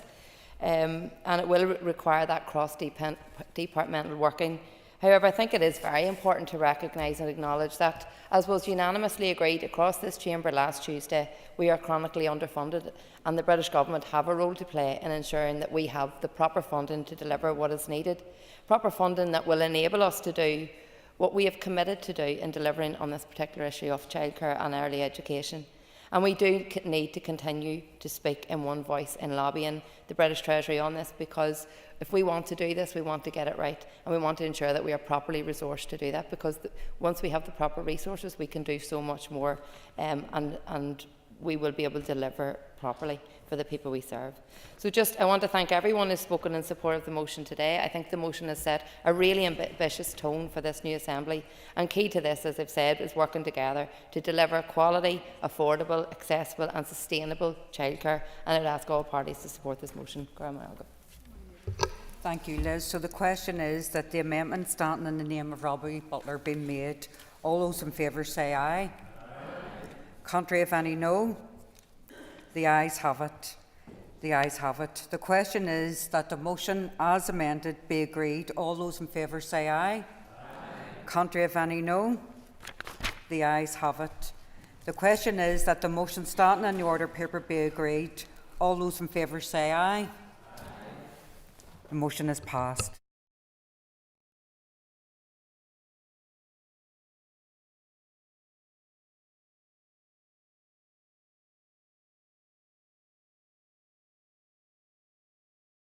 Can the House just take its seats for a moment? Do we make changes at the top table?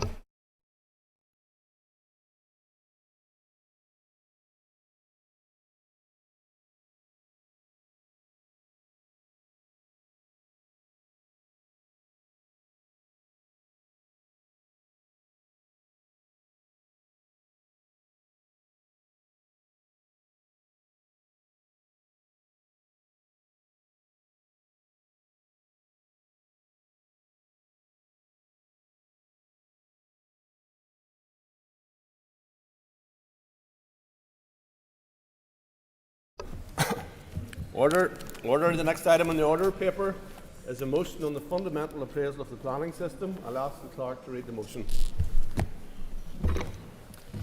That this Assembly acknowledges the importance of the planning process towards growing the Northern Ireland economy and creating places that people want to work, live and invest in.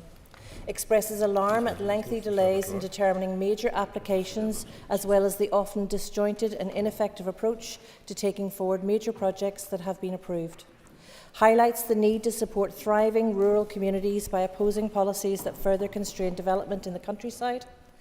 Believes that the planning process must have the needs of our ageing population and those living with disabilities embedded as first principles.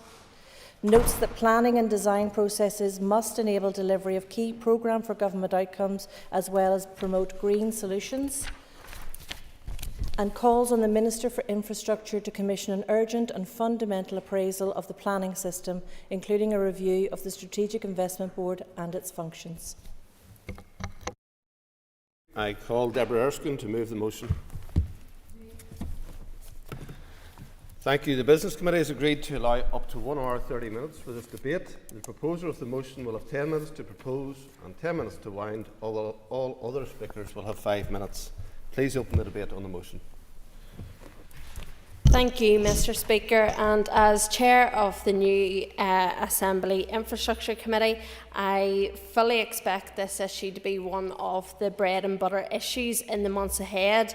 However, from the outset, I would like to make clear that today any comments I make in this chamber will be solely in my capacity as Fermanagh South Tyrone DUP MLA and not as committee chair. Like many colleagues in this chamber, I first saw the day-to-day concerns with planning while I was a councillor in Fermanagh and Omagh District Council. You will also appreciate many of the issues related to rural matters, very different from some of my urban colleagues in the chamber, but many of the frustrations are the same: length of time for applications, feedback, etc. We need a planning service which understands the needs of the countryside and its inhabitants. We face challenges keeping young people in their home communities, and planning should be there to support this, not aiding driving them away. It's important ministers understand the challenges and the unique nature of rural villages and do not seek to bring into force dangerous and concerning legislation, such as the case in 2021 with the ban on countryside development, which Minister Mallon sought to introduce and then later reneged. However, I recognise that there is also clearly a need for balance between development and protecting our green spaces, one of our greatest assets. During the last 2 years, my previous DUP infrastructure spokesperson, Philip Brett, engaged with stakeholders and worked on a policy paper regarding the planning system and the need for reform. When we talk of significant foreign direct investment coming into Northern Ireland alongside growing our Indigenous SME base, we must think carefully about how planning can facilitate these critical outcomes. However, too often we are regaled with stories and complaints from stakeholders with a common theme. Planning in Northern Ireland is not fit for purpose. This has been reflected in several reports. This, therefore, must be a priority for change. I was shocked to read recently of the pressures that are faced in the Planning Appeals Commission, which I would have considered as one of the key spokes in the planning wheel. It cannot be right to learn that the PAC is forced to commit almost all of its resources to one single case, meaning that many other significant projects are held back. I understand that many investors face internal competition to come to Northern Ireland, so the prospect of a long waiting list should they need to avail of the PAC does not inspire confidence. I'm aware that between the 1st of January 2023 and the 31st of May 2023, only 3% of all appeals determined by the PAC were within the PAC target timelines. I want to work constructively with the PAC itself and others to understand its needs and how we can do things more effectively. Funding, I know, is key to unlocking some of the issues and some greater cross-departmental working to solve the issues. Indeed, the role of the Strategic Investment Board could be greater with regards to ensuring key strategic government projects are delivered in time and are not held up through planning delays. I would also suggest that planning will be key to us achieving our net zero and decarbonisation ambitions in Northern Ireland, with the installation of renewable zero carbon technologies and infrastructure. Are we in a place yet where we have streamlined our planning approach to this? I'm not sure we are, but again, work will have to be done to ensure all strands of government are working together, coupled with dealing with the real challenges such as investment in our water and sewage network. To have buildings that are future-proofed and work for our communities going forward, we must ensure policies match the needs of our residents and investors. It is worth noting that some of the ways in which planning could be reformed in Northern Ireland look like streamlining the local development plan process, more collaborative approach within the planning system between public and private sector to create better outcomes, which creates better transparency around the planning process. For example, there is concern around the Interim Regional Planning Commission that it does not represent those who would engage with the planning system on a daily basis. And on that, I would ask the Minister to outline the terms of reference and the work done to date. And also, we must ensure that those involved in planning are skilled to meet the demands and support them in this work. Yep. To what you said so far, does the member agree with me that at the heart of this, the public is openness and transparency, and to that end, any examples of predetermination in planned decisions from those elected on the planning committees needs to be robustly dealt with? And I thank the member for his intervention. Yes, I mean, transparency is at the heart of this, and to ensure that people have access to all of the information that they need to fully come to make decisions. It is worth clarifying in relation to this motion, we are not proposing yet another wholesale review of the planning service. Reports such as the Northern Ireland Audit Office in February 2022 and the Northern Ireland Public Accounts Committee report have found that the current planning system is not working effectively. However, what I am instead doing today is urging the Minister to appraise the current situation within the planning service, identify the key needs and address these in the context of many reports which have made clear recommendations. Indeed, I and my colleagues on these benches acknowledge the work undertaken to date by the Department for Infrastructure through its Planning Improvement Programme. I will close by saying, whilst my remarks are made as a Fermanagh and South Tyrone MLA today, I look forward to working with my committee colleagues and the Minister and officials to really make a difference in this area. Thank you. I call Cathal Boylan. Could I wish the Chair well in her new role and look forward to working with her? And I mean, the Speaker will know he was Minister at the time. This subject has been debated on numerous occasions, and I do welcome the opportunity to speak on it, and also do welcome the mover of the motion's remarks that we don't really want to go back through another. I mean, there's been a number of reviews, and I think there's things there we can use. But, Mr. Speaker, the planning system plays a critical role in governance. At its heart, planning is integral to the delivery of a better society. It impacts key issues such as housing, including social housing, affordable housing, supporting rural communities, facilitating businesses, and helping unlock the full potential of our local economies. It also impacts on our energy sector, our environment, and is key for securing a just transition. So what we need is an effective and efficient planning system. But unfortunately, the planning system we have is not effective, nor efficient, and is not fit for purpose. Something that all the reps hear on a daily basis, be it from constituents, business communities, developers, or indeed across our rural communities. Over the past few years, there has been a number of reports that have reviewed the planning system and the problems within.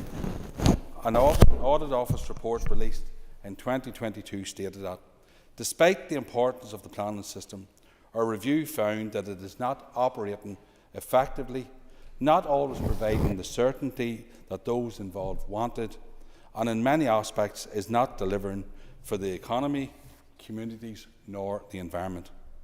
And in the same year, the Public Accounts Committee released a report and was equally critical of the system, stating that planning authorities have failed to deliver on many of their key targets, particularly on major and significant developments. Such poor performance has impact on applicants, developers, communities, and is actually risking investment here in the north. So it is clear how important the planning system is and that much improvement is needed. Of course, we've had many reviews and reports in recent memory, and many challenges to the system have been apparent for a very long time. One of the biggest issues is the delays to major developments.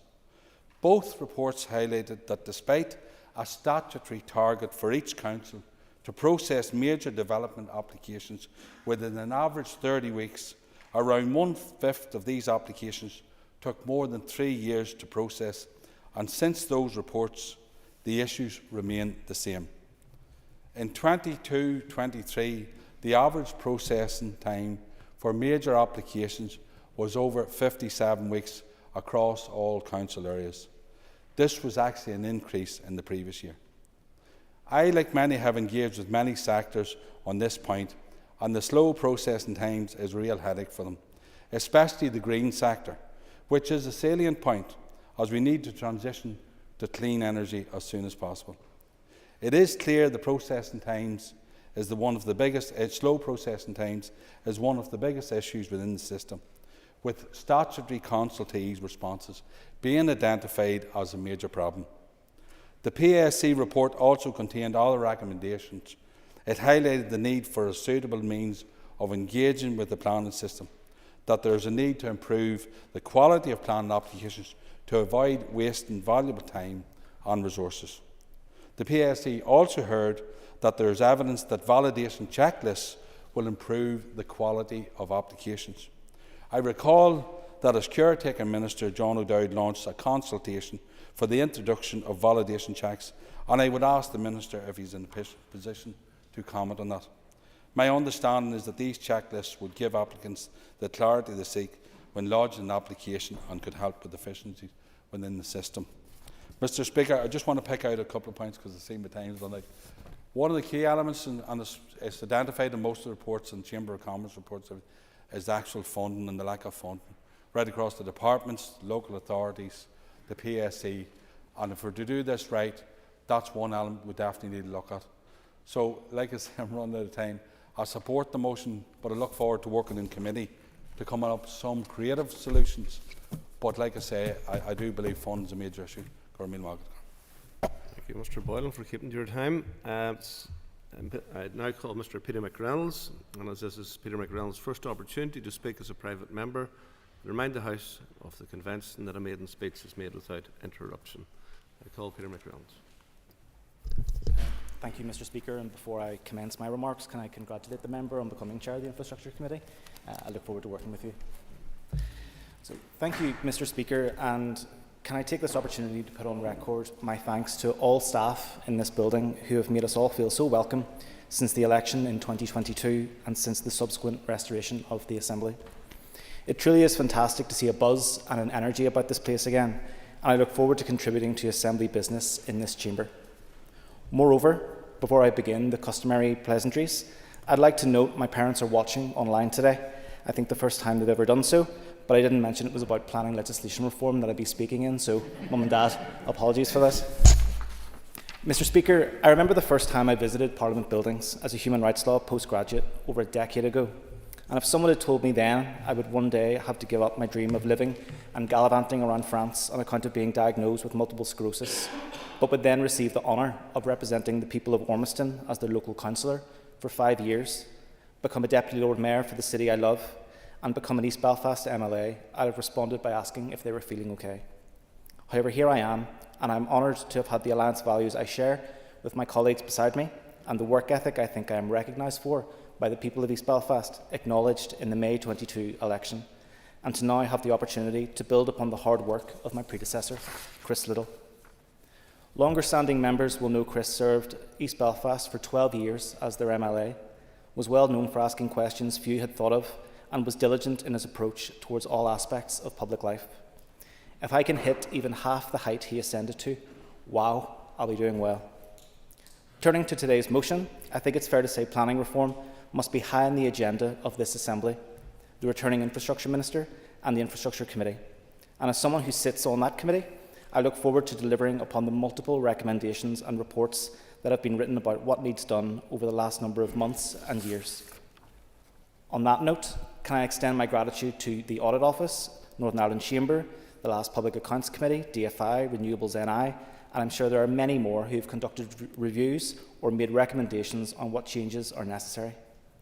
Mr. Speaker, we all know our planning system needs urgently addressed to deliver upon the potential Northern Ireland has, and which is linked towards delivering improved standards of living for our people through an improved economy, employment and opportunity for everyone.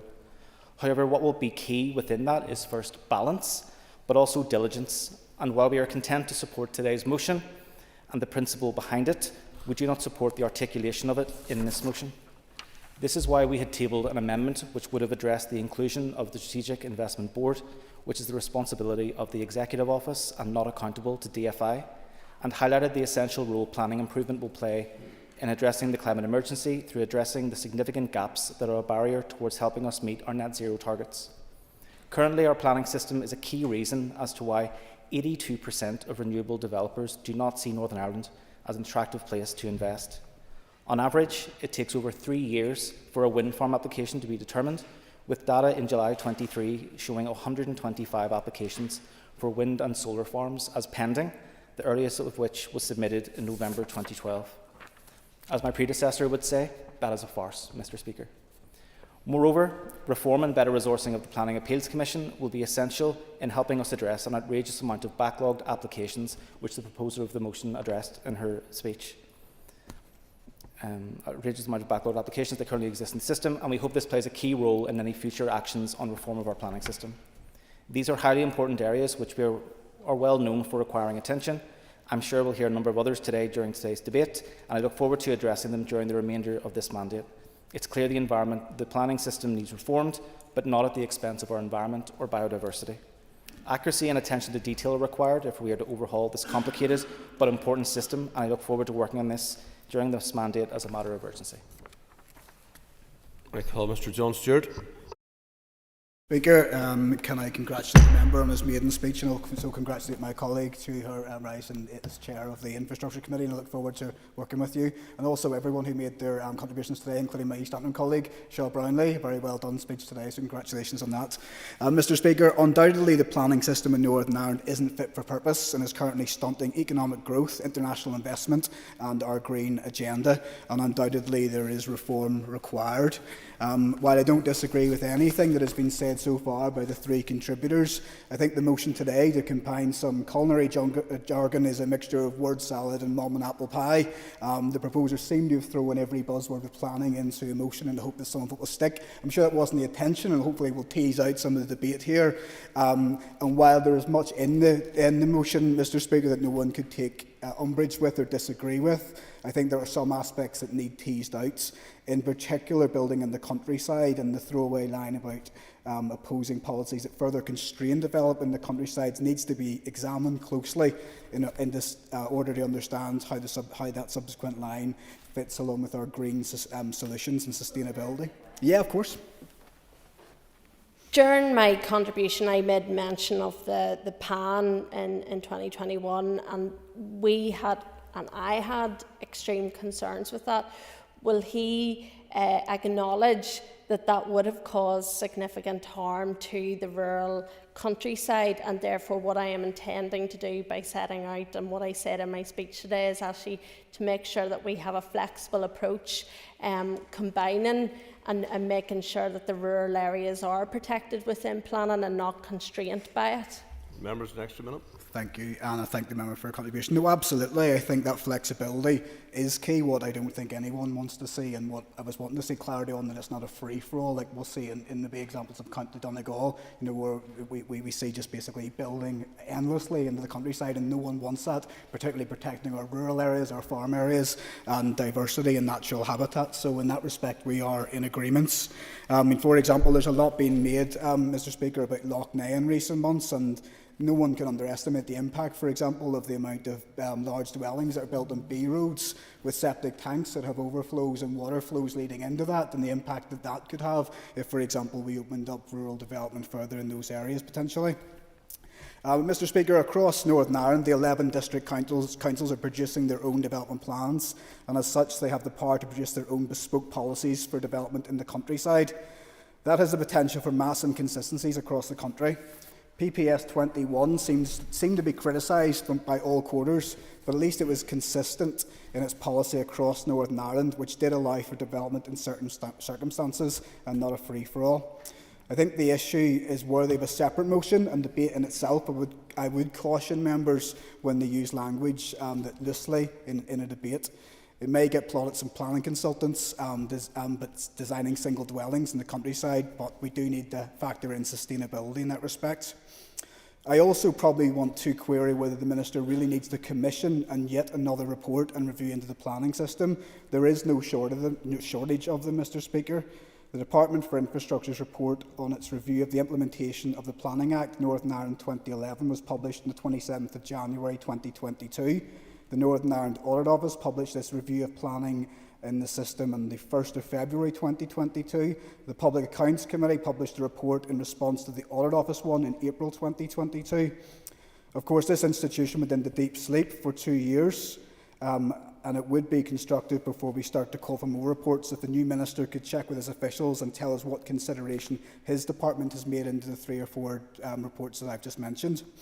In addition, and looking outside official government reports, the Northern Ireland Chamber of Commerce produced a report detailing planning improvement and reform paper only last month. A lot of similar themes emerged in these reports and in their recommendations. The Audit Office report is critical of the disjointed approach to planning in Northern Ireland. Its 12 recommendations relate to plan making, improving performance on the most important applications, enforcement, delegation and committee matters, review of planning fees, leadership of the planning system, skills and environmental ammonia levels. To focus on one issue for a moment, Mr Speaker, the Northern Ireland Audit Office report recommends greater transparency around council planning decision-making, particularly the recording of why some normally delegated applications are referred to committee and minuting the reasons why the committee has overturned an officer recommendation. It also recommends the need for appropriate training for councillors on planning committees, while the department ensures regional consistency. The PAC report has also 12 recommendations, and number 5 emphasises that all those involved in decision making ensure that processes are open and transparent, particularly where there's a high degree of interpretation that has been exercised. The department and councils should consider how checks and good record keeping to ensure transparency could be carried out effectively. Mr Speaker, I remember whenever I went on to council in 2014, there was a programme from the Department of Environment at the time in preparation for the development of planning to councils.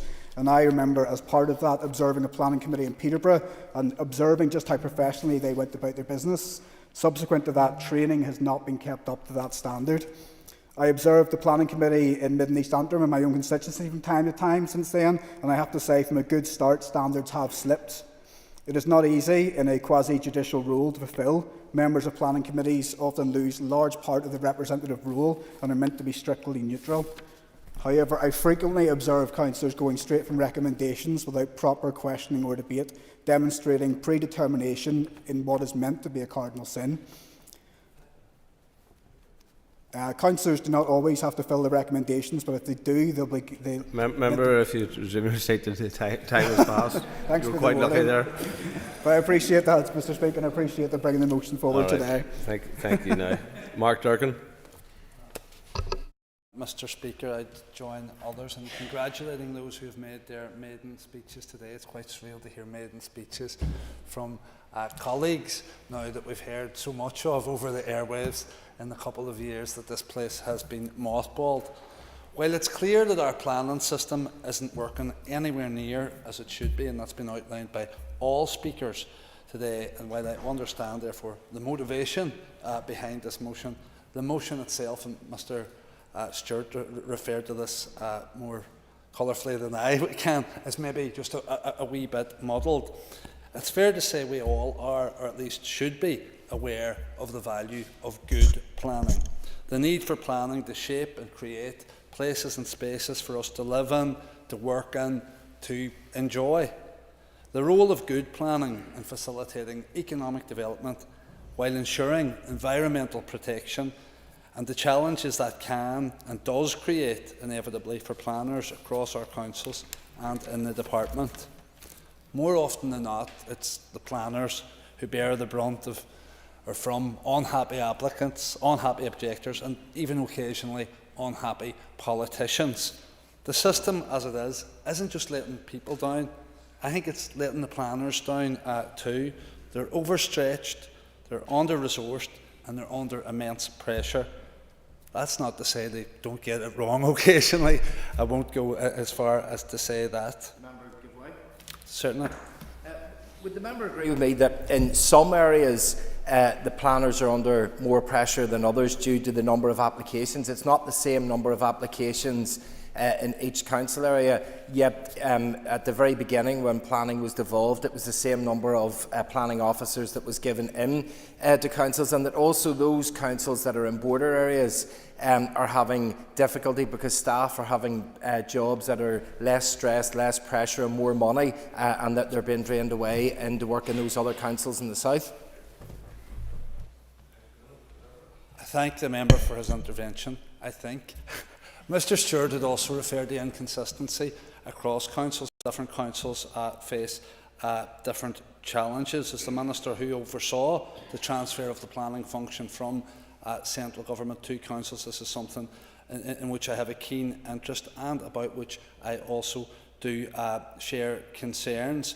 At the time of transfer, it was adequately resourced. However, like I say, different things have cropped up in different council areas. There's a particular challenge in border areas I believe there's always the temptation that gamekeepers can be persuaded to turn poacher all across the area by a more lucrative private sector as well. That's why our planners need to be properly recognised, supported, and why planning needs to be adequately resourced. So I do value an appraisal of the planning system, but that has to go beyond the planners themselves. We need to look at statutory consultees, many of which, be it within DFI itself and development control, roads, be it in NIEA, Historic Environment Division and DFC, all seem to be struggling to get responses and to applications in a timely fashion. This needs to be, or well, there needs to be, more accountability here, and perhaps a thorough and meaningful appraisal will assist in getting more support to these services in their respective departments too. Maybe it's time to explore mandatory consultation response times again. That's something I'm sure I'll revisit it with the Minister in the future. The fault for delays doesn't always lie with the statutory agencies either. Let's be honest, often it's the drip exchange or bat and ball of information between them and applicants, and that's, I wonder, might an appraisal point to the implementation of a checklist for applications also, so that they won't be accepted until they have all the ducks in a row. That'll save officer time and applicant time and money in the long run. The introduction of the PAD process was meant to do this, but it evidently isn't working as envisaged. The motion uses the term disjointed and ineffective to describe the approach to major projects. We've seen many projects delayed due to this, and that's why SDLP had brought forward the proposal for an infrastructure commission to oversee such projects. The executive agreed to this in the last mandate. TEO was to take it forward, so I'd encourage again the Minister and also as a committee to take this up with them. TEO also has responsibility for SIB, so this motion's call on the DFI Minister to review that board suggests the motion itself is a wee bit disjointed. There is mention of the process enabling PFG outcomes to be attained. We need an updated programme for government for a start, and the Climate Act will be central to that. The renewable energy projects will need to be prioritised. That's not to say that they all have to be approved, but these applications can't drag on for years and years, causing anxiety for objectors as well as uncertainty for investors. We acknowledge that motion refers to the need to maintain and support thriving rural communities, referred to a PAN brought forward by previous Minister, Nicola Mallon, my colleague. I would say to the member that the PAN, which was panned, didn't actually introduce anything new, just reminded us all what we had all parties had previously agreed to. Thanks, Minister. Thank the member. I call Mr. Stephen Dunn. And I welcome the opportunity to speak on this matter, and indeed I thank my colleagues for bringing forward this motion today. And it's great to see the cross-party support already, which I think is developing as the debate goes on. But certainly planning is such a crucial aspect of our economy, and an effective planning system is vital to instil confidence in the market for investment and economic prosperity. And we need to see real change and transformation to develop our infrastructure through greater connectivity, investment in services and indeed a stable energy sector. There's no doubt the current system is too slow, and often statistics for local applications such as house extensions, etc. can sometimes mask the real problem, which is that larger applications and major projects can face delays for many years. As has been said in the recent NI Audit Office report, it concluded indeed that our planning system is not working efficiently, and in many aspects is failing to deliver for our economy, communities or the environment. And indeed many other representative bodies share similar concerns and have carried out a number of detailed reports as well on this important subject. Whilst we recognise the work of the Department's Planning Improvement Programme to address some of these concerns, I do believe there is much more to do, and really to improve our planning system and make it fit for purpose in 2024. There is indeed disparity across Northern Ireland on processing times of planning applications, and this is often frustrating for applicants and objectors. I think it's important to say too, who are looking across at other council areas and see similar planning applications being progressed often much quicker.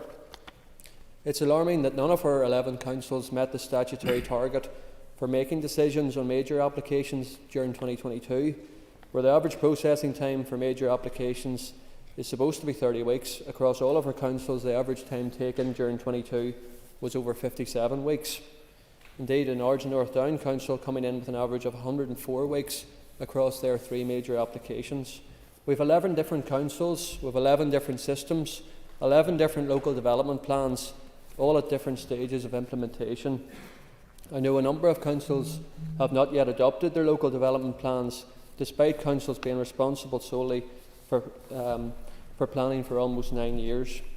Whilst it's important that planning processes are agile to reflect the varied needs across Northern Ireland, I do feel there should be a greater level of consistency within our planning system and across our councils, and the Department should consider greater oversight on council performances and monitoring. Statutory consultation delays can indeed lead to real frustration from applicants and investors, and in some cases can be the difference in a project going ahead or having to be withdrawn due to time and ever-rising costs, and we've seen that more now than ever, given the costs of inflation and construction and so on. Consultees play a very important role in terms of providing specialist views and advice in their respective areas of competency. The current 21-day target for consultee responses is just that, a target. If a statutory consultee exceeds the 21-day target to respond, there is currently no recourse, there is no sanction. Stronger deadlines for statutory consultees are a must if we're to see real change and streamlining within our planning system. The Planning Appeals Commission, the PAC, is also in need of attention to address the backlog, which has for a number of years now has been blamed on COVID. In the first 5 months of 2023 alone, the PAC only completed 3% of appeals within its target timelines. We need an improved, more efficient planning system in order to really stimulate economic growth, and we need to give investors that much needed confidence. We also need to give our homegrown businesses confidence that they can carry out that expansion to their business or build that new factory should they so desire. There needs to be stronger engagement as well across industry. This includes businesses, business organisations, architects and indeed planning consultants. Planning reform needs to have strong and consistent input from architects and consultants, as they are often at the coalface of the Northern Ireland planning system day and daily. Our town and city and village centres are also changing, with hybrid working and the ever-increasing rise of online shopping and out-of-town retail centres bringing new challenges to our country. It is imperative that our planning system is agile and it reflects the changing landscapes and needs right across our society here today in 2024. I do believe that we need to see a greater level of town and centre living going forward, particularly to meet the very significant housing challenges that is faced right across Northern Ireland, from our capital city right through to every rural corner of our great country. So I very much happy to support the motion here today and thank my colleagues for bringing it forward. Thank you, Mr. Speaker. Thank you. As this is Patrick Brown's first opportunity to speak as a private member, I'd remind the House that it's convinced that a maiden speech is made without interruption. I call Patrick Brown. Thank you, Mr. Speaker, and can I also take this opportunity to thank the member for Fermanagh and South Tyrone for bringing this motion and congratulate you on your appointment as Chair of the Infrastructure Committee. I look forward to working with you on that committee, and can I congratulate my colleague for East Belfast on his excellent maiden speech, and also congratulate in advance my colleague for Lagan Valley on what will no doubt be another excellent maiden speech. I very much welcome the opportunity to debate this important issue during this first full week of Assembly business, and to send a strong message that planning reform must be prioritised in this restored mandate. As my colleague from East Belfast has clearly laid out, we do have some reservations with the wording of this motion, and with something as technical and complex as the rules and guidance governing our planning process in Northern Ireland, it is vital that we send the right message. Reform without clear and justified purpose will only take us backwards, and this motion perhaps misses an opportunity to more comprehensively and concretely embed the climate emergency and the green economy within the topic of planning reform. In my maiden speech, it is only right that I take a moment to reflect on the importance of the natural environment in my constituency of South Down, and the role the planning process can and must play in protecting and safeguarding it for generations to come. Growing up in the countryside between Crossgar and Downpatrick has given me a special appreciation of rural life. And from Carlingford Loch up through the Mourne Mountains to the shores of the Lochiel coast, we are uniquely blessed in South Down with outstanding natural beauty. And so it will come as no surprise that as a member of this Assembly, I will seek to do all I can to champion and protect these environmental assets throughout my term. I'd like to take this opportunity to recognise the hard work and public service of former MLAs Sinead Bradley and Emma Rogan, who represented South Down in the previous mandate, and indeed Jim Wells, who served the area since 1982.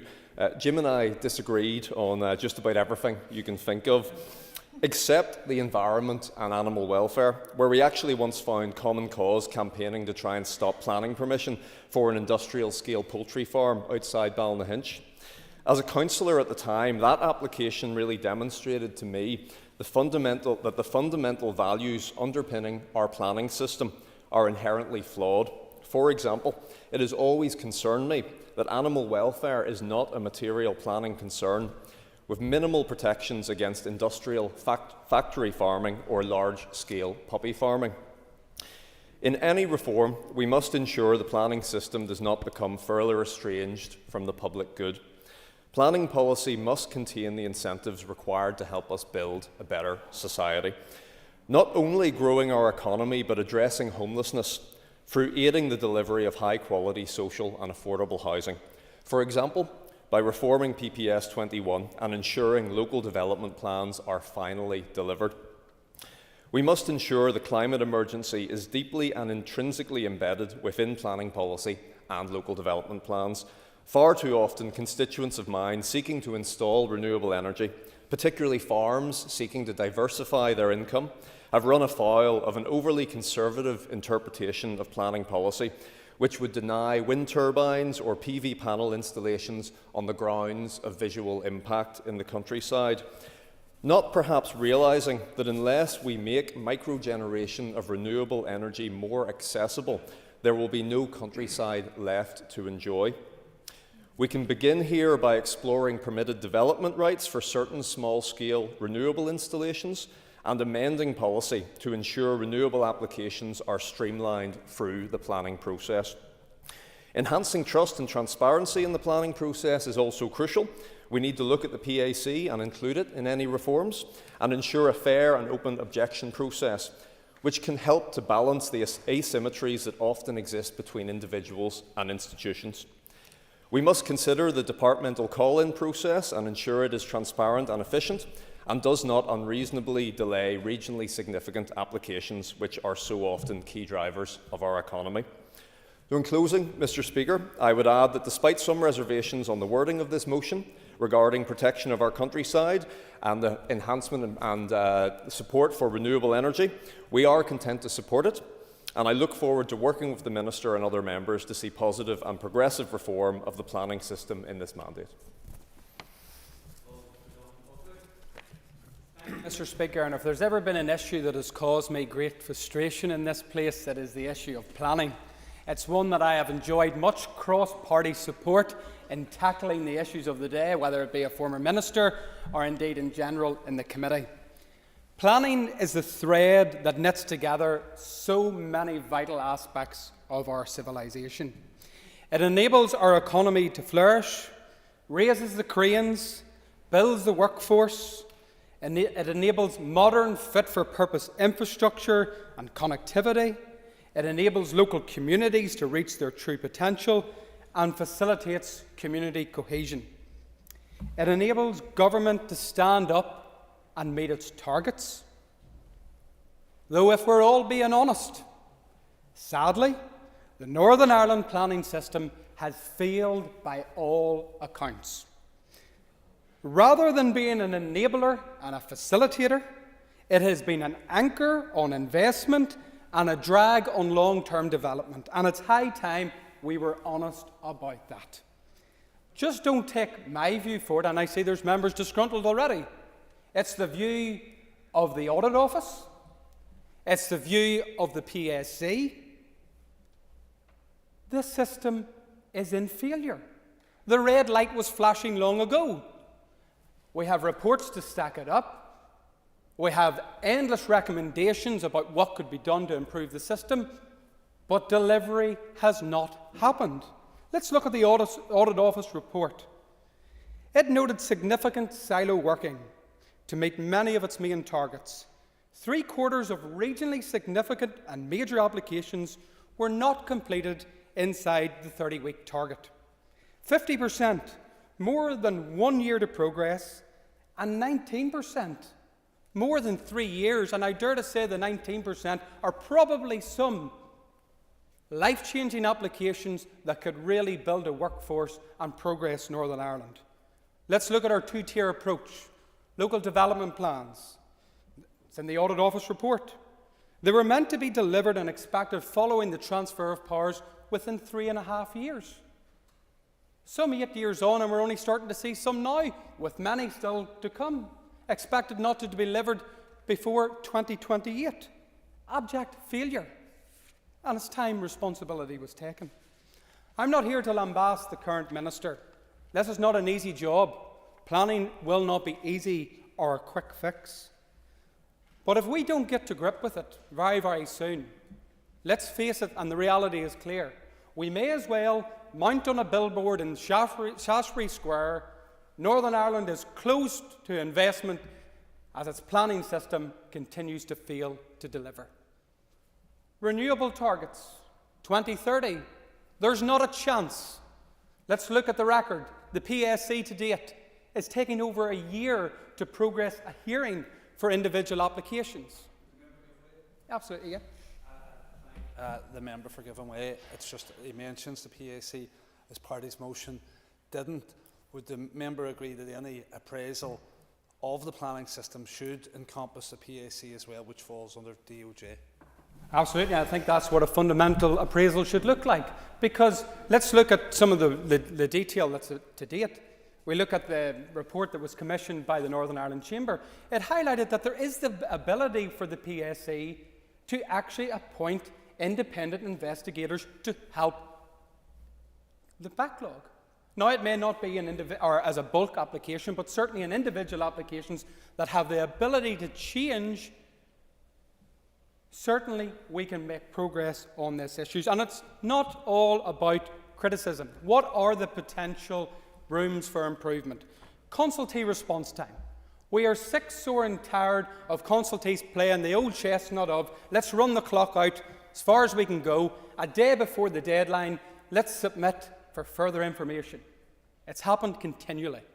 How do we sort that issue? Let's look at predeemed consent. If consultees fail to offer legitimate planning reasons for delayed in response, let us then put the onus back on the department to say, if you have not completed in time, we will give presumed consent. Let's look at areas in which we can go further than that, perhaps penalties for late delivery by department. Disjointed and silo mentality. That's something that's evident. If anybody wants to look back through the research pack, you'll see we dealt with this issue continually at committee level. There is a disjointed approach when it comes to planning from departmental officials. Yes, quickly, yes. I thank the member for giving way. Just in relation to, obviously, I have said about the Strategic Investment Board, and indeed members have made mention today that in fact it's under the Executive Office, which I know. That is also pointing to the fact that there needs to be the cross-departmental element in relation to looking at planning. It's an absolute vital point. And do you know something? One thing that I have become acquainted with in the committee, and I think the member will find this, is that we have constant dithering and delay from departmental perspective. Regionally significant applications. They've been round for, what, 5+ years, maybe more? Information becomes apparent, a minister changes their decision. It's time that we put planning to the heart of our decision making. And I would encourage the minister to take that approach. I call Mr. Tom Elliott. Very much, Mr. Speaker. And obviously, planning is always an emotive issue, and sometimes there's even an east versus west. There's sometimes a rural versus urban, and we hear all of this all of the time, I have to say. First of all, I want to start, and we've heard a lot of criticism of those that are planning officers and within the planning service. But let's look at the opposite side for a period as well. Sometimes the statutory consultees are extremely slow at responding and hold the planning applications up significantly. Look at the agents that put in the applications, and let's not let them away without some criticism. All those are supposed to be front-loaded now. Are they all front-loaded? Some of them are. We have some really good agents who do that, but some actually don't. And the planning officers, to be fair to them, go out of their way sometimes to try and get that information in, because they need that information to be able to make a reasoned decision on it, or at least opinion. Let's look at the second point that I was going to raise around planning appeals commissions. And that's within the Department of Justice, or at least they're paying for it. But I understand that within the last 5 years, the planning appeals decisions have doubled, or somewhere in that. I think Mr Buckley said over a year now for some planning appeals. That's right. I think the average is over a year for those that are oral hearings. So there does need to be, and I would have thought when it gets to PAC, most of the information should be there. I'm not sure what they're actually waiting on. So while I'm not hugely critical, I just want to know why. I think we need to know why before we can address the fundamental situation. The third aspect is around local development plans. And I know locally, and the member that brought the motion forward will understand this as well. For Mananoma, they have got their local development plan. But what has it done? It has created chaos. Chaos among the development zones that are already in towns and villages. Because those development zones are from the old area plan. They're still development zones. But now they have this white land that you can't automatically get development approval for. And it seems crazy that still within the development zone, but you can't get development for it. So I think it was unwise to bring forward those new plans, those new area plans, without actually having the development zones resolved. I think they've put the cart before the horse on this occasion, if you know what that means, Mr Speaker, I'm sure you do. I do think there is a huge amount of work to be done, and those councils that haven't brought forward their development plans, I would say to them now, please be mindful of that difficulty that we've run into in Fermanagh and try and resolve that, because you should learn from other people's mistakes. Yeah, happy to give way. Thank you, Member, for giving way, and it is an important point. But would you accept that while we have stagnation in the coming forward of local development plans, we also have stagnation in terms of place shaping, with some councils operating off local development and area plans that are 20 and 30 plus years old? Yeah, totally accept that, but I still don't know why it has taken them so long. Nobody can explain to me why it has taken them so long. The new councils are now, whatever it is, 8, 9, 10 years in place, and they still haven't made that initial progress. The final point I did want to make was around the agri-food business, mainly in the rural areas. I do have to say that there has been huge controversy over recent years about the designated sites and what you can put in place. And I have to say it's got to the stage now where actually significant agricultural developments are almost impossible to get planning approval for. That is not helpful for economy, and it's not helpful for our agri-food business in Northern Ireland. I accept there are issues around Lough Neagh and other pollution areas, but let's not always blame the farmer for this. That's not always their fault. There are other many issues, and we'll probably hear a lot about that in tomorrow's debate. But I would ask that there is a reconsideration of that issue around the ammonia figures, and let's hear the justification as to why, because I just think it's stifling our agri-food industry, and in fact, in some areas it's going to ruin it. And the other point on that is it's actually going to make it worse, because some of those agri-food developments will actually improve and reduce the emissions coming from it and pollutants, but they're not going to be allowed to do it because they can't get planning approval for it. So they're going to work within an old system, an old housing structure that's going to allow more emissions, whereas they could get a new development and it would reduce those emissions greatly. Thank you, Mr. Speaker.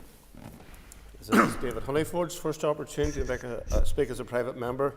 I remind the House of the Convention that a maiden speech is made without interruption. I call David Honeyford. Thank you, Mr. Speaker. Firstly, congratulations. This is my first time speaking on your new role, and I wish you well in it. I want to start by with a sincere thanks to everybody in Lagan Valley who put their trust in myself and my party colleague, Saoirse Eastwood. We are committed both to working every day for everyone across Lagan Valley. I moved to Lisburn at the age of 13 when my dad was a Presbyterian minister, was posted just outside the city at Mackergall. Having met my wife Elaine in that small country church, we've lived and raised our family around the area ever since. Lagan Valley is an increasingly diverse constituency, and that change is fantastic to be a part of. To help lead change and to push for better is the reason that I'm here. I like to think that I represent the Northern Ireland where we no longer need to be constrained by the traditional default lines. I myself have gone from being a teenager in a manse to a development officer in a GA club. I try to live out what a truly shared society, the society that I want to see. I also want to pay tribute to my predecessor, Pat Catney. It's not difficult to pay tribute to Pat. When I was first elected, my first comments were to say that I was sorry that it was actually Pat that was missing out. He's one of life's really good guys, and I wish him well, and I know he'll do a first-class job representing Lisburn North and Lisburn Castlereagh City Council. Moving to the motion, Mr. Speaker, our planning system needs to be reformed to assist our economic growth, our rural applications and growth in renewables, as has been said, and that's just a few of the issues around planning. The process needs to be reformed to bring applications to a conclusion much more quickly, and the process needs to be much less onerous on applicants. We support the principle behind the motion, though I have reservations about some of the detail written in it, and I'll state these, but I don't force a division on it. As we know, PPS 21 sets out our planning policy for the countryside. However, although I agree with the principle of planning reform, I cannot agree with the motion in its entirety. The Alliance Party's relatively straightforward amendment to the line by opposing policies that further constrain development in the countryside wasn't accepted, and I accept that. But how can you call for a fundamental appraisal of a system if your starting point is by opposing any change that it will bring? And I do acknowledge that the member has said in her speech what she meant, but it's the words in the motion that we have to go by. PPS 21 has made the process based on the principle of development for farmers much simpler, and that is an overall a good thing and important to our farming community, and I represent quite a large part of Lagan Valley is in that community. And it makes it easier for the next generation to stay in the rural community, to live on the land that they farm. And in my office I deal with a huge number of planning applications for constituents in Lagan Valley, from major business applications to rural countryside dwellings. A large number of those have been caught up in the countryside infill change in the conditions of CU8 in the adoption of the Lisburn and Castlereagh City Council's local development plan. And we heard from the member about similar in Fermanagh. Therefore, as a member of Lagan Valley, I'm well aware that public trust in our planning system has been damaged over the past number of years. Substantial legal bills have had to be paid by the local ratepayers. Mr. Speaker, I need to put on record that in my view the wording of PPS 21 and CTY 8 in that has been stretched and misinterpreted, where tree houses and domestic garages and garden sheds have been used as buildings to apply for infill permissions. We have seen a string of judicial reviews against this policy in my area, which I have to say has led to vast expense and frustration. Unfortunately, lots of innocent people have innocently been caught up in this, and this has caused considerable anxiety, and the planning system has been delayed dramatically. This is an obvious reason why reform of that policy has been required for some time, and to clear up any ambiguity. In my view, as reform is introduced, this motion doesn't provide enough detail to address the hurt and real-life issues that ordinary people are suffering right now in my constituency. Instead, in my view, the immediate help would be, during the approval of local development plans, consideration be given to allow an actual grace period, to allow for applications already in the system, some for many years, to be dealt with. Thank you. I will clear. There you go. Cheers.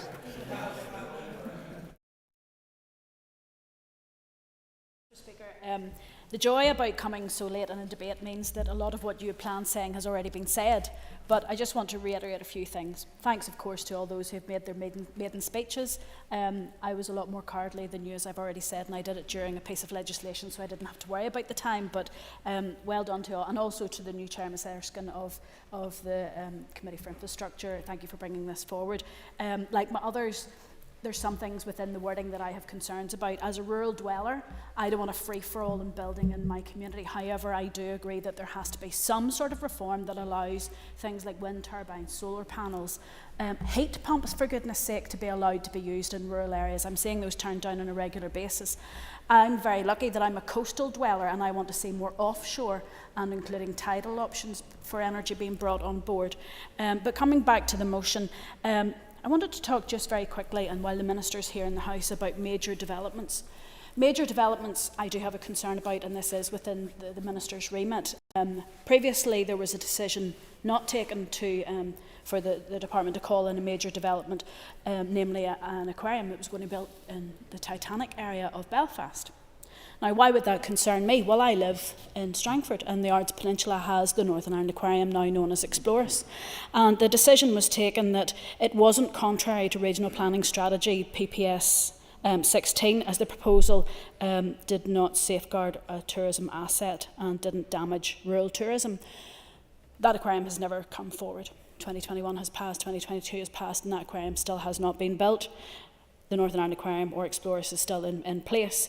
If that aquarium is built, you may as well wipe out tourism on the Ards Peninsula, because for the 4 years that Ards and North Down Council had that aquarium closed, it caused a massive impact. But that wasn't taken into consideration. So what I would say as an outcome of this motion today, Minister, I would ask that you look at the major development rules, especially with regards to rural areas, and where there is a negative impact, that is seriously considered.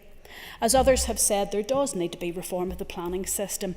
I'm not going to kick all of the planners out there, because many of us have colleagues who are planning councillors, sit on planning committees, and they do what they can with the tools that they are provided with. It's quite simple that the tools are not good enough. Statutory consultees are my bugbear with anything to do with planning.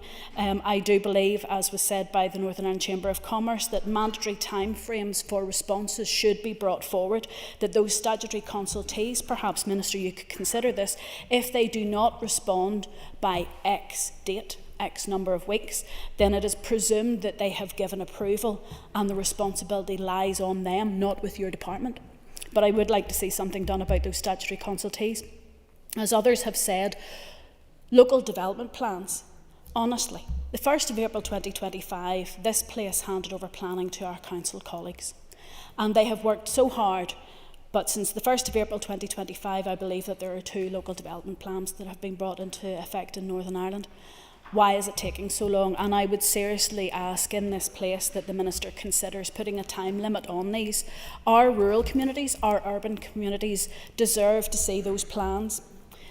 There's also another issue that comes up when the motion talks about the programme for government. I'll just remind all in this House, a new decade, new approach. We agreed to a housing outcome for the next programme for government.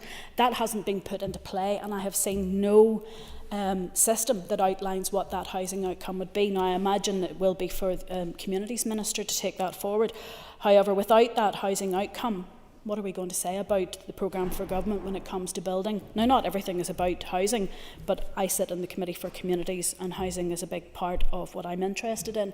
And I look across at the issues for housing when it comes to planning. Delays, oh my goodness, no prioritisation given for social housing. We don't even have targets through local development plans or in local council areas for social planning.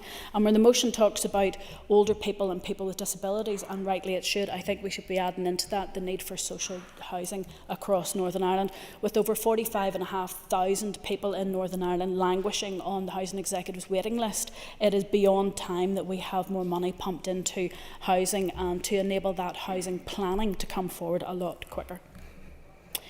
Housing and building and all of those wonderful things that are impacted by planning does have an economic impact across our communities. It does have an economic protection role to play. But just looking at that economic development, I think about colleagues who sit within the economy, the Department for the Economy and the Minister for the Economy. I'm watching construction workers Member, bring remarks to a close, please. I'm watching construction workers leave Northern Ireland. Thank Minister, I ask you if you can help with that. Thank the member. I've only one more member left to speak, and I'm going to introduce a grace period to allow that to happen. So I call Mr. Allister. Mr. Speaker, in or about 10 years ago, this House exulted in the fact that it had devolved planning to local councils. I have to ask, how did that work out? I must say it's been a great disappointment, because my experience and that of many of my constituents is that what it has introduced is chronic disparity across Northern Ireland in terms of planning. I take my own constituency, North Antrim. In the lower part of the constituency, which is under Mid and East Antrim Council, because we've got a new area plan, a gap site is now one building. In the upper part of my constituency, a gap site is two buildings. I regularly meet planning agents who tell me, I'm having trouble with this application. If I had this application in Mid-Ulster, it would have been through long ago. So it has brought that chronic disparity, which is pleasing very few. But the great burden of what I want to say is about the farming community. Our farming community, particularly our poultry industry, is being crucified by an overzealous ammonia policy, which has got worse with the government, with the department's move away from its consultation in December to make it even more extreme. I could give you multiple cases. I have one case of a constituent in my constituency who for 6.5 years has been waiting for approval for a new broiler house. There has been ping pong between Shared Environmental Services, NIE, Planning Service. They seem to take great delight in just frustrating the application, never reaching a decision, with no thought to the fact that this application is motivated by the fact that there's a second generation wanting to join the farming enterprise, and they can only do it if they get their planning permission. And no regard to their livelihoods or anything else. It is beyond disgrace the manner in which the ammonia direction is being abused within to penalise our planning, our applicants in planning. I'll give you another case where a farmer who's both a dairy farmer and a poultry farmer wants to upgrade his houses on the poultry side, needs planning permission, is willing in mitigation to offer a reduction in his dairy herd so that he can get the extra at the poultry side. And the silo mentality of the planning department is, we're not interested in whether or not you diminish your dairy side. We're only interested in the fact you're going to increase your poultry side. So where is the logic in the supposed mitigation policy that applies to ammonia? It is not there. And I find it very frustrating for so many of our farmers, particularly in North Antrim, where we have these precious bogs that no doubt the incoming Agriculture Minister will be more excited about than he is about helping farming, that if you're within 7.5 kilometres, dear help you, because you have no chance of even modestly increasing, even though you're moving to better housing with less emissions than what you have. And you know, the example I gave is the dairy farm and the poultry house. Because of the shape, because of the layout of the farmyard, the dairy farmer could increase his dairy herd through permitted development asked no one increase his emissions. But when he comes along and says, can I please mitigate the increase in the poultry side by the reduction in the dairy side, no, we're not interested. Unless and until those issues are addressed, then farming is going to continue to be crucified by an insensitive, inflexible, overzealous agenda within the planning sector. Call Minister O'Dowd. Before I start, can I declare an interest in this debate, as Councillor Mary O'Dowd, who sits on Armagh Banbridge for Gavin Planning Committee, is also my wife. In relation to today, just give me 1 second. First of all, I would like to thank all the members for this motion on our planning system and for providing me with an early opportunity to address the wider Assembly on very important issues. I am delighted to take up the post of Infrastructure Minister and the opportunity I have to make a real difference and make positive change to people's lives. As previously stated, I want to congratulate Ms Erskine on appointment as Chair of the Infrastructure Committee and John Stewart as appointment to Vice Chair, and I look forward to working with them and the Committee in a positive manner on this and many other issues. As many have stated, planning has an important role to play in making the North a better place for us all. It's a key enabler to promote economic growth, helps us create attractive places and protect and enhance our environment. The planning system can impact on all our communities, whether young or old, whether we live in urban or rural communities. That is why it's important that we work together to deliver an efficient and effective planning system. And just to comment on Ms Erskine's in relation to rural planning, it may comfort her a bit to know that I was born and reared in a rural community. That may alarm others who have different views on how we should proceed in building in the rural communities, but that shows the contest that there is within our planning system. Under the review of the public administration, the Executive agreed to transfer significant planning functions to local government. And it allows local communities to hold their councils accountable for how they discharge their planning functions. And Mr Allister has given us an example of how, because of that decision, you can have one decision in Mid-Ulster, another decision in the other end of that council. But that's local democracy, that's the devolution of those powers down to local government, and it's up to local people then to respond as to how they feel about those matters. And it's also interesting, just on this point, when members are talking about planners, who are we talking about? Are we talking about planning officials in the council? Are we talking about our colleagues who sit on planning committees?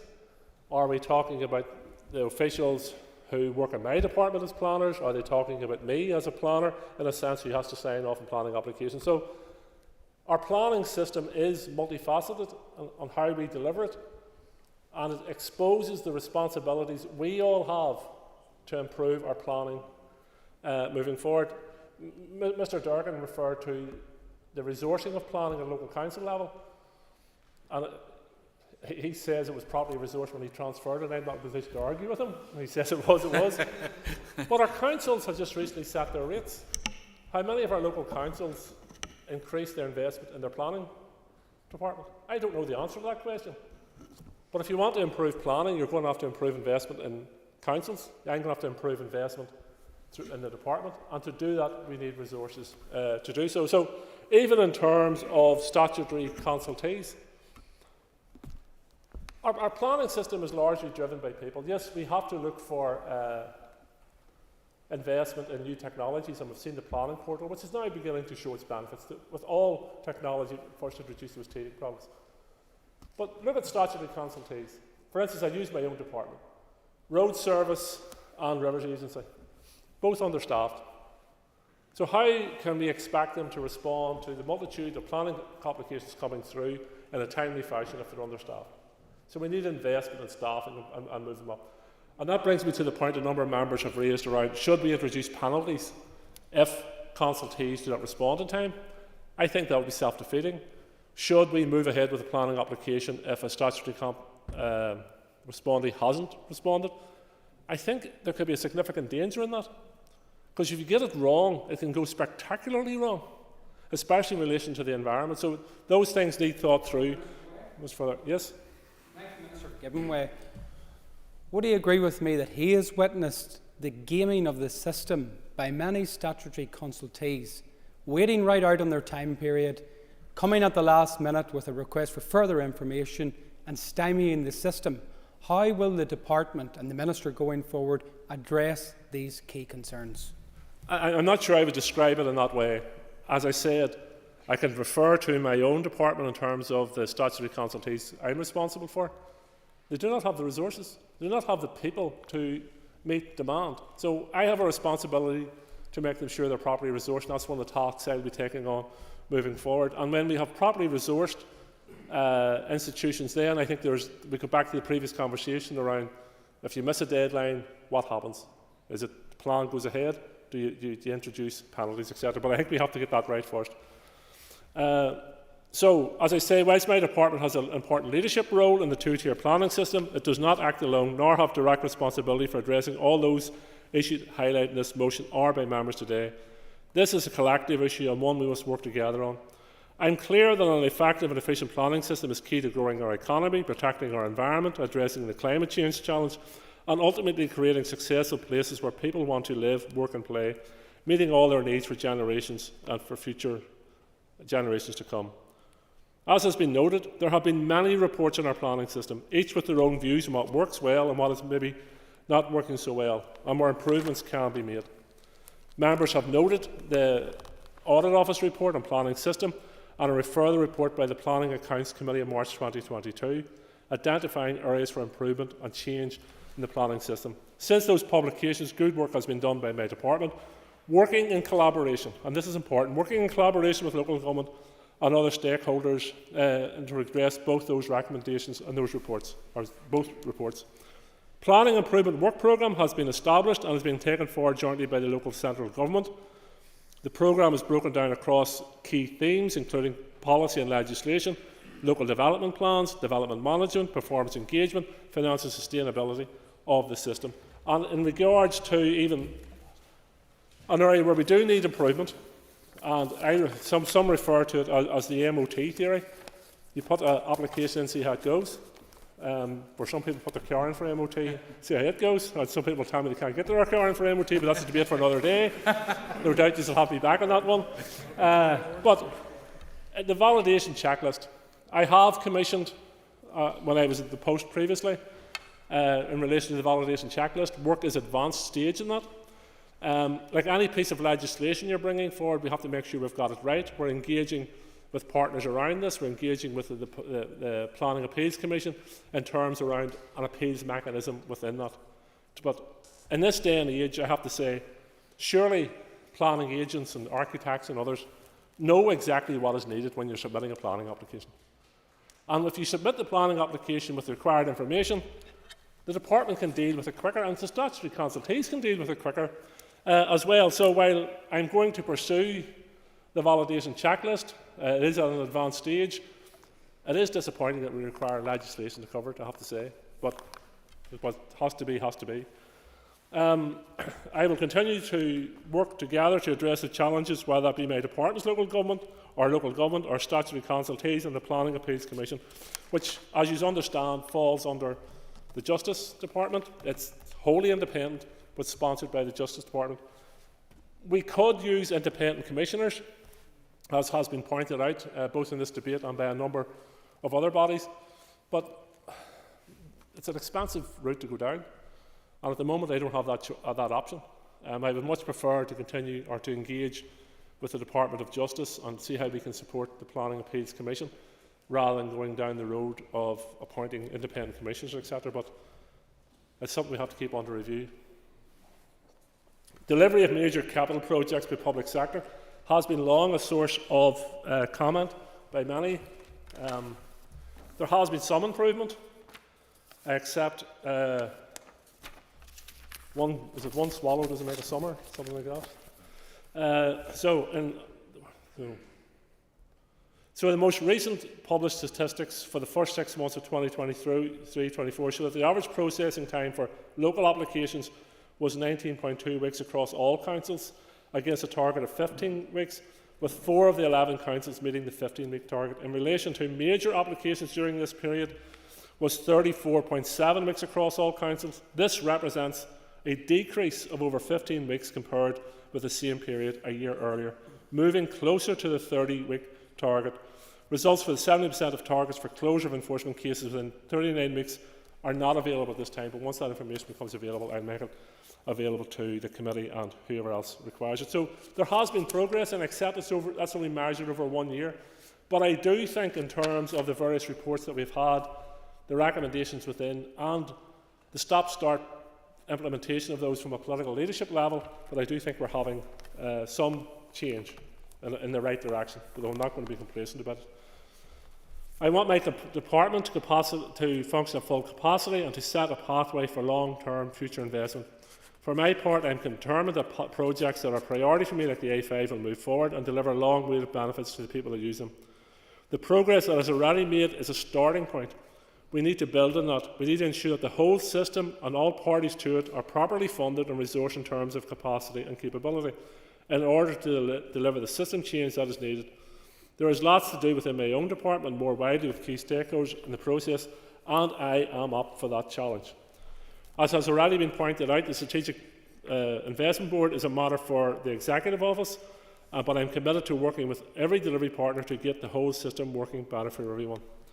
I intend to take some time to understand the progress that has been made to date and to ensure that we're doing everything possible to improve the efficiency and effectiveness of our wider planning system. And I note the proposal of the motion stated they're not looking at another full-blown review of planning. They're looking at an appraisal of the planning system, and I am more than happy to do that.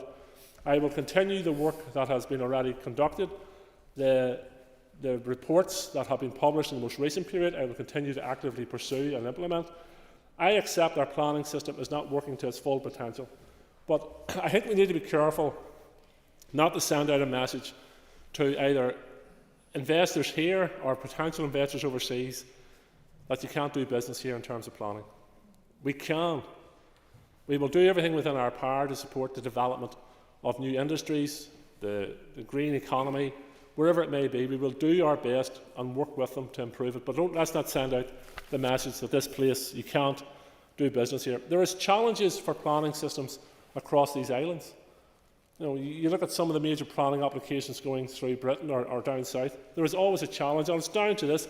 When you listen to the different views on planning in this room today, what one person sees as economic development in terms of Mr. Elliott, one other person may see as a threat to the environment.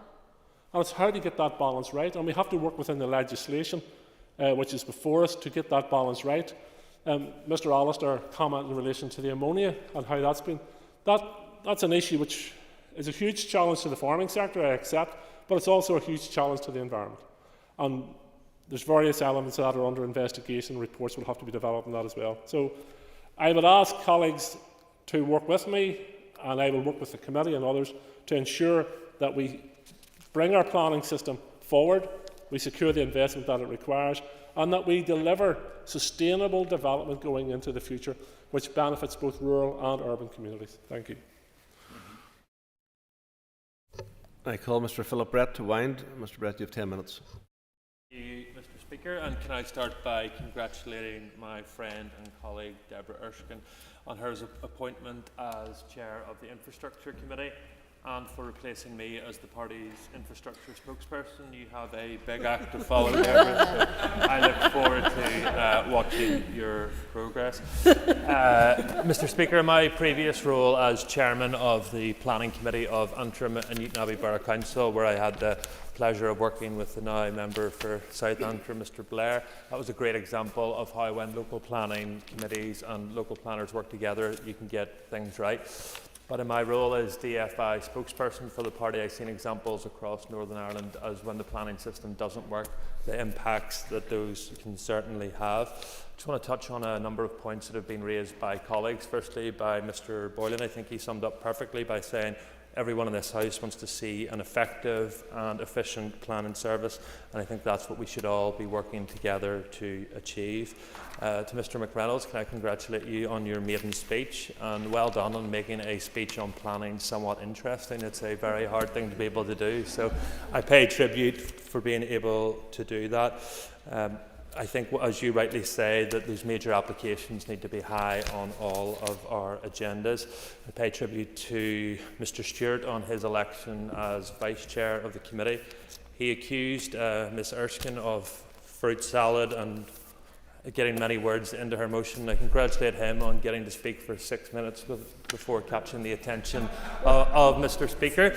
And I know that Mr. Stewart will have an important role to play in that committee, but he highlights a number of important points, and that's that disparity within the LDP. As someone whose constituency crosses both Antrim and Newton Abbey and Belfast City Council, as other members have said, you see applications approved at the Newton Abbey end that may be refused on the Belfast end. That's if you manage to get a Belfast application to decision, and I look to my colleague Mr. Brooks to hopefully try and help speed that up. To Mr. Durkin, I agree with what he said in terms of the resourcing of the planning section within councils. It's something that we should all be encouraging our council colleagues to do, because ultimately, if they are able to have an efficient and an effective planning service, they will attract investment and grow their own rates base, so councils can invest for the future to attract more investment, something that I certainly focused on with colleagues, and I would encourage all members in this House to encourage their colleagues to do that. To Mr Dunn, I agree with a number of points that he made in relation to delay in statutory consultee responses, but as the Minister articulated very well, it's something that we as a House need to also come to terms with, that we need to actually invest and give funding to those departments so they can employ people within Rivers Agency, within Road Service, to be able to take that forward. To Mr Brown, can I congratulate you on your maiden speech also. He raises the issue of animal welfare, and I know it's something that I, him and colleagues will continue to raise through our participation in the APG on animal welfare. I also particularly welcome his comments in relation to the call-in process. Something that was very frustrating to me during my time as chair of the planning committee is that a planning committee who were democratically elected had made a decision. The department would then call it in, and it would sit on their desks for 10 or 12 weeks, and then it would say simply, yep, no problem, but there was no explanation as to why that was actually called in. You know, the department does have an important role and can call in applications, but that should only be used in circumstances where the department believe they have added value to give to that process. Pay tribute to Mr Buckley, who outlined his views in his trademark and very articulate manner, as always, and highlights the important role of regionally significant planning applications. I think it's something that the Minister highlighted that he wants to focus his attention on, and I commend him for doing that. To Mr Elliott, who highlights the role of planning agents, I think all of us as elected representatives, that can be a huge bugbear for us. You're contacted by a planning agent to say, oh, this council is holding up my planning application, they're terrible. You contact the planning department to say that the agent still has a raft of outstanding information. So I think agents also need to step up to the mark on that. Pay tribute also to Mr Honeyford for his maiden speech, and join with him in paying tribute to Pat Catney. Pat Catney was and is a gentleman and was a great addition to this House, and his loss will be felt not just by Lagan Valley but all of us, I think, in this House, and I wish him well for the future. To Mr Allister, I agree with many of the points that he made in relation to highlighting that disparity between councils I touched on earlier, and that ping-pong between government departments and consultee responses, neither of whom seem to want to step up to the mark and have a decision made. To Mrs Armstrong, I pay tribute to her actually recognising the vital role that our local planners play in our council. I think all of us know the planners in our councils who, yes, we may get frustrated by, but when you pick up the phone or you try to get information, they do try their best, and it's something that we need to do in terms of investing more in their development. To you, Minister, can I firstly congratulate you on your appointment. I know that you understand the issue of planning. It was a pleasure to serve with you on the Northern Ireland Chambers Working Group in terms of trying to move this process forward. As you rightly say, we don't need a holistic, long-term review of this, and I know that you understand that. We need time-limited, focused and actions, and I know that you're committed to trying to achieve that. I think it's clear from the House today that there is a collective will amongst all members that we want to work together to achieve the best outcomes possible, but we also need to be prepared to invest in the system at all levels. Northern Ireland is open for business, and I think we should all continue to ensure that we promote Northern Ireland to the best of our ability and give the resources needed to make sure our planning system can meet those needs. And with that, Mr Speaker, I commend our motion to the House this evening. Thank you. Okay, The question is that the motion standing in the order paper be agreed. All those in favour say aye. Aye. Contrary, if any, no. The ayes have it. The ayes have it. As the business in the order paper is not expected to be disposed of by 6 p.m, in accordance with Standing Order 10.3, I will allow business to continue up to 7 p.m. or until the business is completed. I have an urgent oral question from Mr. Colin McGrath, and I remind members that if they wish to ask supplementary questions, they should rise continually in their places. The member who tabled the question will be called automatically to ask a supplementary. Clerk, please read the question.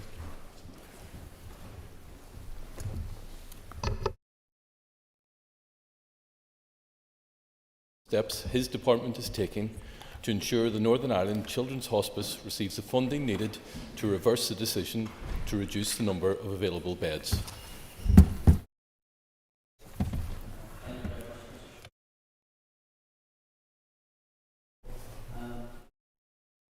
The vital work of the Northern Ireland Children's Hospice, and actually all hospices in Northern Ireland.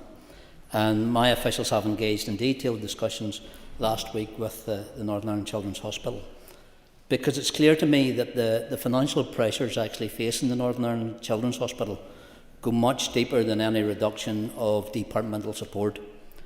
This reduction actually involved the ending last summer of an additional but temporary annual payment of £170,000.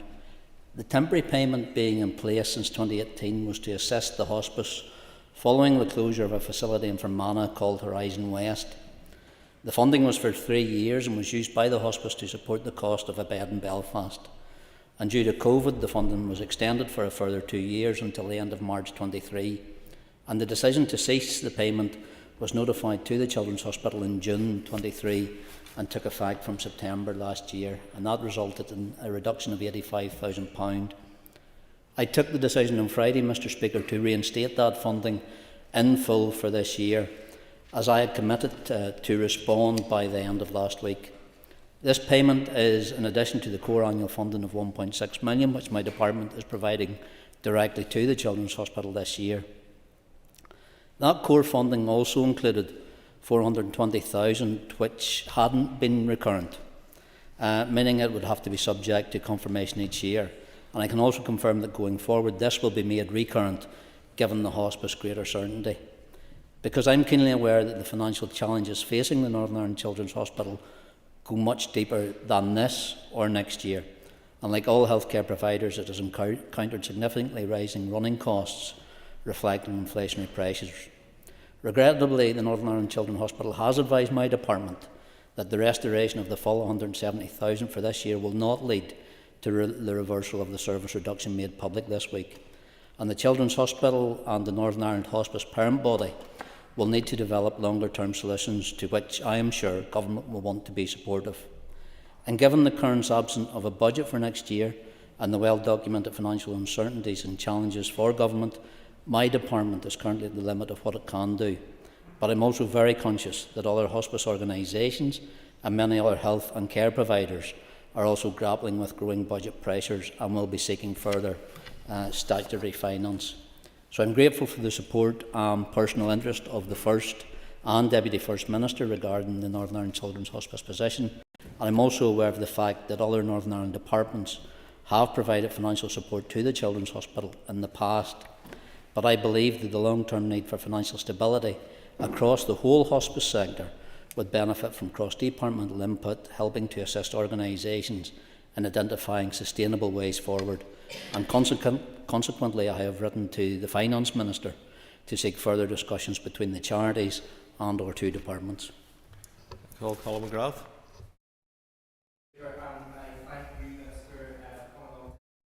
And I want to congratulate you for being reappointed as Health Minister and wish you well in that.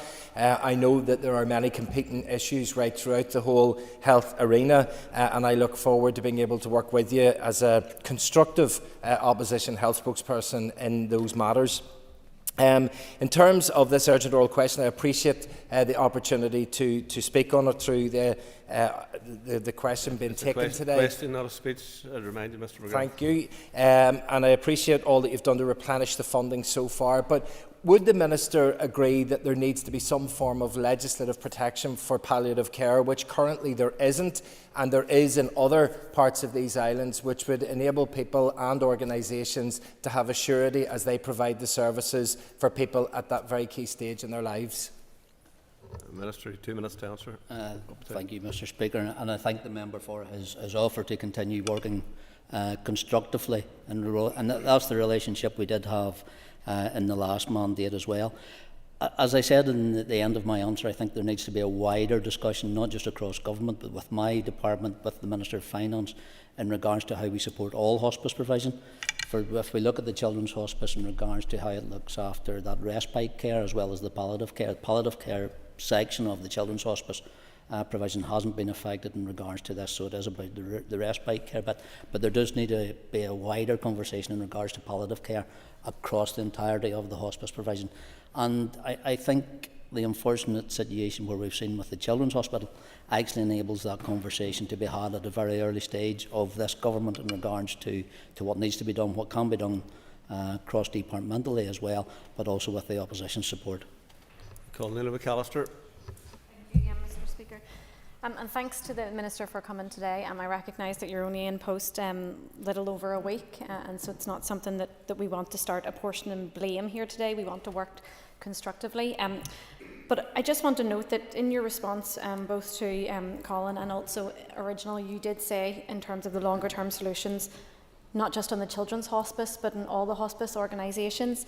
But would you agree, though, that the Department of Health has a larger and bigger role to actually play in the long-term solutions, particularly around discussions on the sustainability of the Northern Ireland Children's Hospice as a whole? So I would ask the Minister, what action and plans will you be taking with the Northern Ireland Children's Hospice about its future sustainability as a whole? Minister.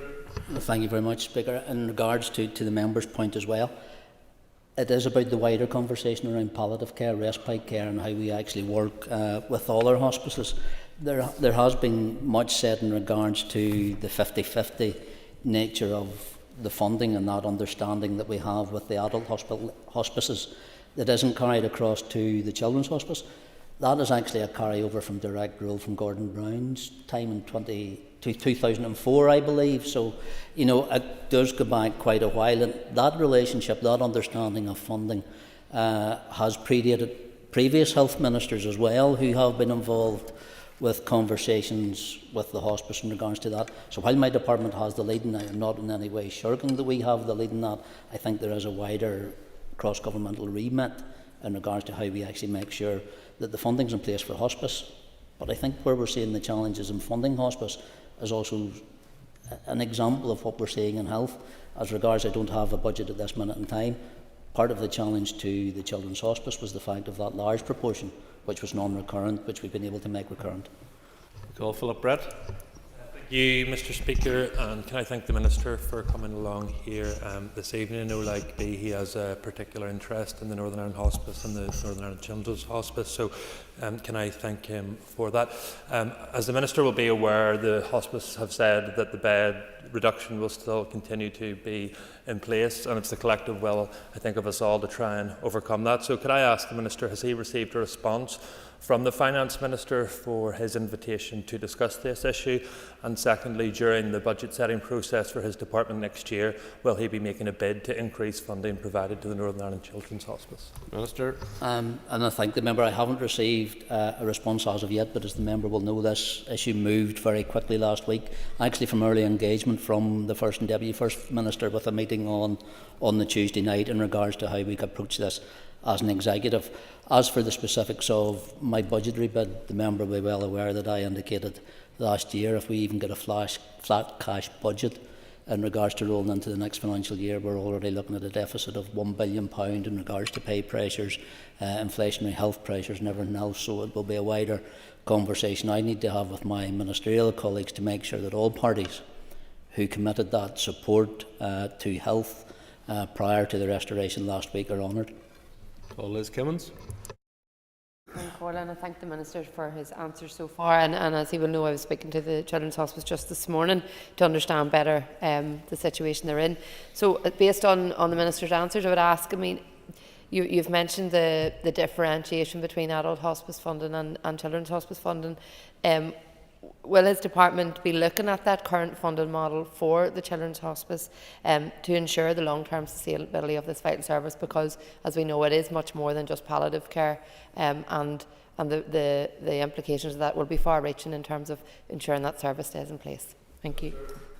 Thank you, Speaker, and I welcome the new chair of the Health Committee to your position and the engagement that we already had this morning. Mr. Speaker, can I correct the record? It wasn't Gordon Brown, it was Des Brown who was Minister at that time. I was just getting a wee bit carried away there. But that policy position, actually, in regards to the funding of hospices and the adult hospices, the 50-50, actually has been that policy position that was implemented in 2004. It hasn't changed. And the current funding of children's respite services is actually, as the member said, in the region of 70-30, 70% coming from hospice provision. But the current funding of children's community service is actually more closely aligned to the 50-50. So with the decision last week to make the non-recurrent funding of that 420 recurrent should start to move that dial a little bit. But the relationship that we currently have with the Northern Ireland Hospice, which is the parent body for the children's hospice, I think there does need to be a realignment in that in regards to what needs to be done. But again, it's part of the conversation around the larger funding package and the support for palliative and respite care as well. Thank you, Mr. Speaker. Mr. Speaker, no one doubts the absolutely critical and unique role of the Northern Ireland Children's Hospice, so I pay tribute to everyone who works within it for the amazing work they do. I also welcome the Minister's intervention on Friday, and I know it was gratefully welcomed by the hospice management. Minister, are you hopeful of a positive response to your recent letter to the Finance Minister? And is there anything that this Assembly can do to help assist the Executive to find a lasting and sustainable outcome? The member will know, as the Health Minister for Northern Ireland, I'm always an optimist. And that's why I took this job on the second time, because I do believe in the health service of Northern Ireland, and I do believe in the commitments of expressions of support that we received prior to the restoration Saturday week ago, in regards that health would be a priority for all parties in this chamber, be the executive or opposition as well. So it's how we actually move over the next few weeks and months when we see the outworkings of the budget and how monies are actually divided between departments in regards to the pressures that are currently being seen and witnessed. And I do hope, and I sincerely hope, that the other executive parties and the opposition don't make health a political football, because we haven't in the last mandate, and I hope we don't do that in this one. The Minister for his answers so far, and Colin McGrath for bringing this issue to the floor. And very important that we all do what we can to support both the hospice and the children's hospice, which we're very glad to say are based in North Belfast, but province-wide facilities. Would the Minister also reiterate the importance of public fundraising in support of the hospice? I understand it's around 30% currently is statutory funding, and 70% comes from voluntary fundraising. And with your indulgence, Mr. Speaker, I would mention that if members, a practical way members could support that, I will be running the Tokyo Marathon in 3 weeks, and I'm raising funds for the Children's Hospice. So I have my shirt that I'll be wearing on the day. So if anyone, I do have a Just Giving link on my Twitter account and Facebook. Seriously, public fundraising and that public support is very important to this vital service, and we should all encourage the public to continue to support the hospices.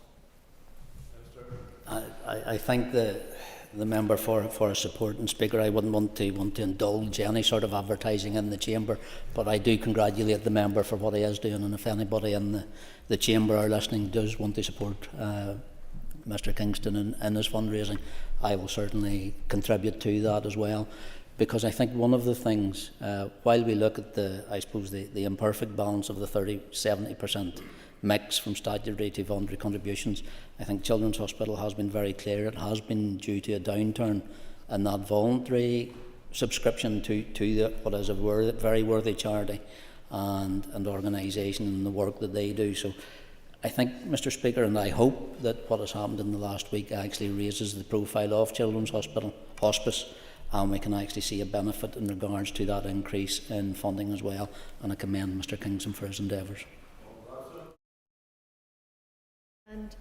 Minister, I wish you well in your new role. Minister, you'll be aware that Marie Curie have been calling for a new palliative care strategy. I'm just wondering when you're going to take a decision on that, and also when you will be announcing whether you're going to continue the funding for the Cancer Charity Support Fund. Thank you. I thank the member, and can I just say I will miss her presence in the Health Committee? Because I've noticed she's managed 2 supplementary questions that actually aren't in direct comparison to the urgent oral. But in regards to the supports of our cancer charities, they are crucial going forward. In regards to the Cancer Support Fund and the Mental Health Fund that I was able to establish during the last mandate, at this moment in time I do not have any budgetary leeway to actually extend those programmes at the minute, no matter how hard I try or where I look in regards to this financial year. But I am conscious we are approaching the end of a financial year, so again, through the members' support and through her executive colleagues' support, I look forward to receiving an endorsement for the health budget.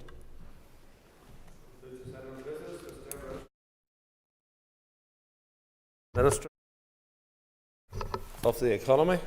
I would remind members that if they wish to ask a supplementary question to rise continuing in their places, the member who tabled the question will be called automatically to ask a supplementary. Clerk, please read the question.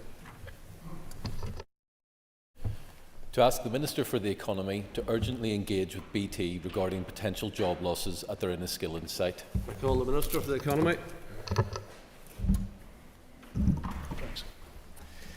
Cancorla, BT has announced that as part of a global review of its estate provision and operations, it intends to undertake a review of the future of its customer services site in Enniskillen. I appreciate that the announcement of the review of the Enniskillen site will have caused great anxiety and concern for many of the 300 staff who work there. However, BT has stressed that no decision has yet been taken on the future of the site, which is pending the outcome of the review. My officials in Invest NI were in contact with BT last week and are meeting with BT senior management tomorrow.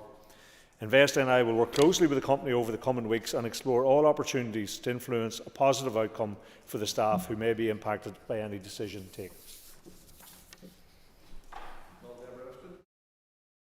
I thank the Economy Minister for coming to the Chamber this evening, and I just want to take the opportunity to congratulate him in his new role.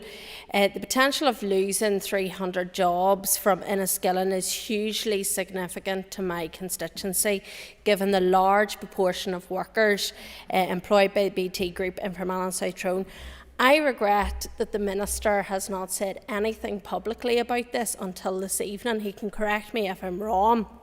Therefore, will the Minister commit to ensuring he will do everything possible to stop these jobs? For example, if it is smaller premises that are needed by BT as part of their reasoning for consolidation, will he continue to work with Invest NI and other such bodies to find such premises to make sure that BT Group remains as part of the local economy in Enniskillen? Minister. Well, I thank the member for her question, but I'm at a slight disadvantage in that if I was getting up to respond to an announcement in relation to these jobs, I might have had more to say, but I'm getting up to respond to a statement which is initiating a review, the outcome of which we don't know, although I do agree with her that that raises a very significant concern in the rural west, largely, where is an area that has lacked investment, and both in terms of economic investment, but also in infrastructure, which leads to economic investment as well. So, as a rural dweller myself and a border dweller, I get the urgency in relation to this matter. As I said, the officials have already spoken to BT. They will engage with senior management tomorrow.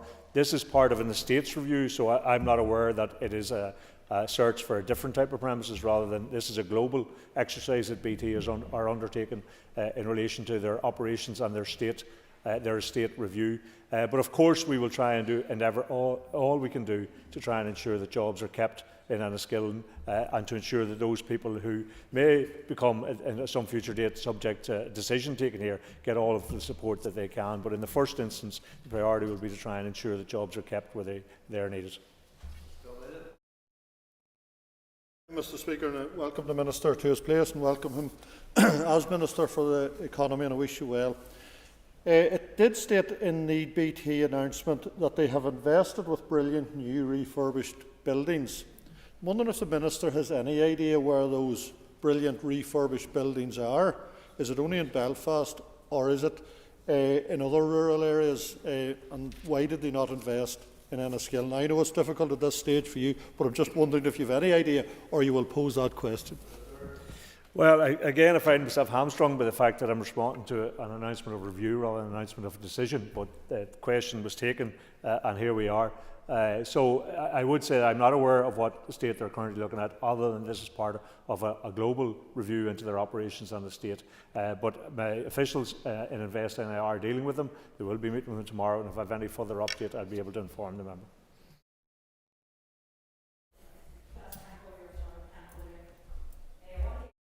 Put on record my serious concerns with the recent news of possible job losses at BT in Enniskillen, which of course would have a detrimental impact on families and indeed our local economy in County Fermanagh. Minister, will your department officials consult with BT in order to protect workers at this deeply concerning time? Yes, they have been and they will continue to do it, and I do appreciate, as I said to the original proposal of the question, deep concern. Job losses anywhere, potential job losses anywhere, are to be regretted, but in areas which don't have that level of investment, such as the rural west, they are particularly a matter of concern for entire communities there. So, of course, we will engage with BT as to what the possible outcome of their review might be and try and offer all the support we can to the people of Enniskillen. Thank you, Mr. Speaker. I thank the member for her urgent question, and I thank the Minister for his statement. What role do the Department and Invest.NI have in strategic investment in business infrastructure across the North and ensuring that jobs remain in a way that addresses the issue of regional imbalance? Well, as I said, regional balance will be a particular focus of mine. I've made no secrets of that, and I intend to give a statement to the House, I think, next week in relation to the broad approach to the policy across the Department for the Economy. But the Invest and the Department itself have a role to support business, to try and ensure that we sustain jobs that we have here, to try and create and attract more jobs to here, and to try and ensure, as I will into the future, that there's a regional balance approach to all of that. Some of these decisions obviously are taken by commercial companies in their own business interest. They're global companies and they take global decisions outside the very direct influence of the Executive or indeed the Department of Economy here. But we will do all in our part to try and ensure that we sustain and maintain as many jobs as we can, and we get the proper spread of those jobs when we're creating jobs right across the entirety of the jurisdiction. Minister, for your responses so far, and can I congratulate you on your appointment to the Economy Department and Minister, and look forward to working with you in the near future. Obviously, regional balance is very much at the heart of what I want to see for my region, but certainly the potential for the loss of 300 jobs in Fermanagh would have devastating consequences right across the counties and right across the West, and I look forward to your proposals in and around regional balance in the coming weeks. But you know, it is the duty and responsibility of government to make sure that we have the policies in place in order to attract investors. So we can't just put it in the long finger any longer, and I would be looking forward to your thoughts about legislating for regional balance. Well, as I say, I will be making a statement, I think, next week to the Assembly in relation to all of these matters, and obviously expand on that further. And of course, we take that responsibility very seriously. I've made no secret of the fact that I don't believe that there has been regional balance, particularly in areas like the West, the North West, even the South, where I come from in South Armagh, have suffered from a lack of investment in Uri, South Down areas as well. So we want to see that corrected in the time ahead, and we will work to see that corrected in the time ahead. And in relation to this particular question, I do appreciate, as I say, in an area which has seen underinvestment, that such a substantial potential loss of jobs would be very devastating. However, we are in a situation where we have to focus on skills and getting people in a place where they can be able to be available for jobs, and we have a situation where we actually have more people seeking employees than we have available. So it is a situation where if a global company like BT take a decision which is detrimental to that area, we would put all of our focus to try and ensure that there are other opportunities for people in that area and in the areas which have been underinvested in to date. That concludes this item of business. Item 5 in the order of paper, the adjournment. The question is that the Assembly do now adjourn. The Assembly is adjourned.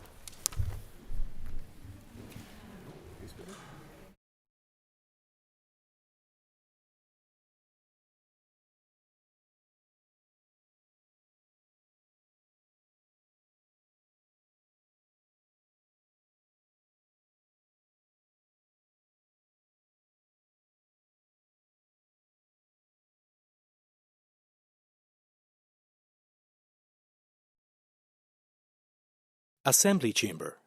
Sound.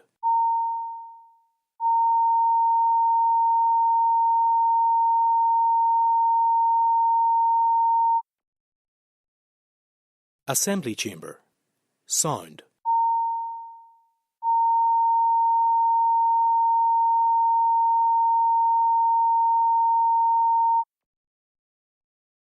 Assembly Chamber. Sound.